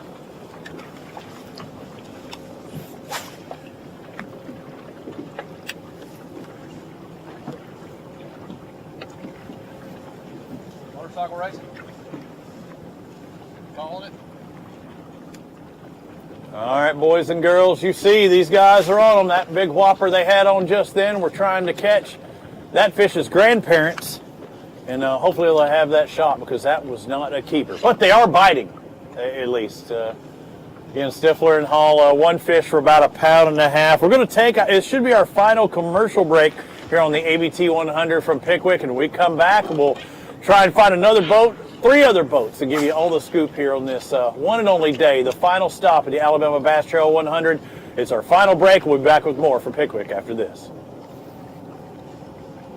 This hour's live action is sponsored in part by Garmin, by PowerPole, American Baitworks, Bill Penny Automotive, and by fishalabama.org.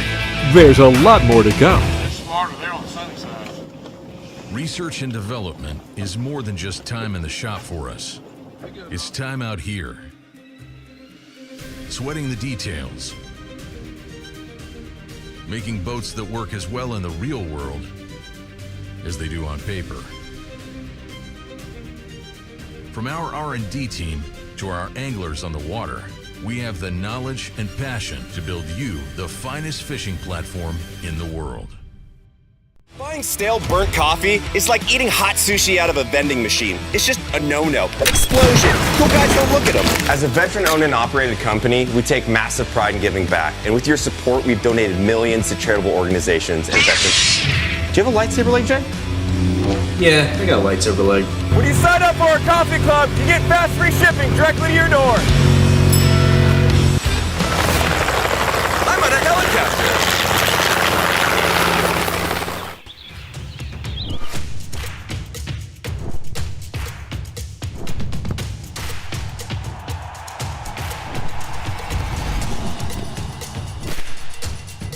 For all the ways you love to play, Academy Sports and Outdoors makes it easier than ever to get what you need and have fun out there. Get free shipping on your favorite brands at academy.com or get free curbside or in-store pickup at your Academy store. If you didn't already know, AmFirst has great rates on auto loans and boat loans and motorcycle loans and really any loans, including ones for your business. With a variety of terms as low as 2%, we're kind of hard to beat.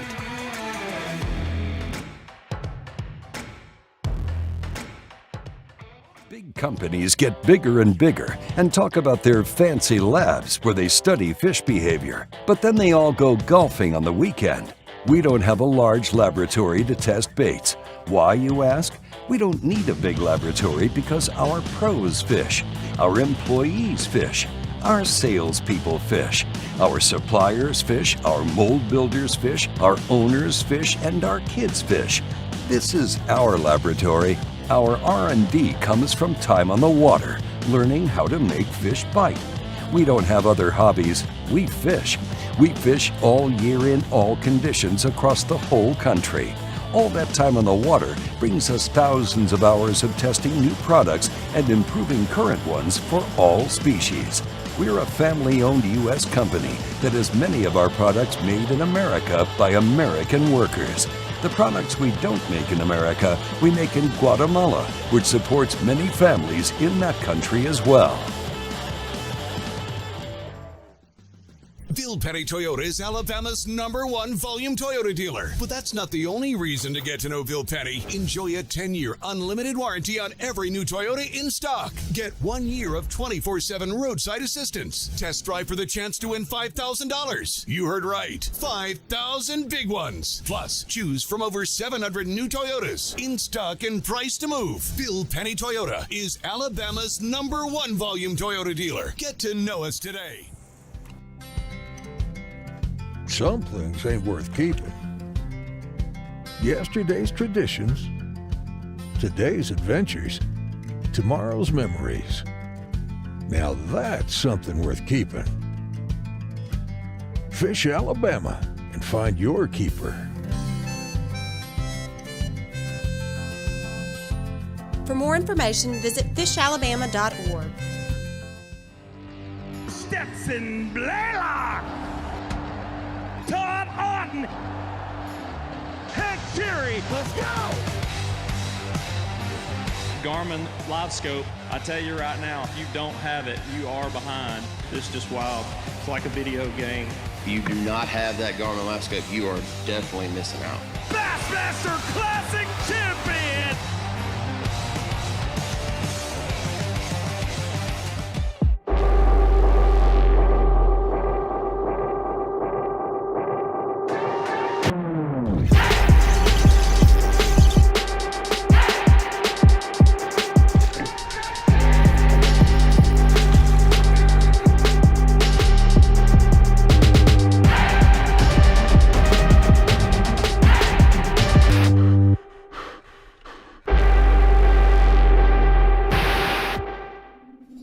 In 2009, it all started with this 721 Pro XP and a passion to build the best fishing platform in design, performance, and construction for all of our customers. Through the years, motors have changed, electronics have changed, but the passion to build the best bass boat possible has not changed. Everyone at Phoenix believes we got it right the first time.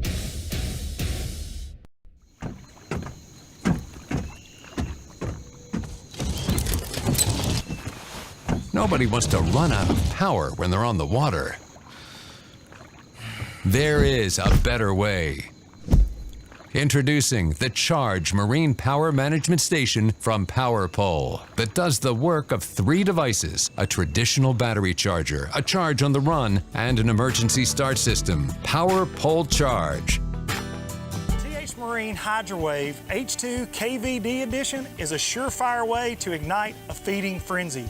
The Hydrowave utilizes a sound-emitting technology that imitates bait fish and other feeding fish below the surface that preys on the competitive nature of bass and other game fish to get you more bites. The Hydrowave is another way that TH Marine has you covered from transom to trolling motor.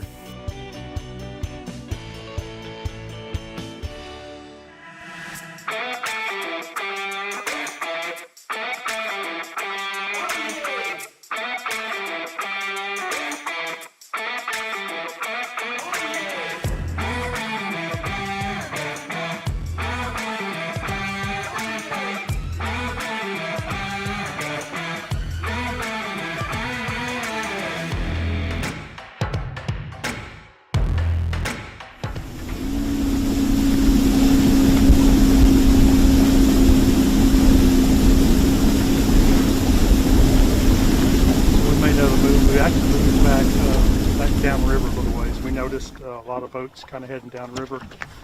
We kind of see that a lot during the day. Guys kind of start out in that area and move quite a bit. So we decided to go back downriver a little bit to see if we could find a few more teams.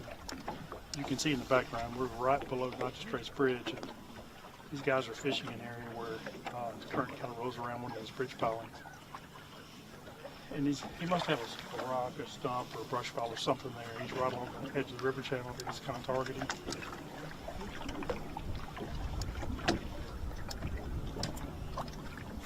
They've got 4 fish in the boat, I think about 8 pounds. That's what they told me. Got 2 small spots.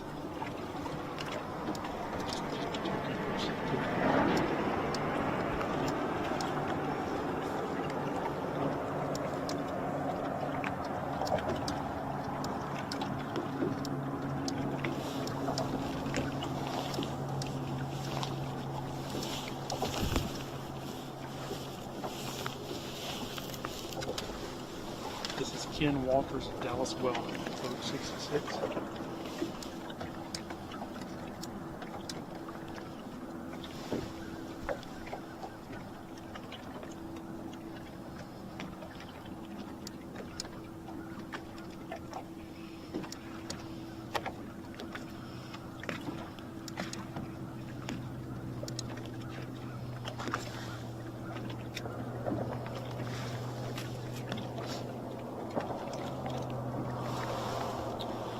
These guys did win the first ABT100 tournament we had this year on Lake Jordan back in January.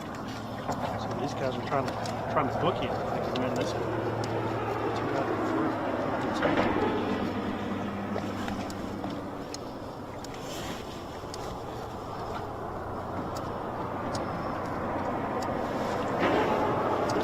I'm being told they won over $61,000 just in the ABT100s alone.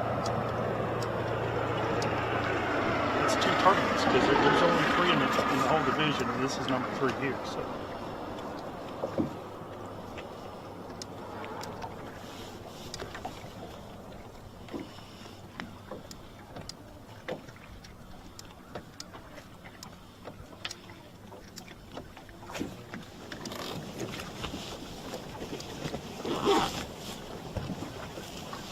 Kenneth, it's hard to hear you talking about Dallas Weldon, and you know, we mix teams, match teams. I know it's hard to say Mitch Mitchell without saying Ken McCollum. It's also hard to say John Pollard without saying Dallas Weldon, but I think they're doing about the same thing as far as weight's concerned.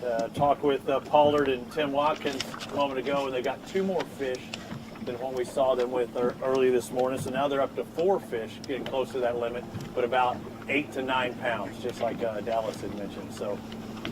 But these guys are the closest to winning that championship. The ABT100 championship, they're the points leaders with just this round to go. They need to get that limit. They need to finish as high as they can, because although it's a limited field, 100 boats, not everybody showed up this morning. The field's packed really tight points-wise near the top. So every ounce really counts, and a lot of money is at stake for the win, but also for the title belts as well.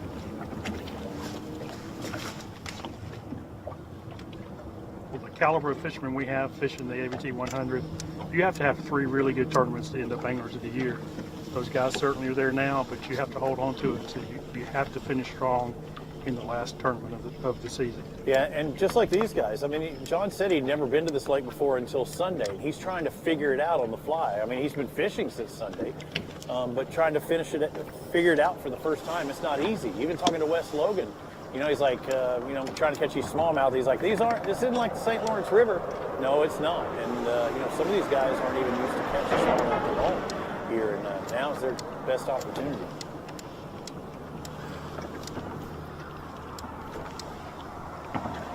Well, you know, that's one of the things that makes this ABT100, you know, really unique.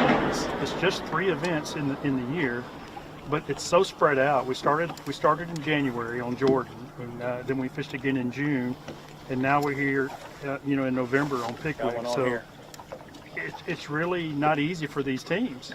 They have to be able to be very versatile and perform well on basically in any lake or river situation. All right, we've got the net out.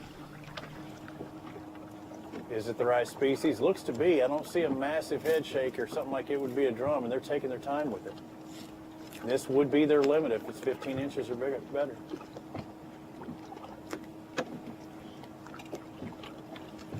I don't know if it's a drum or not. I can't see it. It still hasn't come up. Might be a drum, but let's hope not. Because if it's not, this could be good. It's feisty, whatever it is. Yes. Oh. What are we looking at? We're looking at the right kind, fellas. Yes. Nice job. Downtown Mr. Brown. That's the limit right there, and that could be a big, big fish. Oh, stay in the boat with us. Man, you dropped this fish in the lake. No, he almost went in the lake. He wasn't letting go. As bad as we needed that one, I'm probably the held on. I was letting you ride back around with y'all. He lost that one.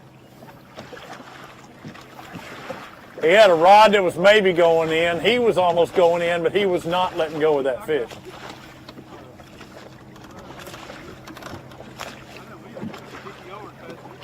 So now that probably gets you to 10 and a half. Yeah, that's going to keep me doing this a little bit longer. We're just going to flip. All right, they were about to go flip, but now they're going to do this a little bit longer. Now you work your... There barely touches 15. I'd really like to get rid of it before we go to our grass fish. He's got one that barely makes, and he wants to get rid of it before he goes to the grass fish and try and upgrade. But you know there's big fish doing exactly what you're doing. Now you pulled back up river and started drifting back down again to try and find those spots. Yeah, we're just hitting random rock stuff out here. I mean, it's just like it is up there. It's just less traffic down here. It's a crapshoot, but you drift into that right spot, and it's random rocks, the right current, those eddies. And he didn't know if it was a drum. Again, this has been drum central in this portion of the lake a lot this morning. He didn't know if it was a drum because that fish stayed right underneath the boat. They were taking their time. It was fighting really hard, and that's what the smallmouth will do as well. But we've seen meanmouth here, we've seen smallmouth here, all in this stretch of water.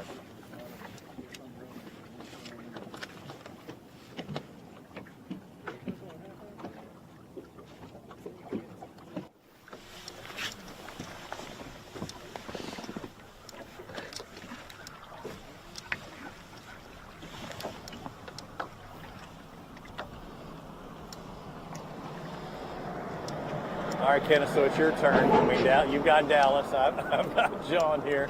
And you know that's a big relief. When you catch that fifth fish, I know you got one that's really close to measuring or just on the plus side they want to get rid of. But when you get that fish, that fifth fish, it really takes some weight off your shoulders.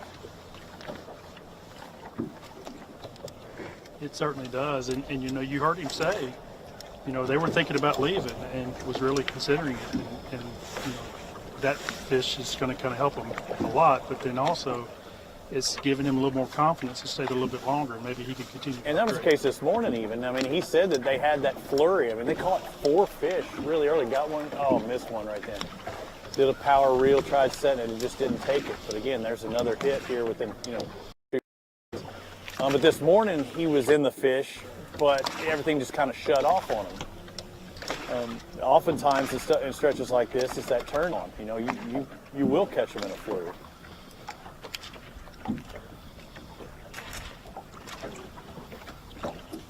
Yeah, and you know, you also mentioned about there's been a lot of guys catching drum up there. You know, these guys have to be really careful because you can catch 3 or 4 drum and kind of get you thinking that everybody's a drum. Those big smallmouth sometimes are fooling. They'll act like a drum at first. If you just assume it's a drum and you just kind of half do it, and that fish gets close to the boat, gets you handcuffed, and gets pulled off real easy.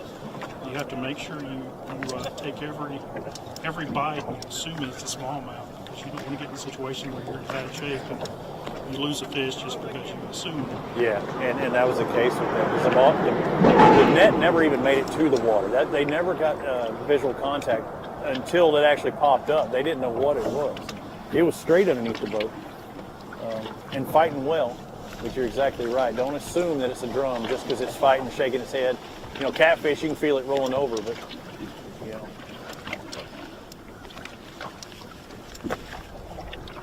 Kenneth was talking about that fish gives you the confidence, like you said, talking about making that move, but it gives you confidence of staying out here and doing this more.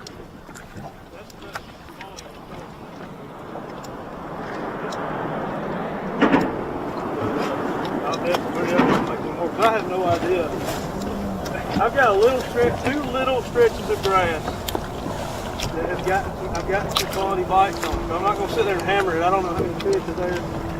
And I don't know, the water temperature's dropping every day. These here I've got to commit to. Yeah. How far of a run is it? It's about a 20-mile run. Okay. Yeah, 20 miles. That's you've got to make it a point. I mean, you don't have the lines in the water when you're running, but somebody does. That's right.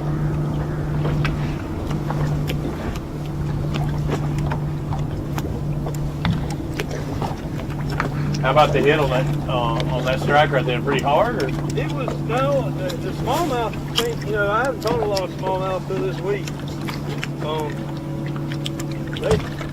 Usually the bites I've had where they really fired up a drum or a catfish, it just kind of ticked. But when I set the hook and didn't move, I didn't know if it possibly was a drum, and I didn't have a little slack in the line when he did. I was hoping it was a smallmouth, but most of the better ones, pulling ones I've hung out here the last couple of days have been drum. We've seen an interloper today. Saw a meanmouth earlier too. Really? Good thing.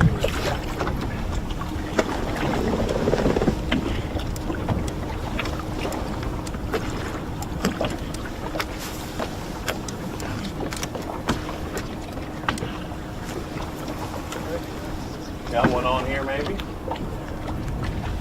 No, we got a little guy. Non-keeper. Show that bad boy. What are we fishing for? If I can hold that. There's our Diet Mountain Dew small bass, and actually that's not. Chad Hall's got you beat on that. You got a beat already?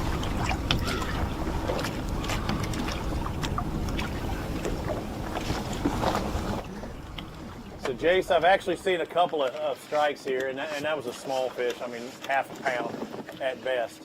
But we're starting to see some strikes, a good-sized smallmouth just a moment ago. How are things over on your side of the lake? Well, we caught up with boat number 28, Jeff Cannon. Your second AOI leaders currently coming into this event. They have 2 fish. Said one of them is just barely a keeper, so it's been a tough morning for them. They are just really on the backside also of 7 Mile Island. We're kind of moved up a little bit more from the other teams we were on earlier. We moved towards the dam, and they're throwing spinnerbaits and crankbaits around this wood, kind of laying off of the bank. So been a tough morning for them so far, but they know it just like everybody else. It can turn on at any minute for them, and just takes a couple good bites and they'll be right back in it.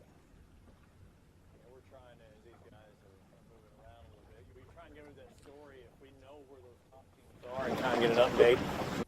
These guys probably sitting at 10.5 pounds. Of course, they're the leaders. Okay, second place is behind them, but third, fourth, fifth, sixth, any of those guys have a really, really good shot still of taking the ABT100 championship, because that's how tight it is packed in there. Yeah, the 2 teams we were on earlier, both of them had 15 pounds. So, looking at the event leader, we kind of think anywhere between that 15 to 20 pound range would be a good chance to come and take the lead. But now we're talking AOI leaders here, moving those points. Every place pays a point. So, it doesn't take much to move up and down, but you still got to catch them today to stay in it. Like John getting caught up there and making sure to run on the other side so he can get that bait back. I think swimming a bait back in this with the current, but catching up a little bit. But yeah, you're exactly right. I think 100 points is what you would get for first place, and then 99 for second, 98 for third, and work your way on down. So there's not much difference between, say, first and fifth. It's only 5 points. So you could win the event and possibly only gain, 5 points on somebody. Mm-hmm. But the point structure, the way it is coming into this round, and the way the consistency of those top teams, that just means that there's several teams with a shot. And oftentimes how often do you hear sports, and I know the ones I cover, guys don't want to be that first team going into the last one. They want to be the guy that has to chase, because everybody's looking at the leader, right? Oh yeah, it's always, everybody always cheers for them. underdog anyway too. So, you know, you see a guy that's sitting out there in maybe 5th place, 6th place could, you know, if that, all they have to do is finish 6th place is better than the leader and then the rest of the field. And that way, you know, they gain enough points to be able to do it. Yeah, even a big jump, maybe somebody who's 10th, you know, but still could be 15 points out or however far that is, you know. I mean, still has a shot at winning it. I mean, when I do cover the Classic, that still one of the biggest things was that comeback from Jordan Lee, you know, making that big push on that final day. And it's like, insurmountable lead. No, it's not. Randy Howell, insurmountable. Nope, it's not. Watch this, you know. And it looks like, oh, I thought we had one on, but it was a hang-up.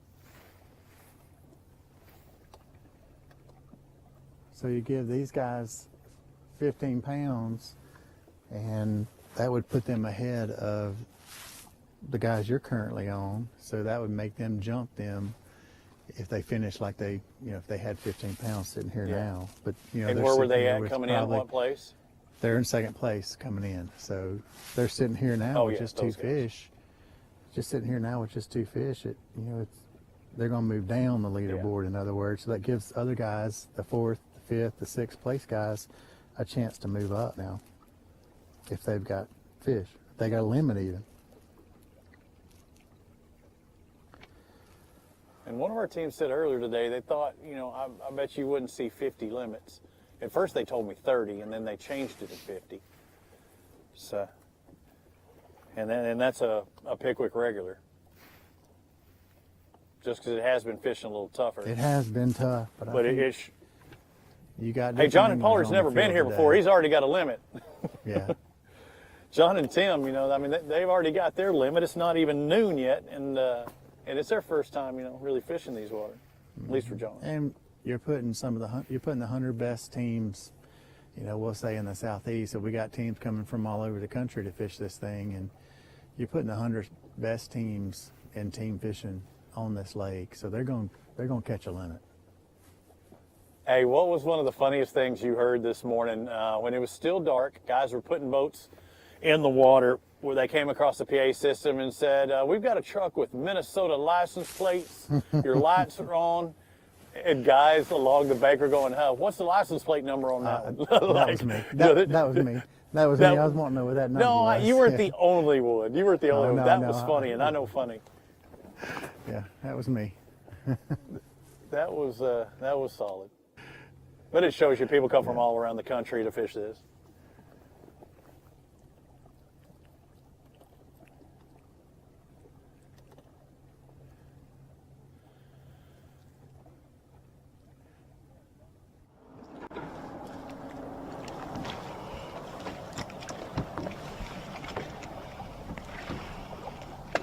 Butts, the last time I saw them, didn't I see Butts cracking open the bush right after the championship?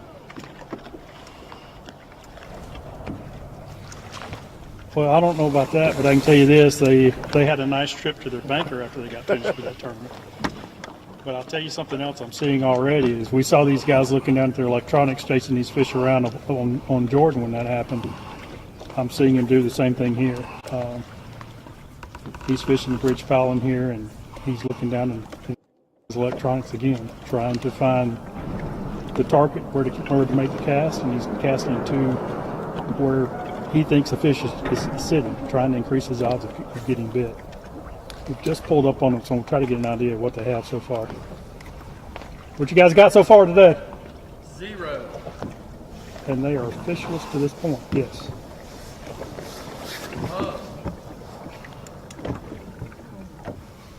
Had a lot more wind yesterday, though. Yep. Helped out a lot. And the later afternoon bite helps a lot, too. So we're not out of it. Yesterday was a really good practice. Kind of figured where we could stay on.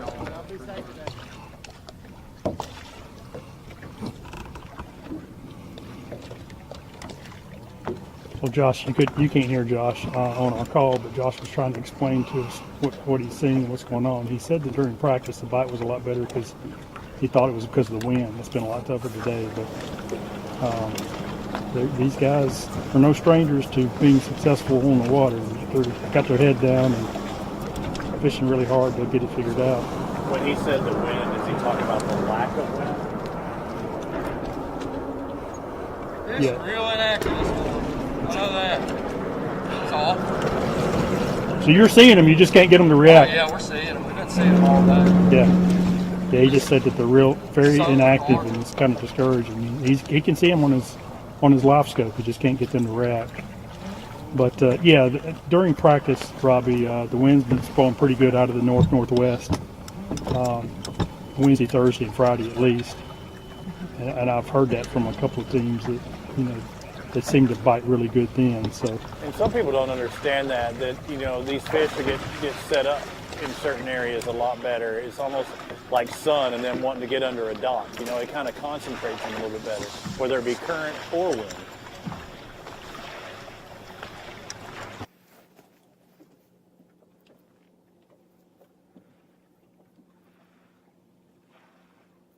It can create current. Orients the bait fish sometimes. It makes it easier for these fish to feed on. And, that's the key. The fish wants to feed when it's easy. They don't want to expend any more energy than they have to eat, and that's why there are certain times of day or certain days or areas or places that fish tend to feed, and it comes down to a way that they can get their meal and not have to work too hard to get it. And also that wind, obviously a little chop on the water, like you're saying, a little disturbance on a visual day, that could help, A lot of varieties to these guys and different opportunities. You're further down. These guys were talking about wanting to maybe head down. I'm thinking maybe trying to find some of those grass fish or just options, but there's several ways to catch these fish here on Pickwick. There really is a big variety, and that's a lot of it. It's a game of decisions, and when you're in a tournament, you have to be able to make those decisions throughout the day. And as we see every time we do these, it's the teams that makes the right decisions on tournament day. Sometimes you have to completely scrap what you did in practice because conditions have changed, or the fish have changed, or added pressure, whatever it may be. What you did in practice just doesn't happen on tournament day, and you have to keep your mind open and be willing to make adjustments and changes. Sometimes it can be area of the lake, sometimes it can be bait changes, but that's where these experienced anglers are really good at doing that. And that's what we get to see, not only our live coverage, but when we come and see weigh-ins and talk to these anglers after they weigh in and get more of a complete picture of the whole day, because we're really only on live for half a day, a little bit over half a day, so we still miss some things that happen on the water, but it's always interesting to see how these teams really put it together throughout the day. Yeah, I know you've spent many a day out here. I've been here many years, but I haven't been out on the water, but a couple of times. I've usually stayed up in the north part. But as far as the lake, there's a couple things. You always hear tail race, but I know that's not how it's always won. But ledges in the summertime, right? That's where you would go, isn't it? I mean, that when you think of Pickwick, isn't that another one of the main factors? Yes, and this lake has a tremendous amount of ledges, offshore bars, little islands, and the further down the lake you go, the more prevalent they are. And it's even this time of year it can really play. We've seen some areas where there's grass, but then there's areas where it's more stumps and rocks. So depending on where you're at in the lake, the potential cover that they have may change, but a lot of it is still kind of the same philosophy. You're looking for areas where the current may break, or you get little eddy areas, and sometimes that can be behind a big stump, a treetop, a big rock. There's rock rows, there's rock ledges, and these fish use all those areas in order to feed.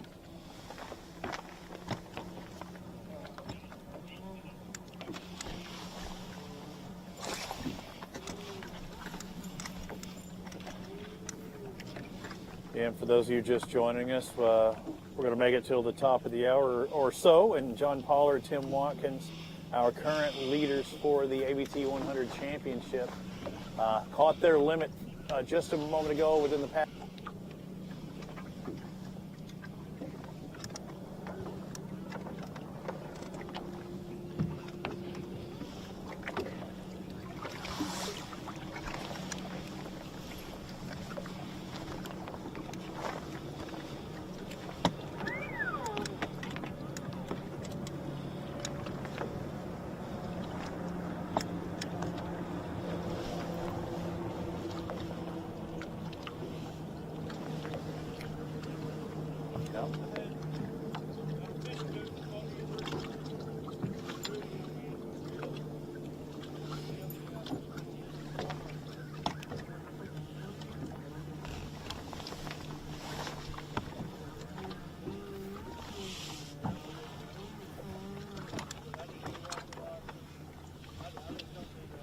Yeah.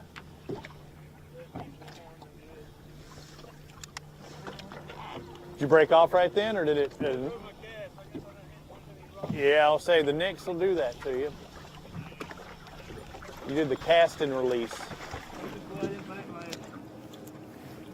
And I had heard, I can't remember if it was Kenneth or Kenny, I think it was actually Kenneth who made that point where somebody had caught a fish and they immediately retied right after that. Well, just a second ago, John made a cast with this bait. The bait kept going and the line stopped. So there was a nick in that line. Was it fluorocarbon? Yeah. Yeah, so fluorocarbon, maybe some of that brittle factor we were talking about, but also when there's a lot of rocks down there, just run it by them might cause a nick. And if you feel it when you're reeling it, you can go ahead and make that deal. But if you don't feel it, it kind of comes out of nowhere. At least it happened now and not when a fish was on the other end of the line. So he's going to have to retie. Going back with a little swim bait again. Something different.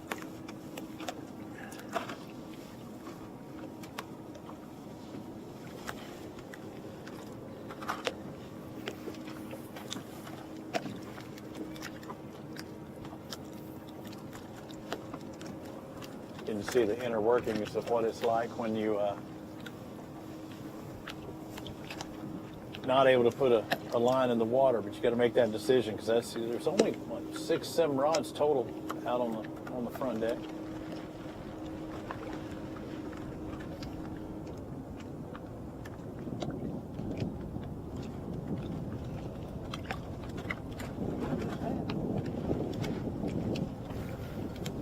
They don't even see him with 3/4.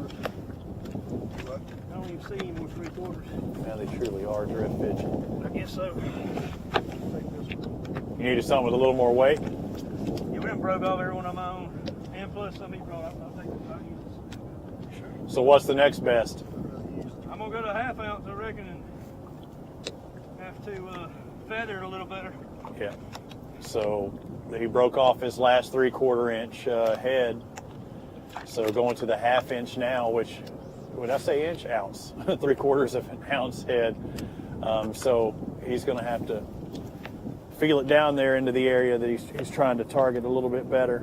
It's not going to want to drop quite the same. The martyr maybe there. I might have said 3/4 inch, but it was 3/4 ounce head for that swim bait. I think Tim's still working with the last one back there in the back. Who knows? They might like that ladder look. Might be a little more free falling. They might. I've caught them on this week too. Could be something that they stumble upon like that. You know, they might not like that yo-yo style more with that heavier head. They might like one that has a little slower drop.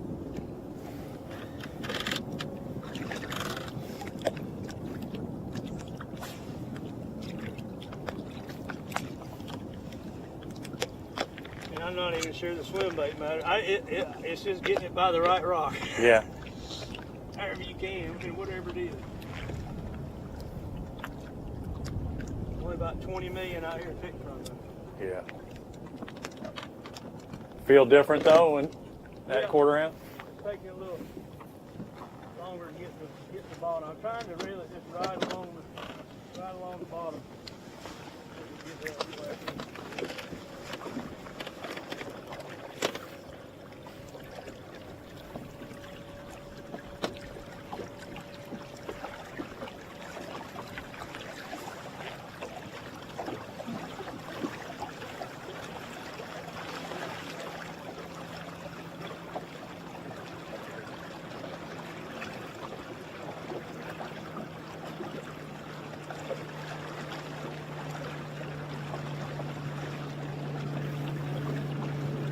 Yes.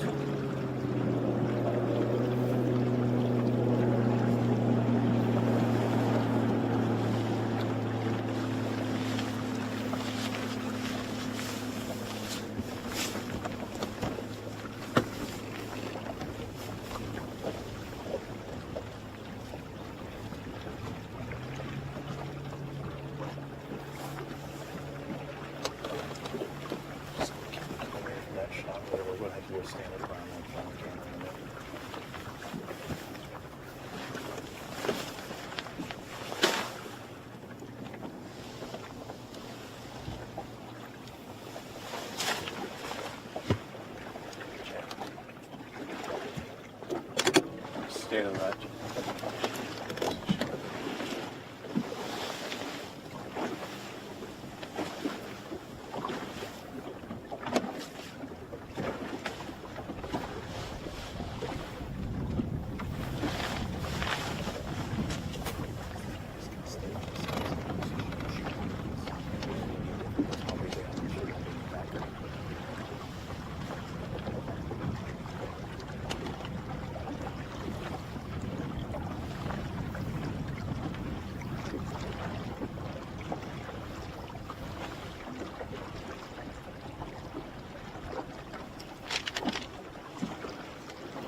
Doing same.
Miss Kay, speaking of those pros, we caught up with Justin Atkins this morning. We made the run all the way down to JP Coleman this morning. Long, cold run for me and the cameraman. We got down there and he had one fish in the box, another short, and they started making their way back up towards takeoff. And then we caught up with Jeff Kitchens and Randy Wiggins, our team that had the most weight today for our viewing, and they had 15 pounds.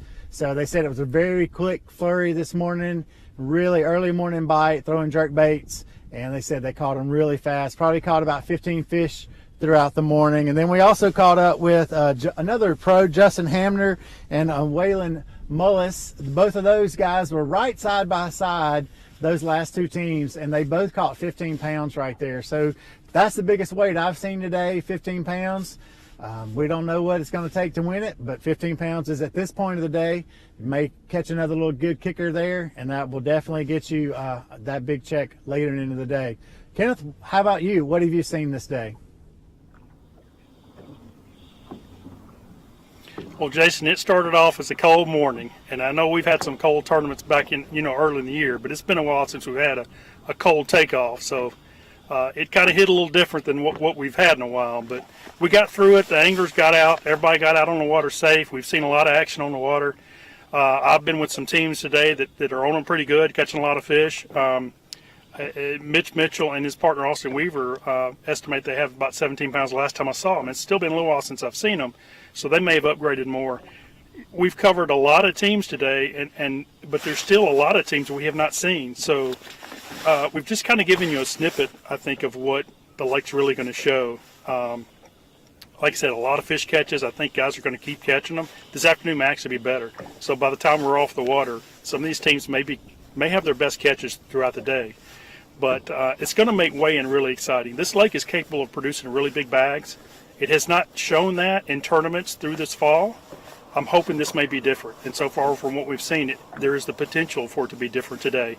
Probably not ideal conditions. Some of these teams are wanting a little bit more wind. They had some wind throughout practice that hadn't been there today. It is supposed to pick up a little bit this afternoon. That may be another one of the factors that helps this afternoon bite that I'm expecting. But the key here is make sure you come back for weigh-ins. Our weigh-ins are live streamed as well. You can see that. Should be a lot of fish catches brought in. It'll be some good smallmouth, good largemouth. I've seen some good spotted bass being caught here. So it's going to make weigh-in really exciting, and then we'll really see how these teams have done throughout the rest of the day, and we'll see how this lake has the potential of showing out. So be sure to hang in there with us this afternoon, see weigh-ins. But I know Robbie has been in another area of the lake, and he probably has a little bit different take on how his day has gone. So, Robbie, tell us what you've I've seen mostly today. been north, although I did run south a bit, or down the river. South is actually north. It's all messed up. But I started the tail race, and I caught up with the points leaders, John Pollard and Tim Watkins, earlier today, and they had a big flurry. They caught 4 fish, 2 keepers. That's exactly what you want if you're leading in the championship. This is a lake that they've never fished before as far as the tournament is concerned. They started practicing back on Sunday. Some information saying, hey, work with these areas. Caught them in a flurry. Then they come back a little bit later on this afternoon. They're in the same general area, caught 2 more, and then we saw them catch their limit fish. And that's so important because look at the big picture. They're trying to win this championship. Yeah, this event pays $100,000 out, $25,000 to the winner. They paid at 20 places, but all the eyes are on who's going to win the ABT 100 championship in year number 2. Could it be these guys? They've got their limit for about 10.5 pounds. That's pretty good, but we already know, Kay, that there are 15-pound bags out there. There's 17-pound bags out there. They may catch 20-pound bag before this is over with. So the possibility is out there, and as Kenneth said, it can happen in a hurry. It's still early. It's just before 11 o'clock. They have till 2:30 to catch these fish, but things are looking good for this team. But those first, 10 places, any of those teams could possibly win this tournament, and with that, the title. That's right, Robbie. And with only having 3 tournaments, it really does make a difference. I mean, John Pollard, Tim Watkins, they had top 7 finishes the first 2 tournaments, and that's really what championships are made out of. Those guys put their heads down and really concentrated on the assignment. They understood the assignment. I want to close out today's Busch Light wrap-up by saying a few thank yous. First of all, to the Florence Lauderdale Tourism Board for being our host this week here in Florence, here at McFarland Park on beautiful Pickwick Lake. I also want to thank the Alabama Bass Trail team, all of our workers who are out there setting up the trailer that were here at 3 o'clock this morning to do boat check. I want to thank them for their efforts. It was cold, cold, cold this morning, and it will be cold, cold, cold when we stop this afternoon. I want to thank them for their hard work throughout the year. This is their 14th event. And we've gone from everything from snow, sleet, rain to 115 degrees down at Lake Eufaula. I want to give a huge shout out to them. I want to also give a shout out to Slick Johnson. He's not with us today, but he did fill in a couple of times for us on live, did a great job. Appreciate him being willing to step in and be part of our team. Robbie Floyd flies in every week from Dallas. We missed him a few weeks this year. He had some conflicts with another event that he works, but I always appreciate his passion and energy that he brings to the live team as well as to the weigh-in stage. So I want to send out a huge shout out to Robbie as well. And then finally, but certainly not in the priority, they need to be thanked, but the AnglersChannel.com team, Chris Brown, Kenny Cornell, Kenneth Grover, Preston Grover, Ben Cole, Laura Ann Foshi, Brenton Godwin, and Laura Agee for really killing it this year. I know you've seen changes in our live. I know you've seen a lot of improvements in our live this year. They have worked their tails off to bring you the best 5 hours of coverage that we can bring you. I really want to send a heartfelt thank you. This was a brainchild of mine, and they've made it a reality, and I'm very thankful for that. I say this all the time, events like this don't just happen. It takes a village of people to make them happen. And I could not be more proud of this team and the team that, and I mentioned a lot of those people, and they're all part of the Alabama Bass Trail team. One other group I want to think of is the Alabama Mountain Lakes organization. We are a partner. We're actually a program underneath the Alabama Mountain Lakes Association. Our Alabama Bass Trail Board of Directors for allowing me to operate this awesome organization. Could not do it without their support, and I look forward to taking some time off after this, spend some time with our families, but we'll be back at it in 2023, January 21st, when we travel to beautiful Wadowee. So without this group of people, we could not do this. So huge shout out. Thank you to the fans. Thank you to the wives back home, the husbands back home that support these anglers while they're fishing with us. I want to thank the anglers not only for their financial support that they give us to then turn around and give back to them, but the fact that they go and they talk in the local tackle stores and they brag about the Alabama Bass Trail. We truly have 1,100 of the best outside salespeople that anyone could possibly ask for. And you wives, girlfriends, mothers, dads, kids that come out here to support them. We really appreciate that, and we consider you part of the Alabama Bass Trail family. From my home to yours, we wish you a very happy Thanksgiving. I do want to say that today is 3 years ago today, my mom had a stroke, and I am tickled to death to be able to say that she is home preparing for our Thanksgiving. So, Mom, I know you're probably watching. If you're not watching right now, I know you will as soon as you sit down from cleaning your house. But I love you. Thank you for everything you've done for me and for the Alabama Bass Trail, and I can't wait to see you on Thanksgiving. I hope you guys have a blessed holiday season, and we'll be back here at 2:30 at McFarland Park to weigh in some fish, give away some money, some awesome belts, and some kick butt trophies. Thank you for tuning in today. Live coverage of the Alabama Bass Trail 100 Series, presented by Black Rifle Coffee. Special thanks to Phoenix Boats, TH Marine, and First Federal Credit Union, American Bait Works, Bill Penny Automotive, Garmin, Big Bite Baits, Wadawi Marine, Bahio Sunglasses, Lou's Fishing, Strike King, and by Sweet Home Alabama, the Alabama Bass Trail 100 Series.